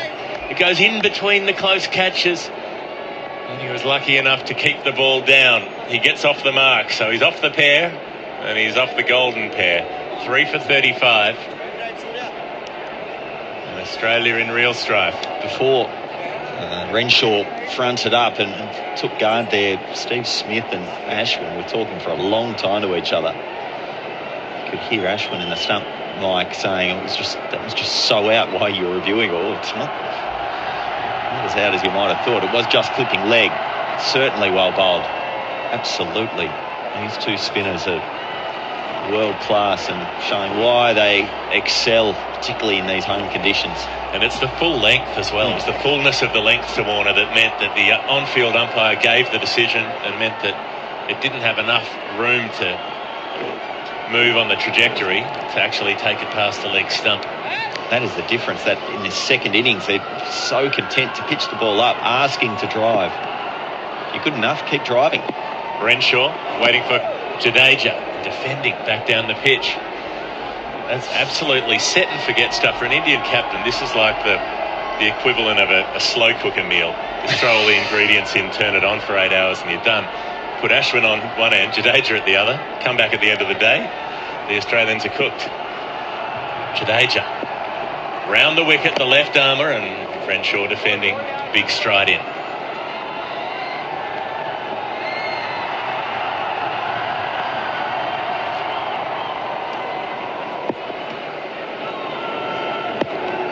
Jadeja, flat, quick on the leg stump. Renshaw gets his hands down quickly, clips it to the bat pad catcher at a very short square leg. Danger here from Renshaw is when he takes that big lunge forward, he closes himself off and doesn't really provide great access to the ball, so he has to play. Jadeja fires it in. Renshaw drives it hard to a deep set mid-on, runs with the shot and gets through to the non-striker's end, doubles his score. He's got 2. Smith yet to get off the mark. Australia 3 for 36. If you're just tuning in, you're on Grandstand Cricket on ABC Sport. Geoff Lemon and Dirk Nannes with you. The VCA Stadium at Nagpur. Australia trailing by 188. They bowled out India for 400 earlier today. Big deficit after being bowled out themselves for 177 on the first day. And now they're 3 wickets down. Jadeja comes into bowl. Smith advances, lofts him, down the ground. Long, it's gone for 6. It's nearly hit the cameraman at long on. Well, Smith off the mark with a 6. Has he ever done that before in a test match? Rick Finlay, if you're listening, drop us an SOS. I doubt it. I think I've been at all but 3 or 4 of Steve Smith's career hundreds, and I don't remember him doing this before in the long innings. I don't remember him doing it at all. Decided to take on Jadeja. 3 for 42. Jadeja spears it through outside the off stump. Smith defends. Really, it's a lovely stroke considering what's happened around it. That ball's spinning away. He's had some that come straight in. And no doubt in the back of his mind, he's got that memory of the dismissal in the first innings when he looked so comfortable, so at ease. And a few balls going past the outside edge, and then one that just came straight on. Straight through the gate. 3 for 42 after 15 overs. Australia rocked here. Usman Khawaja caught it slip by Kohli off Ashwin for 5. Labuschagne, LBW Jadeja 17. Warner, LBW Ashwin for 10. 3 for 36. Ravichandran Ashwin with the ball from the northern end of the ground, around the wicket, the left-handed Renshaw defending on the front foot, no run.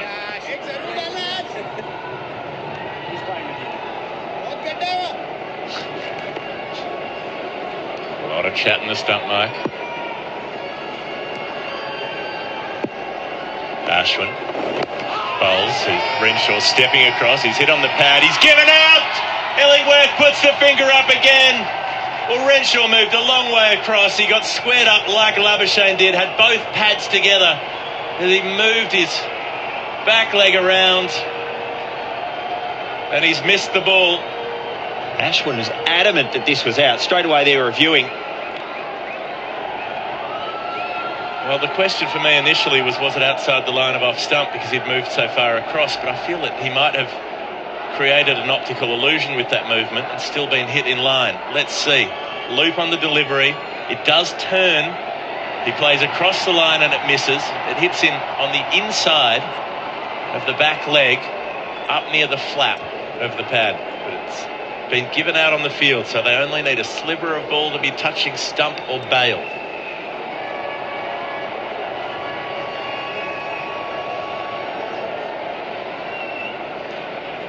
Seems like something that could save him might be height, but Renshaw's a tall man. He might have the long pads on, but I don't know on this pitch. Even at that length, I don't think it's going to save him. Behind the stump didn't really like it as much. Maybe they thought it might have got a little tickle on it. I don't think so. They might have thought height, perhaps. It pitches in line. It's hit him in line with the off stump. It'll be clipping the bails. Yep, just below the bails. It's 3 reds. Australia lose their 4th. Careering towards defeat on the 3rd day here in Nagpur. It's going to take a miracle from Steve Smith and Peter Hanscom to save them now. That's wicket number 95 for Ravichandran Ashwin against Australia. Incredible. 95 wickets against the one country. And that, with the wicket that has fallen, will be the drinks break. Australia shattered. They've been broken by India today. In the field, dropping catches. And now with the bat, they're 4 for 42. With drinks on the field, let's get some news headlines. ABC News with Satyam Weinstein. A Melbourne family has confirmed the death of their father in the Turkey earthquakes, which have now claimed the lives of nearly 24,000 people. Suat Bayram was visiting Turkey with family when the building they were in collapsed. Residents on Norfolk Island have been told to stay inside as they prepare for Cyclone Gabrielle, which is expected to pass over the island around midnight local time. Canada says it assisted with the deployment of aircraft used to track a flying object shot down by a US fighter jet. The object was down off the coast of the US state of Alaska. And South Australian police will soon have the authority to issue an immediate loss of licence to drivers caught with drugs in their system. ABC News. This week on Landline, devastation in WA's Kimberley region, rebuilding in central New South Wales, and the upside of flooding, revived wetlands for birds. Feels very special, I think, when you come into these places, and you know, we have sort of between 30 and 50,000 breeding pairs in here. You're maybe the only person that these birds have seen so far. That's Landline, Sunday 12:30 on ABC TV and streaming on ABC iView. Grandstand cricket. Kawaja nicking straight to Coley. Ashwin gets his wicket. A win for Kawaja earlier in the over with that boundary through cover. He went to go again on the drive and nicks off. Ashwin strikes in the second over of Australia's second innings. Kawaja out for 5. The Aussies 1 for 7. Jadeja is up again. Balls to Labuschagne. Labuschagne has been struck on the pad. There's a big appeal. He's been given. Ravindra Jadeja has got the umpire's nod. Wicket of Manas Labuschagne, who one thought had to play a big hand in Australia's revival. But at the moment, he's walking back. 2 now for 26. Ashwin, straighter to Warner. Strikes him on the pad. He's given out. Well, Warner looks surprised. He's backed away to leg. He's thrown his head back a little. Now he's chatting to Steve Smith. And they've decided to go upstairs. Pitches in line. This might just be missing leg. It might. It's not. It's an orange light. Warner's gone. Australia lose their 3rd. Ashwin bowls. Renshaw stepping across. He's hit on the pad. He's given out. Illingworth puts the finger up again. Well, Renshaw moved a long way across. He got squared up like Labuschagne did, had both pads together. Pitch is in line. It's hit him in line with the off stump. It'll be clipping the bails. Yep, just below the bails. It's 3 reds. Australia lose their 4th. Careering towards defeat on the 3rd day here in Nagpur. Australia v India on ABC Radio, Sport Digital and ABC Listen. It's looking pretty grim for the Aussies. 4 for 42. And Ravichandran Ashwin is working his magic. He's got 3 wickets. And Khawaja for 5. And he also removed Matt Renshaw for 2. And he's got David Warner in his pocket again for 10. Ashwin continues forward and defending back down the pitch. It's Peter Hanscom, the first ball he's seen. The reason he's out there, Matt Renshaw, LBW, Ashwin for 2. The Aussies have also used 2 reviews and neither of them have helped them. Full toss outside the off stump, driven away through cover. He's going to get 2, Pete Hanscom. He doubles up. 4 for 44, the Australians. They still need another 179 just to make India bat for a second time in the test. Afternoon, Dirk. Afternoon, Corbin. It seems unlikely, doesn't it? It seemed to be in a spell. These Australian batsmen. Ashwin is just conjuring up something special. There's no respite at the other end with Jadeja doing his work as well. Full again. Hanscom digs it out to mid-on. Again, it's the length. Ashwin is pitching it noticeably some 1 or 2 metres fuller than the Australian bowlers. It's quite remarkable. He's almost bowling half volleys every ball. Australia's lowest score against India is 93. As Ashwin bowls to Hanscom, he's down the track and he clips it away through mid-wicket for 4. It's a nice shot. He moves to 6. And the Aussies on the ropes, 4 for 48. End of the Ashwin over. Smith's on 6. Matt Renshaw out in the over for just 2. Now, Dirk, sometimes when you get out cheaply in both innings, every now and then there's a ball that just has your name on it and you get a couple of good ones.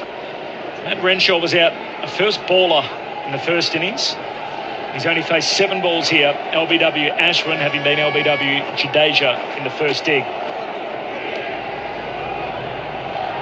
You're the summariser, so I don't... Yeah, I don't think it looked... It didn't look like he had the toolkit to be able to face that bowling. That first dismissal in the first innings, yeah, you might be nervy, but he plants his big front foot and didn't have the access to the ball that he needed, so that ball drifted in, hit him in the pad. Poor technique. Jadeja continues. Smith driving to short cover, no run. Second innings, same thing. He's got that big lunge. You just wonder whether he has access to the ball, and if the ball drifts. Jadeja to Smith, wristily clips it away through mid-wicket along the ground for 4. Similar shot to Hanscom in the over previous. And the 50s up for the Aussies in the 17th over. Smith to 10, 4 for 52. And so if you do the comparison between a Travis Head and a Renshaw, regardless of what Travis Head looks like with the bat against the spin, Jadeja to Smith, leg stump, turns it away to backward square, no run. Given his recent record, you would probably suggest on the back of both innings that we've seen there that maybe Travis Head does have the better toolkit, if you like. Jadeja quicker ball, Smith forward defending. But that being said, it might be a moot point, because next test, if Green is fit and firing, that is probably the position that Green's going to come into. Jadeja, quicker ball on off stump. Forward Smith defending out on the offside. He's the spin specialist batter that's been picked. He's faced 8 balls in the test match. He's been out twice. And unfortunately, he's got out in a fashion which doesn't really reflect great players of spin. As you said, with sort of not being able to get that pad out of the way, which is something Rohit Sharma did so well en route to his big 100. And they weren't great dismissals despite being out sort of early, which can happen for any batter. He won't like watching them back. A dot ball to end the over. The Aussies 4 for 52. They trail in the test by 171 runs. You contrast that with someone like a Hanscom, who he's so busy, he's happy to come down, he's light of feet, plays spin well. He's got a reputation to play spin well, but the reason for that is his ability to adjust, to move his feet, to problem solve. in the first innings made just 31, but it went out when the rest of the tail were gone around him, and he tried to up the scoring rate. So Ashwin full on middle stump, and Hanscom just defends it back to the bowler. There needs to be a stat. We were talking about this off air. There needs to be a stat that talks about players or gives forgiveness for players who go out almost sacrificing themselves for the team. Oh, pressing forward, Hanscom, he's caught on the front leg as he came out to try and defend that. It hit him on the pad.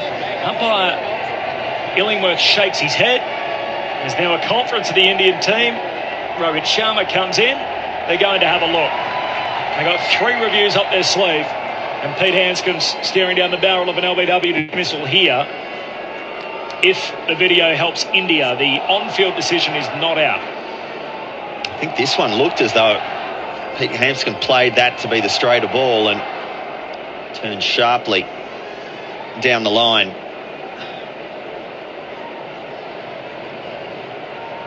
Pitch is in line. Oh, geez, I think he's in some trouble. So original call was not out. Had the ball turning back into the right-hander. Maybe a little inside edge, maybe a little tickle there. We'll go through all the works with, obviously, the Snicko to commence the process. Pete Hanscom looks a little nervy as he and Steve Smith stare at the electronic video replay.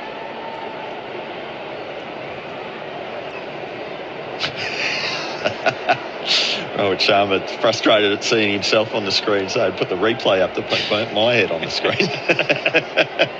Ashwin has 3 of the 4 wickets already. He's got David Warner again. It's the 11th time he's dismissed Warner in Test cricket. This doesn't look like it's hit glove or bat. So Hanscom is going to be relying on Hawkeye here. Let's run through the process. It pitches in line. He's forward on the front foot. It is hitting the wickets. That's a good review. Pete Hanscom sent packing. Australia facing a heavy knockout defeat in Nagpur. Number 5 turns and walks back. Pete Hanscom goes.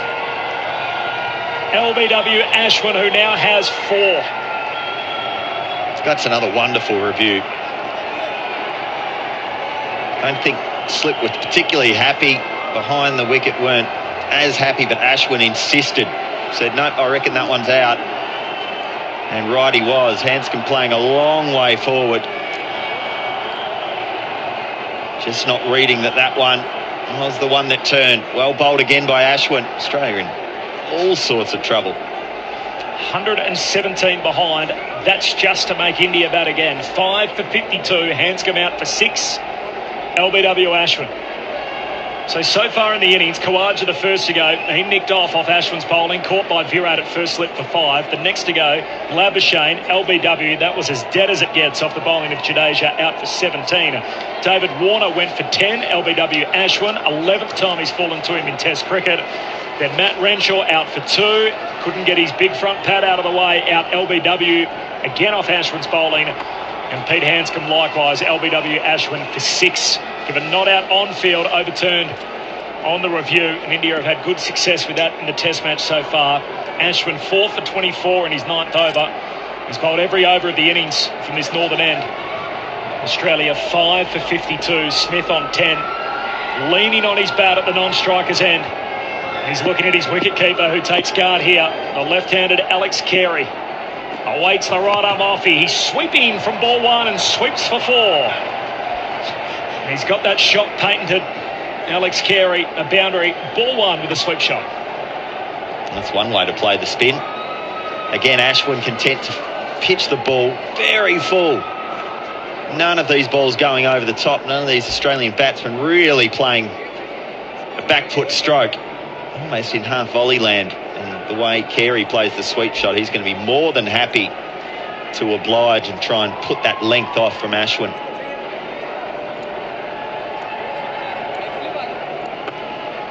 It's one thing to come here and have a plan in India to try and play this spin, but nothing can compare to the real thing out in the middle when you've got the skill of someone like an Ashwin on a surface like this. It's so incredibly foreign for these batsmen. Like the Mike Tyson line. We've all got a plan until they get punched in the mouth, and it's been a bit like that for the Aussies.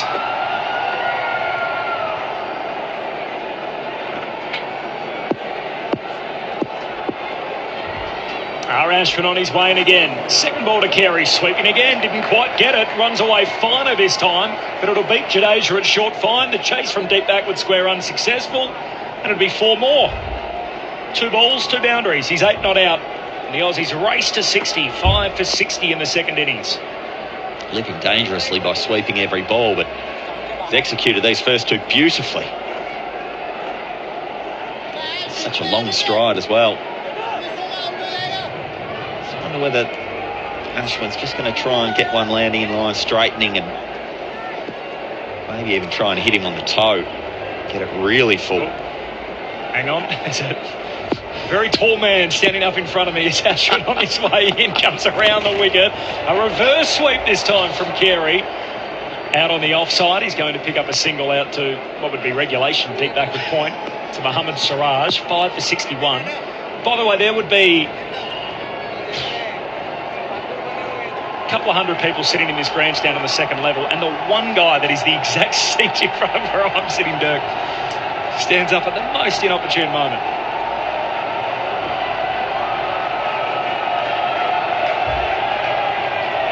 This over feels like it's gone on forever. Here comes Ashwin again as he bowls to Smith, dances down the track, nice footwork, clips it away backward a square for a single. End of the over, 5 for 62. The Aussies trail the Test by 161 runs. We did go for a walk around the ground moments ago. Dirk did a full lap of the concourse. We're out there gathering some pictures, our no context photos that I'll be able to chuck on Twitter for you shortly, or Instagram if you're on that medium. Just to be able to show some of the pictures that we discussed earlier that are scattered around the VCA ground here in Nagpur. But what often happens in India, every now and then you'll hear sort of pockets of the crowd just start roaring, and you sort of wonder what on earth's going on there. I noticed when I was off air and you were chatting with Geoff moments ago, the whole of the eastern side of the ground, as Jadeja's on his way in, bowls to Smith and turns one right away from him. Standard stock ball away from the right-hander, past the outside edge into the gloves of KS Bharat. Gee, it feels like a wicket could happen every ball at the moment as Jadeja's on his way in again to Smith, who drives down to long off, and the Indians are happy to get him off strike and give him the single. But there was just that everyone from the eastern stand sitting in the shade would run down to the front and just roar, and every single sort of almost one block after the next, and I wondered what on earth was going on. Until I realised that it was the security with Dinesh Karthik, who had just finished his radio stint, and he's walking around the boundary on the inside of the ground as these are sort of adoring Indian fans would make their way down to the front and roar their approval as Dinesh would, DK would make his way back from one side of the ground to the other to go and fulfil his TV commitments. Just magical. As Carey with the reverse sweep down to deep backward point for 1. 5 for 64. It's as though that's Carey's front foot defence. The reverse sweep. Yeah, it is. You just cannot fathom how popular cricketers are. Not just the sport of cricket, but it's more the cricketers. Oh, Smith squared up, edging just short of the diving Kohli at first slip. Now there's something happening in the block down in front of us. They've got the television camera here trying to get some shots of the crowd. So what happens is people from every other block are rushing over to where the television cameras are. As Smith is beaten again outside the off stump. Jadeja in rhythm here. Now the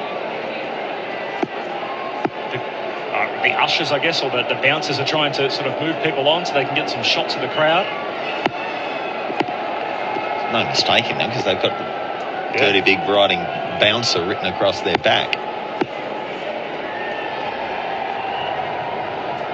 There's just always something happening at the cricket in this part of the world. Looking at the block down at really what would be fine leg at the moment, bouncing and singing up and down, jumping up and down in the concourse, waving Indian flags, all in the hot Nagpur sun.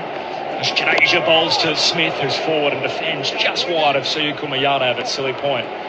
hear the oohs and the ahs as the over ends. 5 for 64 Australia. Smith on 12, Carey on 10. The Aussies in serious strife. Corbin, Middlemass and Dirk Nannes on grandstand cricket. And if you're wondering what that was, the camera's just gone live, so the red button has just gone on the block to our left in front of our commentary position. And so if you've synced up the TV with the radio commentary, you got the TV on, you'll be able to see sort of a bunch of spectators cheering and chanting along with Jitega India, which essentially means sort of come on India in Hindi. And that's just down to our left, so it would be no more than 10 metres away from that.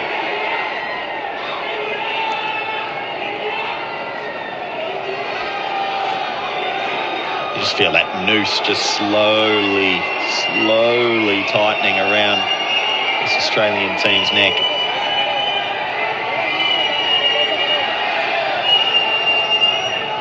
Unusual field position here in that Akshar Patel, and it's almost not even a mid-on, it's straight behind the umpire, all the way on the fence, now being pulled over to mid-off.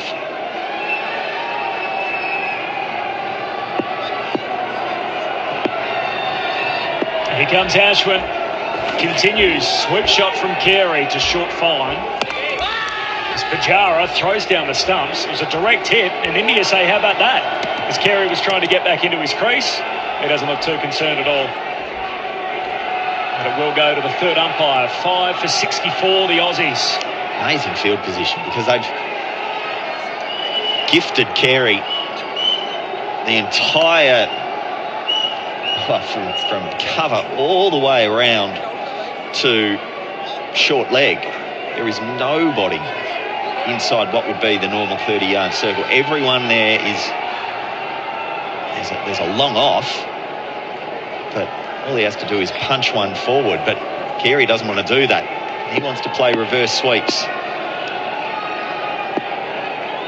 Ashwin around the wicket to Carey, trying to reverse sweep. He misses it. He's in front. He's out. LBW Carey, he goes for 10. And R. Ashwin has another Test fifer. You'd suspect he'd review it. The Aussies are fast losing wickets. Carey tees it up. But what a display this has been. Ravi Chandran Ashwin has bowled every over from the northern end of the innings so far. And he has got the Aussies in a complete spin. Extraordinary spell of bowling. And the Australians just had no answer. The challenge for them, they can't tell which ball's spinning, which one's going straight. This ball's the straighter one. Carey plays for the turn. There is no turn. There is no bottom edge. It's probably struck him in front of somewhere around the off stump. Carey's walking, by the way. As Steve Smith says, hang on, let's just wait and see what happens next. But Alex Carey's backing away to the pavilion. He knows that this is out.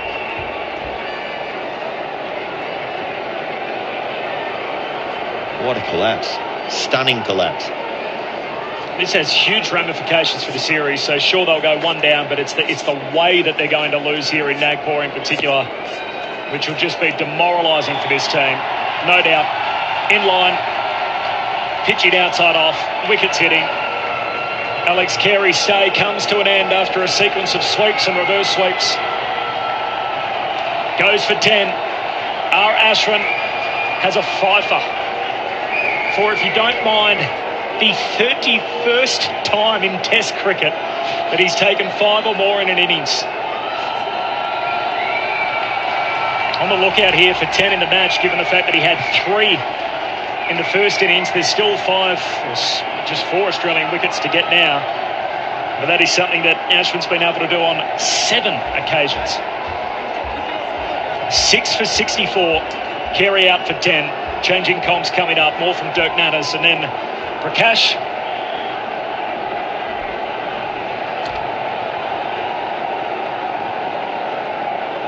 Wakankar. Prakash Wakankar. Prakash Wakankar is coming in next. It rolled off your tongue beautifully, Corbin. Had a few days to practice, getting it right now on day 3. Now it's almost time to start asking the questions. What to do here from this Australian team? What happens next? What do they do moving forward? Ashwin now to the Australian skipper. You have to ask yourself, don't you, Dirk? And I'd really like your view on it. Some of the way the Australian batters have got out, notably Carey as well just now, you're not going to be able to reverse sweep every ball.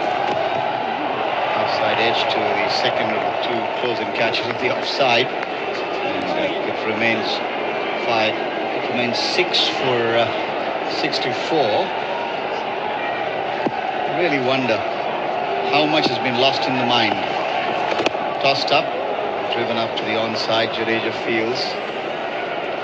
And all that build-up, all that talk around the pitch, I just wonder, and I may be wrong, of course, but just wonder if that sort of allowed, almost as if they played into it themselves in their minds. Here's Ashwin again, bowls and beats him outside the off stump. I don't know about that. I think, the challenge for us, even when we're looking at replays or watching the ball again on the screen, it's nigh on impossible to tell which one's turning or which one isn't. You look at the Australian bowlers bowl, the spinners. Defended. See the ones that are going on, they've got a slightly different... So then, as we said, two of India's lesser batters, left-handers, get 70 apiece. Unfortunately, from an Australian point of view, the batting collapses here against spin in the second innings. Is that just a manifestation of the superior bowling skills, or spin bowling skills in particular, compared to Australia's two finger spinners, or is it aided by a lack of application in batting? I guess that's the question. I think it's superior skill. I think if you look at what they're doing here, they are just running rings around this Australian team, and it's not through... I don't think it's necessarily through technical deficiency. I just think it's through that they just can't pick them. Jadeja starting a fresh over from the pavilion end. Steve Smith, who's been the one batter as he defends on the offside, who's looked competent and willing to take this to the Indians, to battle it out and make it as hard as possible to get his wicket and to delay what may well be the inevitable now, but delay it. Take a stand. Stand there firmly for his team and his country. Jadeja bowls and Smith once again just eases it on the offside. 6 for 64. Look at the nature of the dismissals. We'll talk about that, I'm sure, as this game progresses. Jadeja goes in bowls and Smith is beaten outside the off stump. It does look like they're bowling on a different pitch. It does, doesn't it? We often say that sometimes a batsman or two batting on a different pitch. Jadeja bowls. That a stumping chance there, clearly, because Smith was out of his ground. I don't know what happened there. Back of the keeper obscuring our view. This replay will tell us what happened. But Smith coming out of his crease. Oh, got an outside edge, so you can't really blame KS Bharat. It was very low, took him on the right pad, the keeper that is. Going to be really harsh, you could argue that he got up a little sooner, but that would be picking on Bharat. This one's pushed away on the offside. 6-64 it remains. Jadeja gets one other over. 21 overs is all that it's taken India, or the Indian spinners one should say, to reduce Australia to 6 for 64. Just an extraordinary collapse. It's almost gobsmacking to sit here and watch it. How easy it's been for these Indian spinners to cut the heart out of this entire batting lineup that came here with hopes to perform well, and no doubt at the break would have come up with plans in their head on how they were going to counter this spin bowling. Would you agree that as of now, on current evidence, there really isn't a demon in the pitch? Yes, it's the odd one is misbehaving a little bit. There's little chunks of the pitch coming off, but we've seen that on day one and day two as well. Ashwin is in, bowls, forward in defence comes Cummins. Yeah, I absolutely agree. There are no demons. it's a turning pitch. It's a classical Indian turning pitch. There's nothing more to it. And a pitch that Indian players perform well in. Ashwin bowls and Cummins defends it on the onside. Not for run. 6 for 64. And on evidence here, the Australian players aren't up to the standard to be able to play this quality of spin bowling. On these kind of surfaces. Correct. Yeah, absolutely. So you've combined the skill of the Indian spinners and the surface. Makes it doubly hard. This one's gone off. I think the inside part of the bat and a bit of pad down towards where short fine might have been. They'll get through for a single. And that'll be the Australian skipper's first run. He's up to 1-6. It's a leg by, in fact, signalled by the umpire. So 6 for 65. Cummins yet to get off the mark.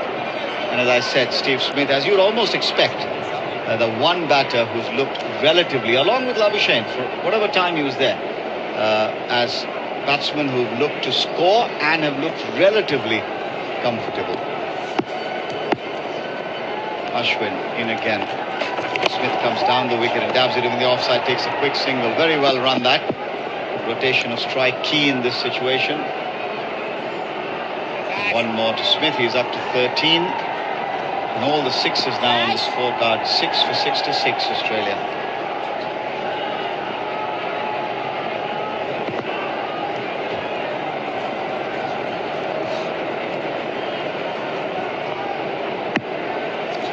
The 22nd over of the innings in progress. Ashwin bowls, tosses it up and defended back along the wicket by Pat Cummins.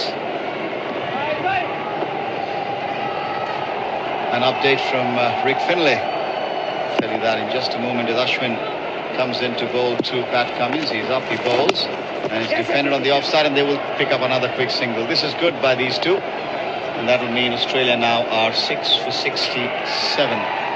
Rick Finlay is telling us most Australian wickets dismissed LBW in a test innings versus India is 5. Twice, and both were at the Eden Gardens in Kolkata, now equalled here, and the overall record is 6 LBW dismissals in a single test innings.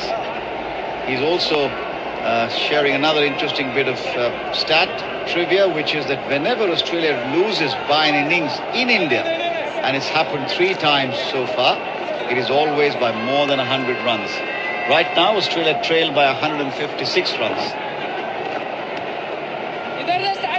To continue from the pavilion end is going to be Jadeja. It's hard to see how they're going to get there. Every run is excruciating. Rohit Sharma marshalling his resources. I'll translate that for you in just a moment. Telling Siraj, it is not a 2020 game. Why are you standing so far back? Get in here and save the single. And Siraj has a smile. You can see the funny side of it. Here's Jadeja, and that just beats the forward defensive push from Cummins. Slip gully, Silim it off. 3 men close catching. Rohit Sharma in a catching shot extra. In comes Jadeja. Cummins defends. I should correct that to say attempts to defend, because the ball spins away and beats him. It's tremendous bowling. Jadeja up again. And this time Cummins splits bat and ball, pushes it away to the onside. Bowler fields of his own bowling. Yes, where will and how will Australia pick themselves up from here? That's, I think, going to be the real test. But I will tell you an interesting stat in just a moment. Here's Jadeja balls, and this one's taken the outside edge. And I think Bharat's taken the catch. Pat Cummins is not waiting around. He's walking back. And so Jadeja strikes, and the 7th wicket goes down with the score on 67. Jadeja now has 2 for 19. Well bowled again. He's beaten the bat twice. Previous delivery was the one that goes straight on. And here just getting the faintest of outside edges. No doubt about that dismissal. Pat Cummins doesn't hang around and soldiers off and joins the other 6 Australian batsmen, all licking their wounds. This is a wimp second innings batting performance from Australia. They're trying, but just don't seem to have the skill set to be able to repel this fantastic Indian spin bowling. Yeah, so coming back to what I was going to say, Dirk, you weren't there, I think, for the game in Pune, were you? You joined us after the second test, but the mood in the Indian camp at the end of that test match in Pune, when India were beaten in 3 days, with Steve O'Keefe taking 12 for 70, was, I guess, something very similar, maybe even worse, that Australia might feel today. And what they did was they went away for a couple of days, spent the time together in a place which was an outdoor management centre. Yours truly had a little bit to do with it, getting it organised. Yeah, outdoor management, so rappelling, team activity, etc. Went up, rappelled up a hill close to Pune, went back to Bangalore, and you'll remember that Bangalore test, if you look at it, that Australia were on top till about sometime on day 2, and then the transformation began. India won in Bangalore, drew in Ranchi, and then capped off the win which you were there for in Dharamsala. So teams can take a lot out of a demoralizing defeat. Nothing more than the 36 all-out India had at Adelaide. This one's pushed away by, I think, it's Todd Murphy. Well, they responded there and won the series, and that was there you go. Tremendous series to cover. 36 all-out, remember, India in that first test at the Adelaide Oval. This one's defended again by Murphy. And so one can, if you're an Australian supporter, and certainly the Australian team management, can take a lot from this kind of a situation, think of what can be done, and I'm sure they will pull out all the stops in trying to come back strongly in Delhi when the second test is played. Ross from Ferny Hills, Brisbane, writes in to say it feels like India is playing Test cricket and Australia is playing 2020. 7 for 67, 23 overs have been bowled, and Ashwin is starting the 24th with Steve Smith standing amidst the ruins of Australian batting in the second innings. Ravichandran Ashwin up bowls, Smith goes back. Just look at the amount of time he seems to have. Just goes back. Could have played it almost anywhere he wanted, works it away for a single. India don't mind giving him the single, of course, because that will bring Todd Murphy, who bats left-handed, to face Ravichandran Ashwin. 2 men behind the bat catching. Suryakumar Yadav at sort of silly point. Rohit Sharma still being very particular about where he wants his fielders. He's trained his guns on Siraj again. Ashwin bowls, and Murphy angles his bat, runs it away to Shami, you think it is. And we haven't seen Akshar Patel bowl in the second innings. He hasn't been required to, I guess, is one way of looking at it. Here's Ashwin in his quest for his 6th wicket in this innings, bowls, and very solidly and competently forward comes Murphy. It's amazing how long you can bowl a spell, Prakash, when you're taking wickets. Someone will have to take his ball out of his hand and snatch it away. Comes in over the wicket now, and the bat and pad very close together. Stifled appeal. 7 for 68, Australia staring a big defeat now in the face, and really Indian spinners have woven that magic web around the Australian batting. They don't seem to have an answer, possibly with the exception of Steve Smith, as you'd expect. 7 for 68. Murphy on strike. Ashwin once again changing line of attack, coming round the wicket to the left-hander. Here he is now, in again. And Murphy just defends it quietly on the onside. 24 gone, 7 for 68. What type of pitch can we expect in the next game at Delhi? Well, to be honest with you, it's been such a long time that I personally have covered a game at the old Firoz Shah Kotla, now called the Arun Jaitley Stadium. It's had a reputation for being a funny pitch, even from the time that you played in the IPL as Delhi Daredevils. There was the odd one which was like completely bald. It was completely bald. Nothing. Not even a blade of grass. Rolled mud. So there was very little in it for anyone with a ball. And then there have been days gone by where there's been bounce and there's been turn both. Anil Kumble's 10-4 against Pakistan, also there. So we'll have to just wait and see, honestly. And the overhead will be as important, I think. Not from the fact that it will affect the ball doing much, but how well the players will cope. Akshar Patel has been brought into the attack, and the first one has been defended on the offside by Stephen Smith. 7 for 68. Is that in terms of air quality? Yes, you mean? Air quality in Delhi. It's been a serious concern for a long time. The government there has done a lot, but I think there'll be a lot more to be done before it gets anywhere near close to normal. It was extraordinary flying in. I you mentioned like you didn't see anything, did you? Maybe seeing 800 metres tops with the smog. Yep. Akshar bowls pushed away on the offside by Smith, no run. When I say seeing, it's just making out the outline of the skyscraper rather than making out the detail of it. You're just seeing that there's basically a building there. It's incredible. Yep, and what tends to happen around the winter time, as Akshar bowls driven, no run, is that the fog only turns into a denser smog with the suspended particles in the fog sort of just hanging over the city, almost like a little invisible curtain almost, and that causes a lot of difficulty. There's been serious upper respiratory problems in Delhi for some time now. Is Akshar bowls, and this time Smith plays an attacking shot. I think it's probably a couple of bounces into the extra cover boundary. Remember him playing a very similar one in the first innings as well.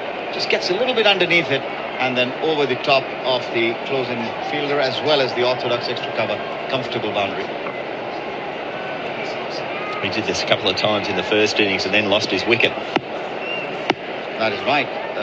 When, of course, he was bowled by an absolute peach from Jadeja. Here's Akshar bowls, and this one he waits on it. He dabs it away square of the wicket on the offside. Pujara does the fielding. There is no run. 7 for 72. More from Dirk Nannes as this Australian innings sort of stumbles along. And coming in for commentary, Geoff. And from an Australian perspective, moving forward, Australia could take some heart in watching this morning in the warm-ups. For the second or third time now, we've seen Green bowling off a long run-up, and so too Josh Hazlewood just getting their bowling loads up for their return to cricket. So they're not too far away. So the Australian squad is going to be bolstered with a few more options coming into the next Test match, provided that Cameron Green can bat adequately. He seems to have his bowling under control. Jadeja over the wicket, being driven by Murphy, and those are his first runs in Test cricket. Made naught in the first innings, but he'll pick up a couple with the drive down to long off. Didn't put any power through the shot, just placed it away. Gets back for a brace. That will make him feel a bit more cheered up. Smith on 18, Australia 7 for 74. Must have some batting credentials to come in and be slotted at number 9 rather than 11, where you'd expect a bowling debutant to be. Forward and defends the next ball.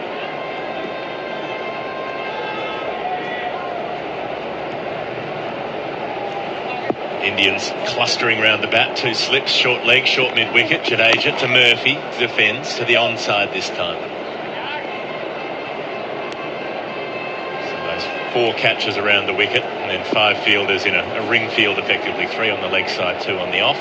Jadeja outside the off stump, inside edge from Murphy as he comes forward. Saw the ball pitching in the rough, got his boot and bat close together.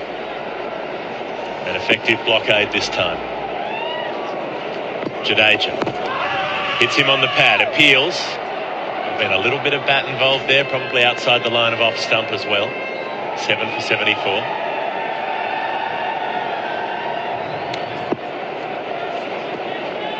To finish the over, Jadeja hits the rough but pitches it a little too full. Murphy's able to defend that comfortably with an open blade towards cover point. 7 for 74 the score. 26 overs gone. Australia floating adrift. My apologies, I've been just ducking off for a moment and getting a shortbread provided by Prakash. Absolutely delightful. We brought it day 1 and we left it in the hotel. Only today did we remember to bring it along. It's absolutely delightful. Thank you, Prakash. It is an outstanding shortbread, I've got to say. It's a particular art, learning how to make shortbreads. Started a new over. And Akshar Patel's getting a bowl. I was wondering why they had Jadeja on at both ends, but the left armour is driven away for a single. Smith goes on to 19. The ball rolling out through cover, 7 for 75. So Ashwin finally getting a spell. One kind of spell after having bowled another kind of spell. Wove a spell around the Australians. 5 wickets in no time at all. He's got 97 wickets against Australia now. What is the record? Akshar Patel over the wicket, coming forward in defence. Pressed away to the onside. The record against Australia. It's a good question. I do know the answer. It's just escaped me for a minute. Here we go. Outside off stump, defended away to mid-wicket. Oh, goodness me. Well, he's out. That was the most underwhelming reaction to a wicket that we've seen. Murphy, the left-hander, pressing forward. Akshar Patel's having a chuckle about it. It's 8 for 75 at the moment. And the wicket's coming so regularly that India don't even bother celebrating. It just came off the splice of the bat. It looked initially like it was a bump ball to that short mid-wicket position where Rohit Sharma is fielding. But he'd managed to angle the bat slightly and it scooped off the sticker up in the air and straight to Rohit Sharma. So Murphy is caught off the bowling of Akshar Patel for 2. Ashwin will be filthy. He's been taken off. That could have been his 6th. And Australia, 8 for 75. The record is Ian Botham. It's just come back to me. He's got the record of number of wickets against Australia. It's about 120, I think. Oh. Well, Murphy, you could hear as soon as he played that shot, just, oh no. And that ball stopped and propped in the pitch, and that's what, therefore he's threw his shot and just loops it up onto that leg side. And demise continues. It's been such a limp second innings effort, coming out with hopes of trying to knock over the deficit and try and get some more on, but there's still some 148 runs in arrears. Well, we said earlier today Australia could lose by an innings. They're going to be absolutely humiliated by an innings and plenty, unless Nathan Lyon feels like having the day of his life. Hard to see it happening. He'll play a few sweep shots if he hangs around. Very open stance, Lyon, the off spinner. Waits for Akshar outside the off stump. The ball crawls through into the gloves of KS Bharat behind the sticks. In some respects, this innings is it's almost been men against boys. Akshar, left arm around. Lyon beaten outside the off stump, goes past the edge into the gloves. Australian batting lineup's just been torn apart.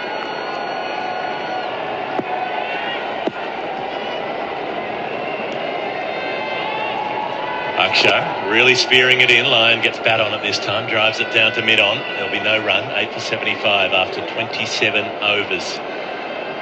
And it hasn't necessarily been a case of unplayable deliveries, searing up at the gloves, flying to short leg. You had Renshaw playing across the line, exactly what you're not supposed to be doing.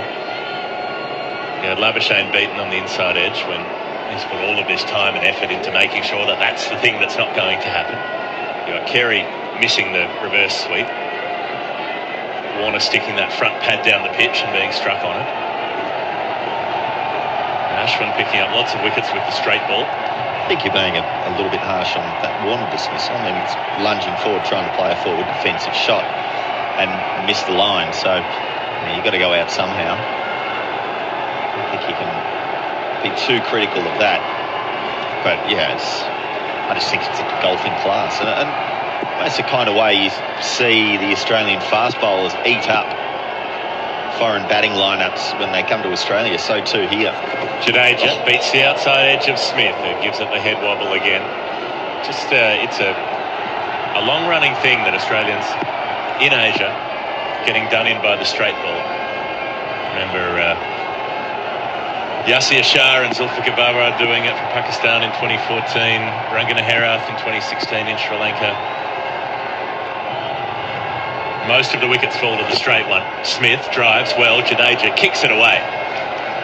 They'll get a run for it. Smith thinks about the second but won't take it. Jadeja fielding with the foot rather than the hand and deflecting it rather than stopping it. So 8 for 76. Smith on 20. Australia could use another 3 or 4 Steve Smiths. No ball as well. Third umpire calls down the belated addition to the score. No free hits in Test cricket, but there'll be one extra. It's quite a big no ball from Jadeja. That's the worst thing he's done in the Test match. Absolutely wonderful time against Australia.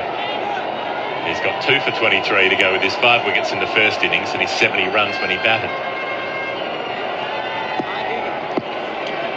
Lyon waiting for Jadeja. 2 slips, silly point. Jadeja lands it straight. Ball continues on towards the stumps. Lyon blocks it back to him. A short cover as well for Lyon. And then the 5 fielders in the ring field. Gets one on leg stump, flicks it away. That's where Lyon likes it. Play behind square on the leg side. A long chase back towards the boundary at deep backward square leg. But Mohammad Shami is not going to reel it in. So a boundary for Nathan Lyon, 8 for 81. None of these runs mean much for Australia, but I suppose it's the small things. If you can at least get into triple figures, you feel slightly less embarrassed as a team. Doesn't matter though. It's just extraordinary. It's like this game's been played in fast forward for the last session. Jadeja to Lyon, who drives it back to him on the bounce. Well, it has been.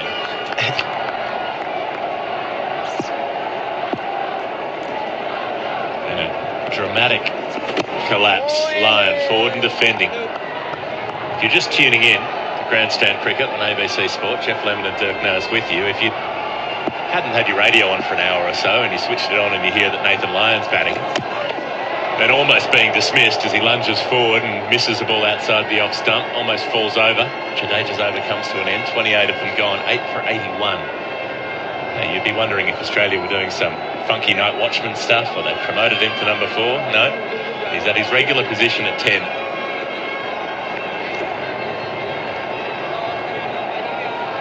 Ashwin's taken 5 for 37. Jadeja 2 for 27. Akshar Patel 1 for 5. Mohammad Siraj has the best job in the world. Bowled 7 overs in the first innings, 1 in the second. Went out there for 20 minutes and had a little bat. Happy days. Get your full match fee, 2 days off. Sometimes it's easy, particularly here in India. Here goes Akshar, dropping a little short, and Smith punches off the back foot. They've got a deep cover sweeper out there for Smith. Very happy to give him the single. 5 sweepers, and I mean, Smith, there's an air of defeatedness to that. Smith with 5 sweepers out saying, oh well, I'll just hit it to one of them and take the run. What's the point? Let Nathan Lyon face 5 balls.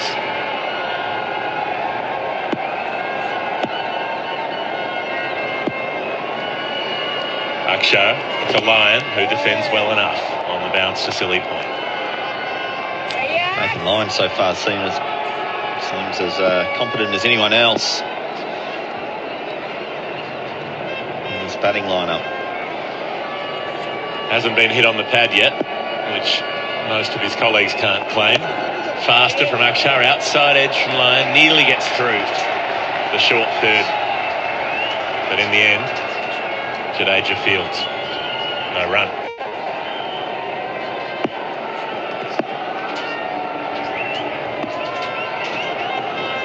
Akshar just outside the off stump line defending. He does look stout. Absolutely. When he tries to play a slog sweep, he's going to have some trouble.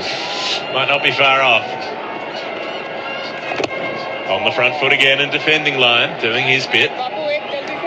Does love the sweep shot. I'd be interested to see the Indian team at the next game, because speared in this time by Akshar, defended by Lyon to short cover. No run, 29 overs gone, 8 for 82. Granted that his record is exceptional, but Akshar Patel has looked nowhere near as threatening as the other 2 spinners in Jadeja and Ashwin in this Test match. And I just wonder what way they're going to go in Delhi, what type of pitch we're going to see.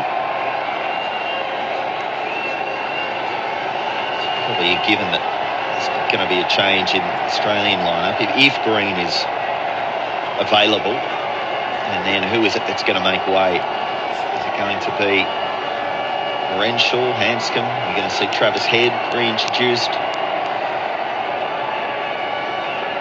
Do they look further up the order? So many questions, particularly questions that are going to be asked after a defeat like this.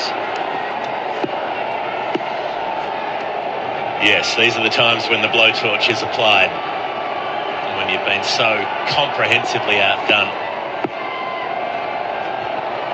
Jadeja pulls out of his delivery. And we can identify those times in the Australian bowling innings when they missed opportunities, they dropped catches, they could have kept India to a lower score. Jadeja outside the off stump. Smith takes a single, just drops and runs towards cover and belts through. 8 for 83. He's got 22. But you wonder, if they'd kept India to 280 or 300 or whatever it was instead, would that have made much difference? Would they have come out here and batted in a similar way and ended up setting India 40 to win? They wouldn't have been as tired. They wouldn't have been as demoralised. It's a counterfactual that you can't prove how it would have gone. But this performance makes it seem like looking at the bowling is fruitless. On the leg stump, deflected away. I think that's all pad down towards the rope at fine leg. The umpire says there's a little inside edge on that from Nathan Lyon, so he gets his second boundary. He's got 8. Australia 8 for 87. In so doing, Lyon has already outscored Cummins, Hanscom, Renshaw, Khawaja. Jadeja to Lyon, plunges forward in defence. No run. Just been handed the stat from the Swamp on Twitter. Runs scored by left-handers in the first test. Akshar Patel, 84. Jadeja bowls to Lyon, defends to cover. Jadeja, 70. Australia, 67. From 10 innings. Goodness me. Extraordinary numbers. Jadeja beats the outside edge this time as Lyon comes forward into the gloves of KS Bharat. Well, how was that miss? All he could do is shrug his shoulders. He actually turned around and asked the keeper, how did that miss? What did it do? Did it go over? Went over the off bail, Nathan. Got a bit of bounce. It was one of few deliveries to get some bounce in this match. Yes, this pitch, as we predicted, impossible to bat on for left-handers unless they're Indian.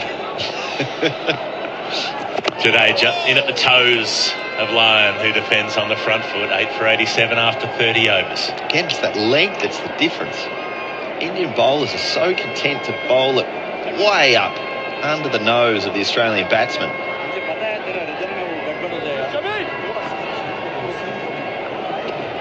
Incredible performance. Sometimes you just sit there and shake your head and marvel at what you're seeing when you watch Test cricket. This is one of those times. The Indian spinners, the web they've been able to weave. One thing they might want to try here is just, they might try, they want to try and get through this next few minutes, because scheduled interval is another 4 minutes time. Could extend the session. Could extend the session. That would be demoralising as well, to be able to get bowled out in one session. So it's just a minor victory, but a victory nonetheless. If they can get through, Shami's coming on and has the ball. Are they going to be able to get this ball reverse swinging around? How much of the over will Steve Smith face? For Australia's sake, he'll need to face all of it. Mohammad Shami from the pavilion end. Bowled a couple of outstanding overs off the top with the new ball. What can he do with the older one? Pounds his way up. Steve Smith crabs across the crease and defends. Very straight bat. Old school Steve Smith stepping across.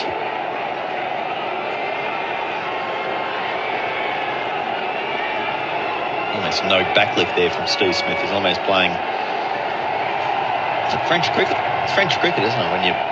Yes. Well, that's what Labuschagne and Renshaw were doing as well when they were hit on the pads. Both feet together.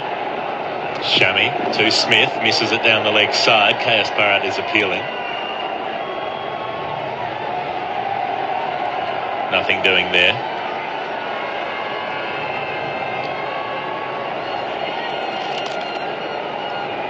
quite a strong name. Bharat is also one of the names for the nation of India. So KS Bharat being out there, it's like being called Jimmy Australia behind the stumps. Is it really? Yeah. They have a number of different names. Various ways by which this part of the world can be known. Shami getting a full ball that Steve Smith defends. Trying for the Yorker, not quite full enough. Is that like saying, for example, down under or yeah, sorts of ways? My impression is it's more of a ceremonial, it's more a name rooted in mythology. I'm not an expert on Hindu mythology, but that's the outline sort of information that I have. Don't need to bring much to the table to be better than me.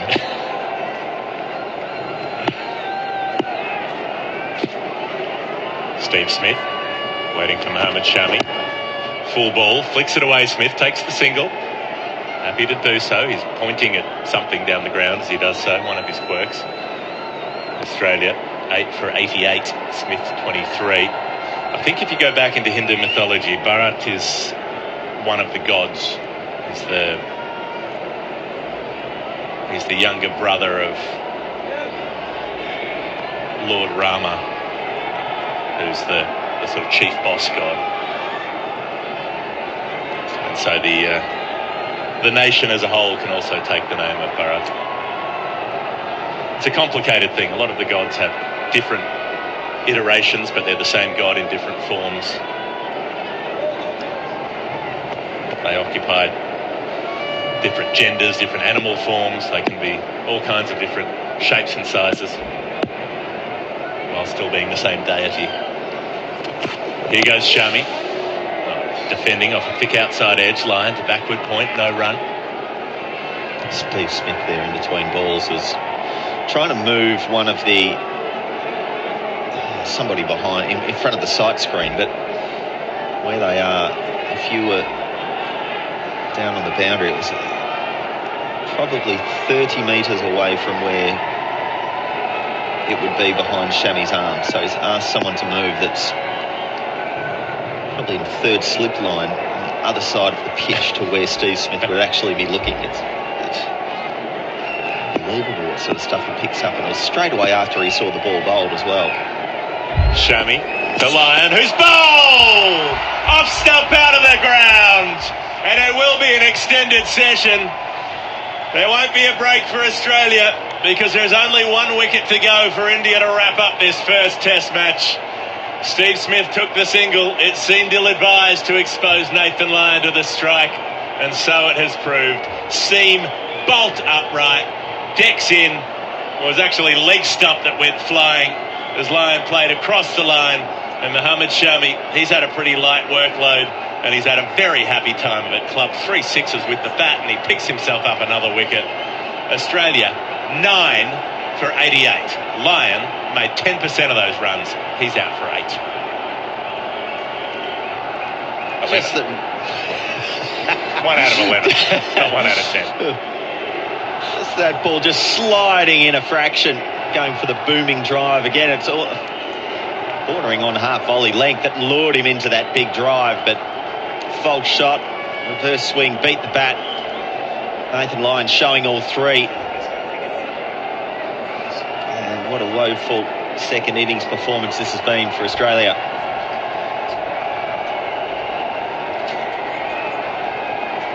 No stage, apart from Stephen Smith, no stage does someone look genuinely comfortable at the crease. Even Steve Smith's watched the ball go past the outside edge on numerous occasions. Incredible.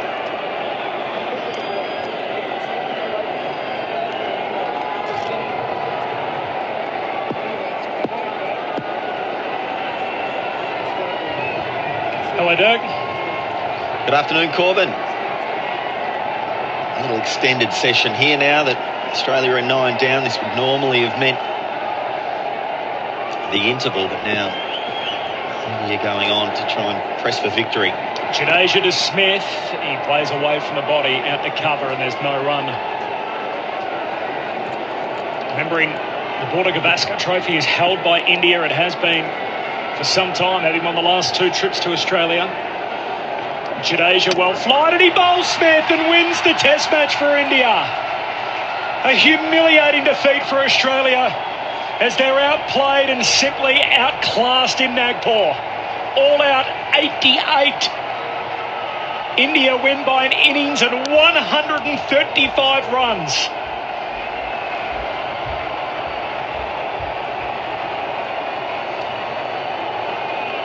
And everybody just pauses momentarily in the middle as they're going to check whether it's a no ball or not. Hold the phone. We're coming back. It's a no ball from the spinner Jadeja, and Australia at 9 for 89. It was almost an identical dismissal to the first innings. Oh, is that a no ball? Gee, I would have thought when his heel lands here, there'll be some of that behind the line. Desperately unlucky. Smith still there on 23. Reset play, 9 for 89. As Smith defends the ball outside off to cover. What an anticlimax.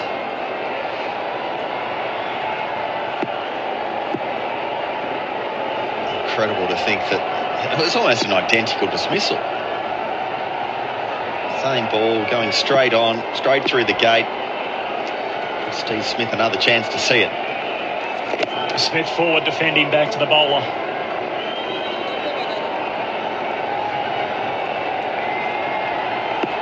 He's bowled him through the gate too, looking at the replay. He pressed forward, didn't climb off the pitch. Smith's forward again to Jadeja. He's driving here down to long off, and he'll pick up the single. So Ravindra will get 2 balls at Boland, 9 for 90. Smith is 24, not out.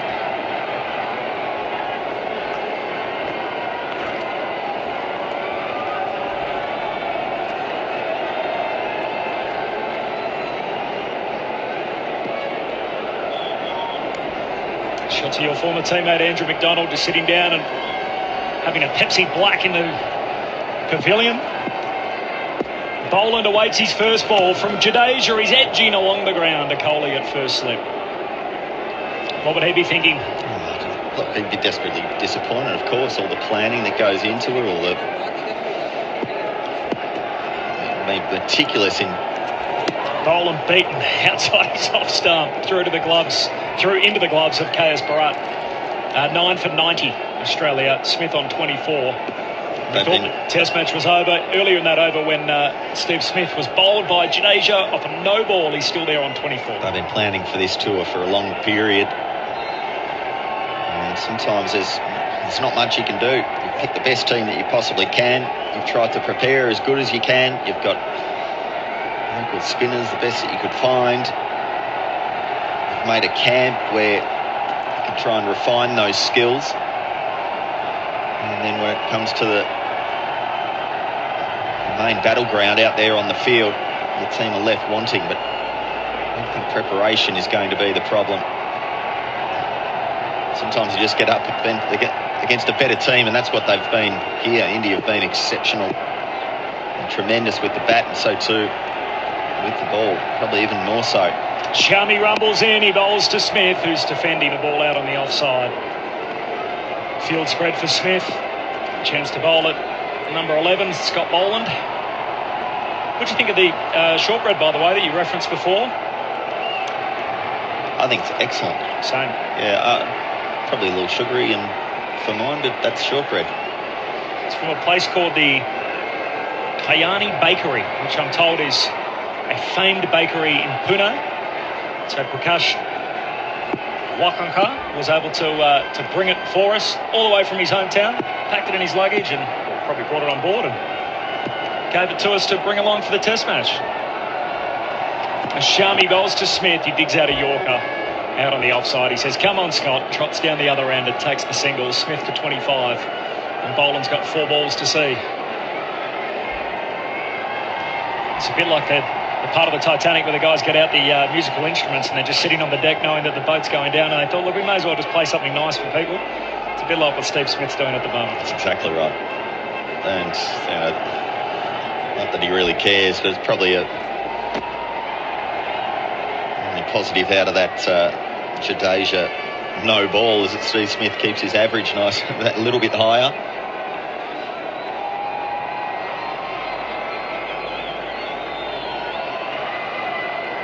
Field comes in, 2 catches at mid-wicket, 1 at cover. First slip. Mohammad Shami trying to pull down the curtain. In he comes. He traps Boland on the pads. Finger goes up. India win. In devastating fashion, it'll be by an innings and 132 runs. And Mohammad Shami picks up the last wicket to remove Boland for a duck. Australia have a review, so they'll use it. But as so many wickets have fallen, stump to stump by the Indian bowlers, this will be the 6th LBW dismissal of the innings. Pitching outside off, he hasn't hit it, struck him on the knee roll. And all it has to do is clip leg stump on the Hawkeye. Steve Smith has already taken his helmet off. He's got a feeling that that's out, and he's got to do a fair bit to miss. Here we go, the ball tracking says, umpire's call. That's all she wrote. India just completely outplay Australia in the first test. They go 1 up in the best of 4 series. And that means Australia can't let India win any of the remaining 3 test matches if they want to walk out of here with a series victory. In a country in which they've won once since 2004, the Aussies suffer a heavy defeat in the first test in Nagpur. India by an innings and 152 runs. And it was a humiliating way for it to finish, Dirk. Bowled out in just over a session. As comprehensive as you could get. The Indian bowlers were outstanding right from the get-go on day 1. Rolling Australia for 177. Steve Smith looking all right. Manus Labuschagne as well. Pete Hanscom getting a start. But there were so few answers to the Indian spin. And you thought that maybe they might be able to do a little better performance, having had a good run at looking at the spinners in the first innings, come out and do a better job in the second. But as good as Australia toiled with the ball, they couldn't quite get those inroads. But the contrast with how easily India just rolled through Australia in that second innings, ominous signs for the rest of this tour if that's how Australia are going to face that spin, because I would imagine moving forward you're going to see the same type of spinning conditions. You'll see it in Delhi, you'll see it at every single ground. India do not like giving away an inch to anyone who comes here, so it's a tough way back in this series. Well done India, thoroughly deserved, far too good in home conditions. Delhi is next, which Australia haven't won at the old Tharosha Kotla since Richie Beno led an Australian team to victory. So we're going way back to the late 50s, the last time that Australia have won in Delhi.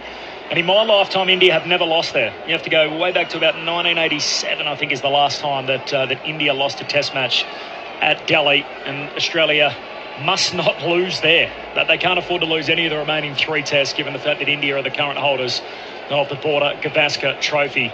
Let's hear it, Australia. The SMS number is 0467920222.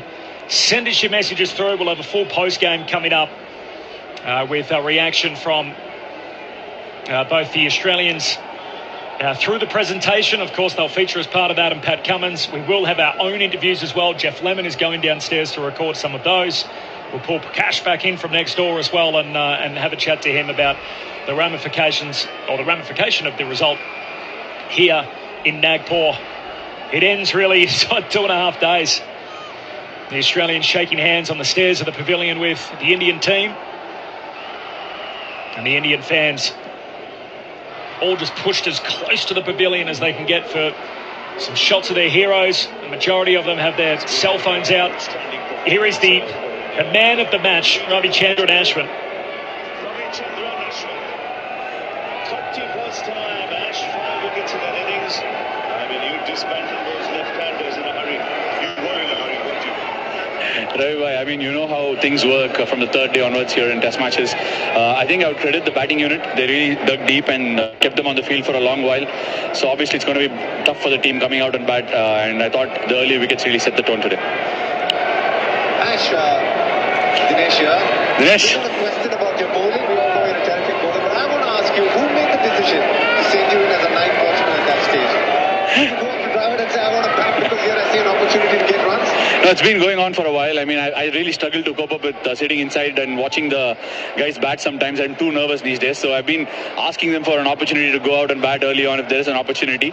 And it presented itself. My friend Pujara just let it go. He said, I need a night watchman 20 minutes to go. So I took the opportunity gladly. Yeah. Bowling today with a new ball, we saw you vary your lengths. You were prepared to go right up to the left-handers. Ravi, I thought this wicket was pretty slow. Like I've been saying all through this Test match, the wicket has been really slow, and you need to get the batsman driving on this. Not one of those pitches where you might get the gloves ripping off to short leg and silly point. So I thought getting them 1 or 2 balls to drive was a good way for me to lure them into shots and probably induce the other half of the bat as well. So I just felt this was one of those pitches because of the carry and the bounce that seemed to be a little low. I mean, they say great bowlers hunt in pairs. You and Jaddu, right? 31 times you've taken 5 wickets. Jaddu 250 wickets today. Massive help, isn't he? Massive help is an understatement, I guess. Jaddu, I think he's been in phenomenal form. Like you've also been watching over the last 3 years, the way he's batted, the way he's bowled, and we don't have to talk about how well he moves in the field and how much of an addition he is to the team. He's just been a fantastic cricketer, and I just can't be. I'm so thankful for the fact that I've got a partner like him to be bowling alongside, and Aksar is no ordinary bowler either. So we've got a very good set of spinners, and all of us who can bat. Ashes, how does Australia come back from here? Not that that's your problem, but what's your perception of the way that they'll go about their next couple of Test matches?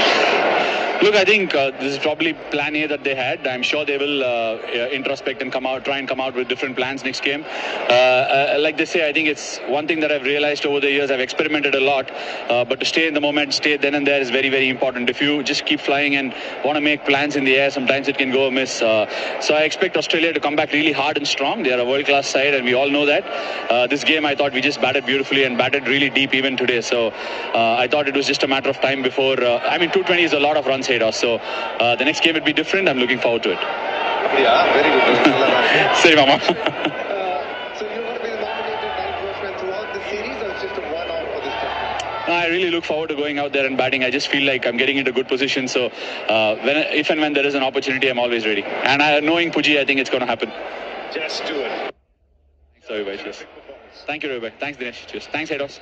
So that's Ravi Chandra and Ashwin speaking with Star Sport. The TV broadcaster, that the feed that we had was obviously Ravi Chandra's mic, so you're able to hear some of those responses, but not necessarily all of the questions. So apologise there for the audio quality if you're trying to follow along at home. If you've just flicked on the radio and wondering why we're hearing from one of the two competing teams, it's because India has won by an innings and 132 runs. I mentioned Ashwin was the man of the match. That's not necessarily the case. I think that was just a post-play interview, so the full presentation is to come. Ashwin did take 8 wickets in the Test match, by the way, 3 for 42 in the first innings, 5 for 37. 31st time in his Test career that he's taken a 5-wicket haul. The Australians all out for 91 inside 33 overs, a humiliating defeat in Nagpur, and it ends before tea was taken on the 3rd day. India lead the series 1-0 with 3 to play. We're not quite sure where the 3rd Test is going to be. We know that Delhi is going to host the 2nd Test.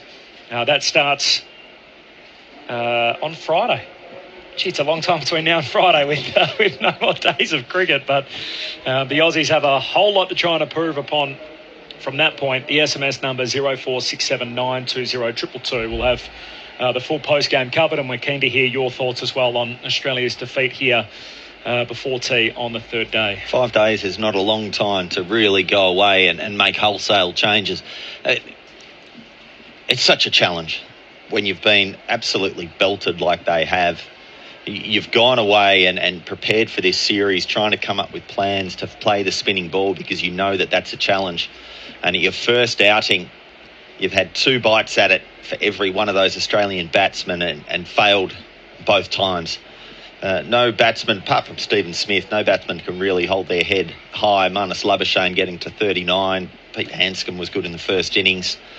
But it's just such a challenge. It's a long way to climb back, and now India have got the blueprint of how to get each of these Australian batsmen out. I really like what Ashwin was saying there about trying to get the batsmen driving. It's probably the difference between the spinners in that Australia were almost trying to hit the top of the stumps, whereas Ashwin was hitting halfway up the stumps and brave enough to pitch that ball a little bit fuller. And maybe it was also that the Australian batsmen were camping at home and not really trying to put him off his lengths. Well, there's a lot to learn. Go away and work hard at the game and try and come back and fight again in the next game, because they certainly need to.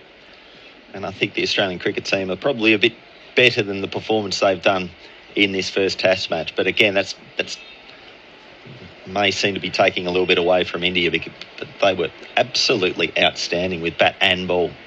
If India win this series, there's every chance they'll replace Australia at number 1 in the ICC Test match rankings. They'll more than likely play again in the Ultimate Test, which is the World Test Championship final later this year at the Oval. But if India go number 1 in the world in the Test match arena, they will be the number 1 ranked team across all 3 formats. Best T20, best ODI, best Test team on the planet. That was actually one of Australia's goals, to be number 1 in all 3 formats. That was one of their goals some 10 years ago or so. So it's a big change from then. Australia at one stage actually thought it's a pretty unrealistic goal. But India are so good. They've got so much depth. I mean, they play a completely different lineup, it seems, in all 3 formats and do it extremely well. And here it's easy to see why. The depth of quality that they have, the people that they've got sitting on the bench, there are options to come in. You think you've got Kuldeep that destroyed Australia in Dharamshala last time around here in India, sitting on the bench and more than capable of doing the type of performance that we've seen from the spinners today. So it's a challenge, but the Australian team are going to go away and maybe not do too much soul searching as they would have done before, because one of the benefits of the coaching changes is guys there seem to feel as though there's not as much riding on their performances in terms of getting scolded for having a bad performance, but they'll certainly go away and feel pressure moving forward of trying to reverse this result and come out and compete far more strong in Delhi. India win by an innings and 132 runs. India lead the series 1-0 in the best of 4 contest, of course, for the Border Gavaskar Trophy. Australia's top scorer in the Test match was Marnus Labuschagne with 49 in the first innings. Smith got 25 not in the second dig, and that was the best of any Australian, all out for 91. Second lowest total ever against India in the history of Test cricket. So a lopsided affair here in Nagpur. So much to pull apart. I just saw a sign from a gentleman in the second tier just in front of us in this northern stand, Dirk, which says Australia took Hug Day too seriously. There are some things you just can't explain, Corbin. Yeah. Putting that in that category. Off the SMS line, this is from Tim. Can people just be honest and admit the truth? The quality of Test match batting is simply nowhere near up to standard anymore. Barely a month goes by now without a Test lineup somewhere around the world getting skittled in a session or so. This used to be a rare event. It happens all the time nowadays. I could not disagree more.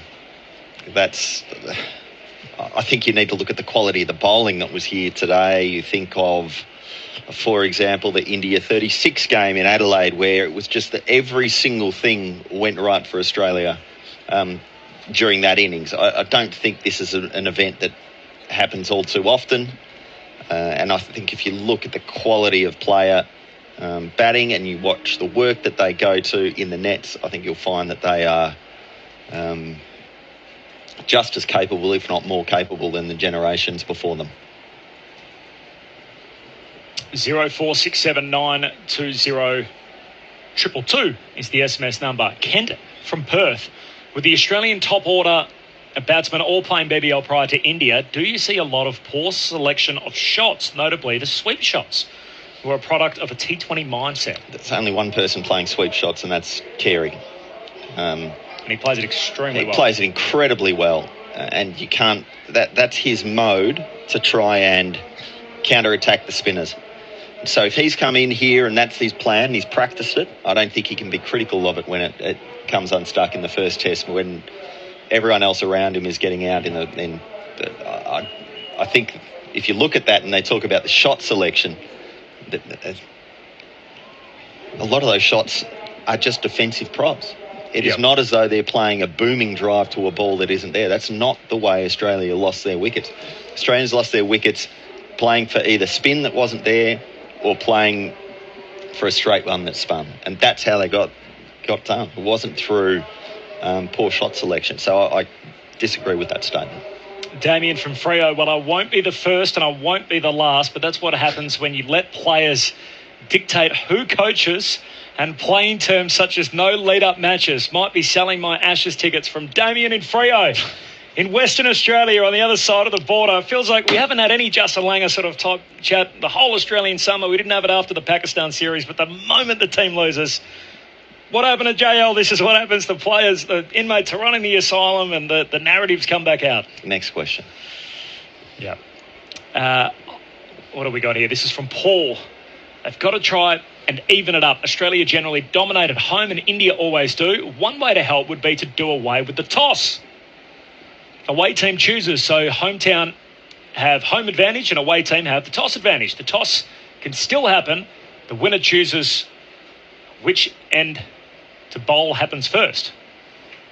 Well, I don't understand the last bit. I don't mind the idea, the concept of the away team get the choice. I think that's fine, and that changes the way grounds are prepared and changes the way this perceived doctoring of pitches. Now, there's no question that pitches coming here to India are made to suit the Indian teams, and that's fine. That's the way home advantage works.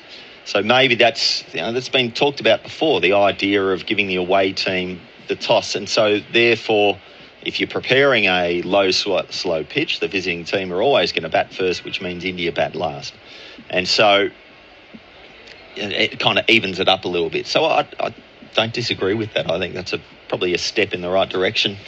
But, yeah, do we need to have that changed? I don't know. Maybe that's something to think of moving forward. I mentioned the stat before that in the last 16 test matches Australia have played here in India since 2004. How many do you think Australia have won? One. One win. How many times do you think in that period, so 16, how many times do you think they've won the toss in those 16 test matches? I think they've won the toss in all but one of the last 11. So therefore, maybe let's give it 3. Yep, 5 times India have won the toss. 11 times Australia have won the toss. So we've won the toss in 11 of the last 16 tests in India, and yet have won only 1 test. Shows how difficult it is to tour here. Yeah. I think there's a danger of when you sum up a test match like this of saying, right, there has to be wholesale changes. This is the hardest place in the world to come and tour to. This is the number 1 team in the world. At least in my mind, that these guys in home conditions are nigh on impossible to beat. And you come here with the idea that Australia are number 1 in the world, they're going to come here and roll India on their own turf. It doesn't happen like that. They are too good a team. And so I think sometimes in summarising this type of game, people think, something's wrong. There's got to be, changing of coach was wrong, or let's change the whole top order and drop people. No, they picked this team because this is the best 11 that they think they have for this for these conditions, based on recent performances, based on what they've seen in the camp, based on a whole lot of factors that probably we don't know about. So to go after one test and say, right, everything's wrong with Australian cricket, I think that's absolutely ridiculous. It just needs a deep breath, move on to the next test, make the changes you need to change. If Green's coming back into the team, fantastic. That leaves you a question of who you're going to keep out of the next test match. Are you going to make a change? Does Head come in? Does Renshaw go out? Does Hanscom go? Does, even to the point you start thinking about Warner and generational change? Who knows? But it doesn't mean that you suddenly have to change 4 people in the team. That's not the way you answer a loss like this. I think the question was coming here, though, on the back of a dominant summer, victory in Pakistan, split the series in Sri Lanka. The team was number 1 in the world. Sort of, are they the goods or are they the greats? And so we sort of knew that they were the goods and they did the right thing at home. But winning here is reserved for the very best Australian teams over the years, historically great sides. And do they belong in that category? And I feel like after the first test, we've got a pretty hardcore answer that sort of says, no, they're not. And that's probably pretty hard to take for a lot of people to see how far off the pace they are after one test match, albeit in very foreign conditions. Yes, but we only need to look at a recent history, and we've talked about it a few times across this test match. When India were bowled out for 36 in Adelaide, they came on and won that series. Mm-hmm. And it was on the back of some stellar performances. That final test match at the Gabba when Rishabh Pant went nuts on the final day, that was one of the great test matches that I've witnessed. And that was on the back of some really special performances, the emergence of Siraj, the emergence of some other so-called lesser lights in the Indian lineup because the team was rattled by injury at the time. So things can happen, surprising things can happen on a tour. But, yes, sure, they've been humiliated here and they're going to need to make some changes, maybe not necessarily all personnel, but just in the game plan and methodology with the way they go about it and having a plan to counteract both the Indian batsmen, so too the Indian spin bowlers, because they're going to pose probably the biggest problem across the rest of this tour. All right, should we get into grandstand at stumps? It's coming up next, our full debrief on how it's ended here in Nagpur. India victorious by an innings and 132 runs. The Aussies rock and rolled for 91 in their second dig. Grandstand at stumps is up in 30 seconds. This week on Landline, devastation in WA's Kimberley region, rebuilding in central New South Wales, and the upside of flooding, revived wetlands for birds. Feels very special, I think, when you come into these places and, we have sort of between 30 and 50,000 breeding pairs in here. You're maybe the only person that these birds have seen so far. That's Landline, Sunday 12:30 on ABC TV and streaming on ABC iView. Grandstand at Stumps. The best of Grandstand's coverage of the cricket. Grandstand Cricket.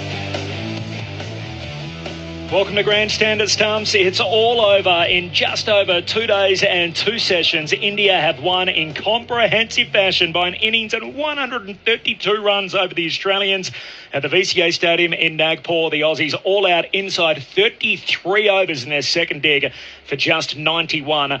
Now, the second session, the end of it, the tea break was pushed back a few minutes as India picked up the last wicket. Scott Boland out for a duck, and India complete an absolute romp in the first test of the best of 4 series. Corbin, Middlemass and Dirk Nannes on Grandstand at Stumps. Dirk, just in a nutshell, what do we witness here in Nagpur? Annihilation. That was an Indian batting and bowling lineup that were far superior to anything that Australia could throw at them. It was a comprehensive result, assured batting performance from India all the way down to right at the depths of the tail, and then a spin bowling unit that were unmatched. Australia had no answer with the bat, and they had some answers with the ball and bowled reasonably well across the day, as good as they could. But it was just an absolute annihilation from India of this Australian team. 83 was Australia's previous lowest score against India. That was in Melbourne back in the 1980-81 series. So it's the second lowest score ever that Australia has put up against India in Test cricket to be all out for 91. Ravichandran Ashwin 5 for 37 in the second dig, picked up 3 in the first innings. Now Ravindra Jadeja, he got 7 for the match, 5 in the first dig, 2 in the second. Ashwin bowled something like 9 or 10 overs straight to start the second innings from this northern end of the ground. So they were just in a complete spin, weren't they? They had no answers. Oh, that's right. And Australians sometimes are playing for spin, they're sometimes playing for the straight one. And I think the nature of the way Ashwin bowled was he just could not pick which one was going straight on. And so it just made it incredibly difficult. The Australians were camped on the crease, and so he just kept tossing the ball up fuller and fuller and reap the rewards as a result. So one down in the best of four series. It makes it incredibly tough now for Australia and their hopes in trying to win back the Border Gavaskar Trophy, something that they haven't held now for a number of years. The remaining test matches in Delhi. The third test is meant to be in Dharamshala, but there's some doubt whether that'll go ahead. It may be moved to another venue. And then the fourth test is obviously slated for Ahmedabad at the new Modi Stadium. Given the fact that India hold the trophy, that they can't let India win one more test. So for a place in which they've won once in their last 16 starts, they're going to somehow need to win the last three if they want to get out of here with a series victory. And it seems, let's be frank, it seems incredibly unlikely that that's going to happen. But you can never say never. This Australian team have been good. They've had good performances recently. There's a great feeling in the group, but it is a challenge. And pound for pound in these conditions, what we've seen across this test match, Australia just isn't good enough to cut it. But things can happen. We've discovered a talent in this test match in Todd Murphy. And we've seen the emergence of some reasonable play against spin from a few of the Australian batsmen, but by and large, it's going to take a whole lot of serious change in the adaptability of these Australian batsmen to be able to counter that spin effort if they are able to repeat the quality that the Indian bowlers did now. So the usual questions will be asked. Preparation-wise, we heard leading in, this is the perfect plan. They had the spin camp in Sydney. They went to Bengaluru. They decided to have a camp there rather than play an official tour game because they felt like when we played tour games in the past, they didn't prepare the pitches in the same way. We didn't get as much out of it as what many people think by having sort of a one-off organised tour game. And yet for all their planning, they've come up a long way short in the first time that we've actually seen it in practice. Yeah, that's fair. But I also agree with the sentiments of the wickets and what they prepare. If you're turning tracks for the test matches and you've got the ability to manipulate what the wickets are like, a lot of the time those tour games, they are going to be greener wickets. It's just the nature of what it is. And that's one of the challenges of travelling here to India. It is a challenge. Conditions are against you. And if you can go away and feel like you're getting adequate preparation by creating your own in-house camp like they have, then go for it. And we've seen Australian teams before get annihilated across the eras. So I think, again, as I was saying a little bit earlier on the broadcast, I think we can get caught a little bit too much in the post-mortem and try and make these wholesale changes to the team. I don't think that's what's needed. I just think where the Australian teams come up against a Indian side that, in these conditions, are far too good. Frankly, their spinners are incredible in this game. Now, the adaptability, the movement around the crease, particularly with Jadeja and how he's able to bowl close to the umpire, wide with a wide arm, have balls that look identical, one slide on through like it took Smith in the first innings and the two balls before, ragging, almost square. They are skills that this Australian team don't necessarily possess. For as good as Nathan Lyon is, he is fantastic in Australian conditions, but it's a different art everywhere you go around the world. And these Indian bowlers they excel in these home conditions. It's hard to say when you lose by an innings and 132 runs in 8 sessions of cricket that it came down to one selection here or there. But obviously a lot of the talk at the toss was the fact that Travis had missed out. Renshaw was seemingly the guy that played in front of him. David Warner, skinny in both innings, 1 in the first, 10 in the second. Matt Renshaw, a duck, and 2 didn't look like the spin specialist type that we've obviously seen him have success in India in the past. And obviously that the focus will now turn to Delhi and what sort of team they roll with. Hazelwood looks like he's going to be fit. Cam Green looks like he's going to be fit and available. And George Bailey, Tony Doddermate and Andrew McDonald, I'm sure, will have a long, hard think about sort of what levers they can pull personnel-wise to try and get a more competitive showing in the capital. Yeah, I think if you look at what the batting performance showed, I as I said during the broadcast, I understand why they made the decision or how they came about the decision to play Renshaw. but I don't think it's the correct decision. And certainly in hindsight, when you look at what Renshaw put out on the park, I don't think you can reasonably say that was the right decision to make. He was a sitting duck in that first innings where he got wrapped on the pad first ball, and then the similar mode of dismissal in the second innings where he just lunges that front foot forward, and you counter that with the deft feet of the Indian lineup and how easily they move around. And Rohit Sharma, classic example, doesn't move his feet all that much but finds a way to access the ball. I don't think we're going to see a big enough change from Renshaw to be able to change that from what we saw here to the next Test match. And so you need someone who has a different technique. That could be Travis Head. It could be. It could be that Green comes in and you make a change and Renshaw drops out and you keep the rest of the team the same. Could be that you bring in another spinner when Cameron Green comes in. Who knows? But yeah, based on what we saw today, I think the Australian team are better when Head is in that lineup than Renshaw. India win by an innings and 132 runs. Some of the presentation, Pat Cummins, the Australian skipper, is there. Hi, Pat. You've had the Indian experience before a couple of times. How was this different from those? Yeah, g'day. The game moves pretty quickly at times over here in India. So, you've just got to manage the tempos. And I thought India played really well. The spinners are always going to be hard work when the wicket's spinning, and I think Rohit showed his class. 177 in the first innings, then the second innings, obviously the pitch doesn't get easier, but you thought that wasn't adequate. That is where perhaps you conceded a little bit of an advantage to the opposition? Yeah, I think so. I think that first innings, the wicket spun, but it wasn't unplayable. I think, we would love to get another 100 or so runs, I think, and put a bit more pressure on, their first batting innings.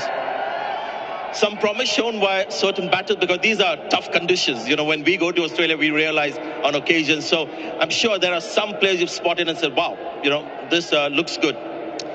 Yeah, that's it. I think, obviously starting here is tough, but 3 or 4 of our guys got in and started to, look pretty comfortable out there in the first innings. So those guys that do get in, got to turn them into big scores. And, the other guys got to just find a way to, a way and a method to get themselves in. That second spinner was a big call because you had 3 options. You went for Todd Murphy, and what a call that was. Yeah, he was fantastic on debut. He's been really impressive over the last year or so since he's been on the radar, and bowled plenty of overs. He was fantastic. Well, hard luck for this game. All the best for the next match in Delhi. Thanks very much. Ta. Pat Cummins at the presentation moments ago. So that's the take from the Australian camp. What did you hear there, Dirk? It's pretty much exactly what we've been discussing. A few of them got starts and they've got a little bit to build on, but they need to learn lessons quickly. I thought that he spoke really well. There's not much you can do. You can't make wholesale changes. You've got the personnel that you've got, and you've got to improve your game, and there's not much else that's available once you're on a tour like this.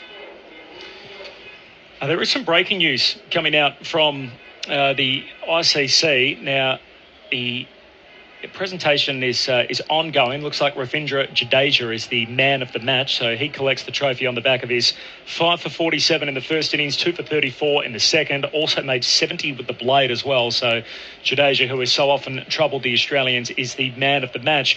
He was also, Dirk, at the centre of an interesting episode on day one in which he appeared to grab some pain relief cream off the wrist of his teammate Mohammad Siraj and apply it to his spinning finger. He's told the match referee that that's what happened. Andy Pycroft, who is the match referee, made an inquiry after play on day one with him and Rohit Sharma as to what happened. This has just been released. Ravindra Jadeja has been given one demerit point and a fine of 25% of his match play for applying soothing cream without the on-field umpire's permission. But the ICC match officiating team is satisfied that this was not used as an artificial substance to alter the condition of the ball. Match referee Andy Pycroft was satisfied the cream was applied to his finger purely for medical purposes. It was not applied as an artificial substance to the ball, and it did not alter the condition of the ball. Jadeja admitted to the offence and accepted his sanction, so there is no need for a formal hearing. Probably the right outcome, I would imagine. It was a bad look. You can't do it. And based on the available evidence, you've got to say that that's probably the right thing to do. Rap on the knuckles, don't do it again. And if you do it again, we're going to get a big stick out. Yeah. So a lot of people say, oh, it's India and, they're protected species, and the BCCI and the ICC, they're all in it together, for example. How's it any different to what happened in South Africa? You used a great analogy to me, Dirk, to try and explain some of this. Yeah, so it's difficult to explain in the context unless we've got 10 minutes to do it. But something like this, you can't do it. Yeah, it's a bad look. It's terrible, particularly in the context of what's happening, position that you're facing at the time. Having something applying on your finger is perfectly fine. What you can't do is do it when the umpire isn't looking. So even if you have a cream that you need to add to your finger, do it underneath the umpire's face, and particularly do it underneath without the ball in your hand. And that's the problem that Jadeja's had. He had his back to the umpire, put the cream on his finger, had the ball in his hand at the time he was applying it on the finger, and so you can see how that looks poor. I can't see how you can look more into it than that, and you have to take the player on their word in the first instance, and if it happens again, then you crack down. It is the first time he's been seen doing something like that, so there is no history there, so to speak of at all. So there's got to be a little bit of goodwill shown in that respect. Rohit Sharma captaining India in a test match for just the third time. He also got his first 100 as skipper of India. Here he is at the presentation. What a great innings as well. If I try and read your expression after you got that 100, Rohit, it was a special one for you. Yeah, it was, considering a lot of things actually. Start of the series, very important where we stand in the championship table and all those things as well. It was important for us to start well. We know, when you're playing a series like this, it's important to start well, and I was happy that I could put up the performance which, could help the team. What about the gap that was there between, matches, test matches that I played? You missed 8 out of the 10, 3 out of 5 as captain. Was that an issue at all? Because from the outside we were thinking, what's going to happen? But you just took off from the last test match. Yeah, it was unfortunate that I had to miss a few test matches because of injuries. But I'm happy that I'm back playing and doing well for the team. Since I was appointed as a test captain, I played only 2 test matches. I got COVID in England, and then I had to miss 3 test matches in South Africa because of injury, and again a freak injury in Bangladesh with my thumb. All those things can happen when you're playing for a long time. These things happen, but I've had a lot of injuries in the past, so I know how to come back from those and be ready for it. And I was pretty much ready for this one as well. It's an important one, like I said at the start. We wanted to start well, and I'm glad that we could put in the performance like that. That was Rohit Sharma at the presentation moments ago. Geoff Lemon has just ducked downstairs to chat with Steve Smith. We'll weave that into the Grandstand at Stumps podcast and chuck it up online. You'll also be able to hear it tomorrow through ABC Radio as well as part of our Grandstand program, which is on from 12 noon.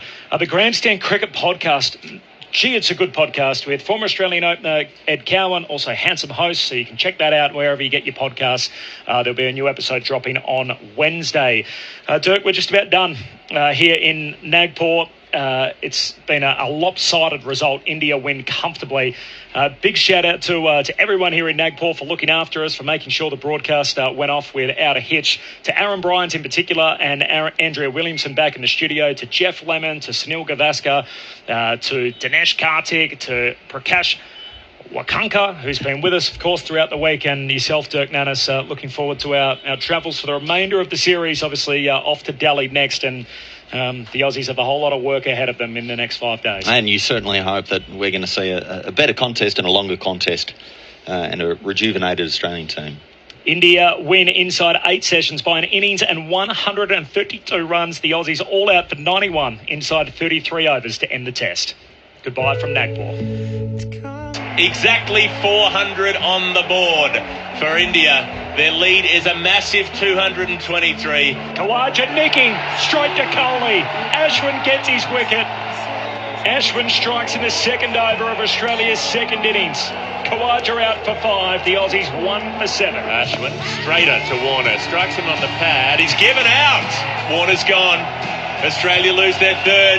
Renshaw stepping across. He's hit on the pad. He's given out. Illingworth puts the finger up again. Australia lose their fourth. Careering towards defeat on the third day here in Nagpur. Ashwin around the wicket to Carey, trying to reverse sweep. He misses it. He's in front. He's out.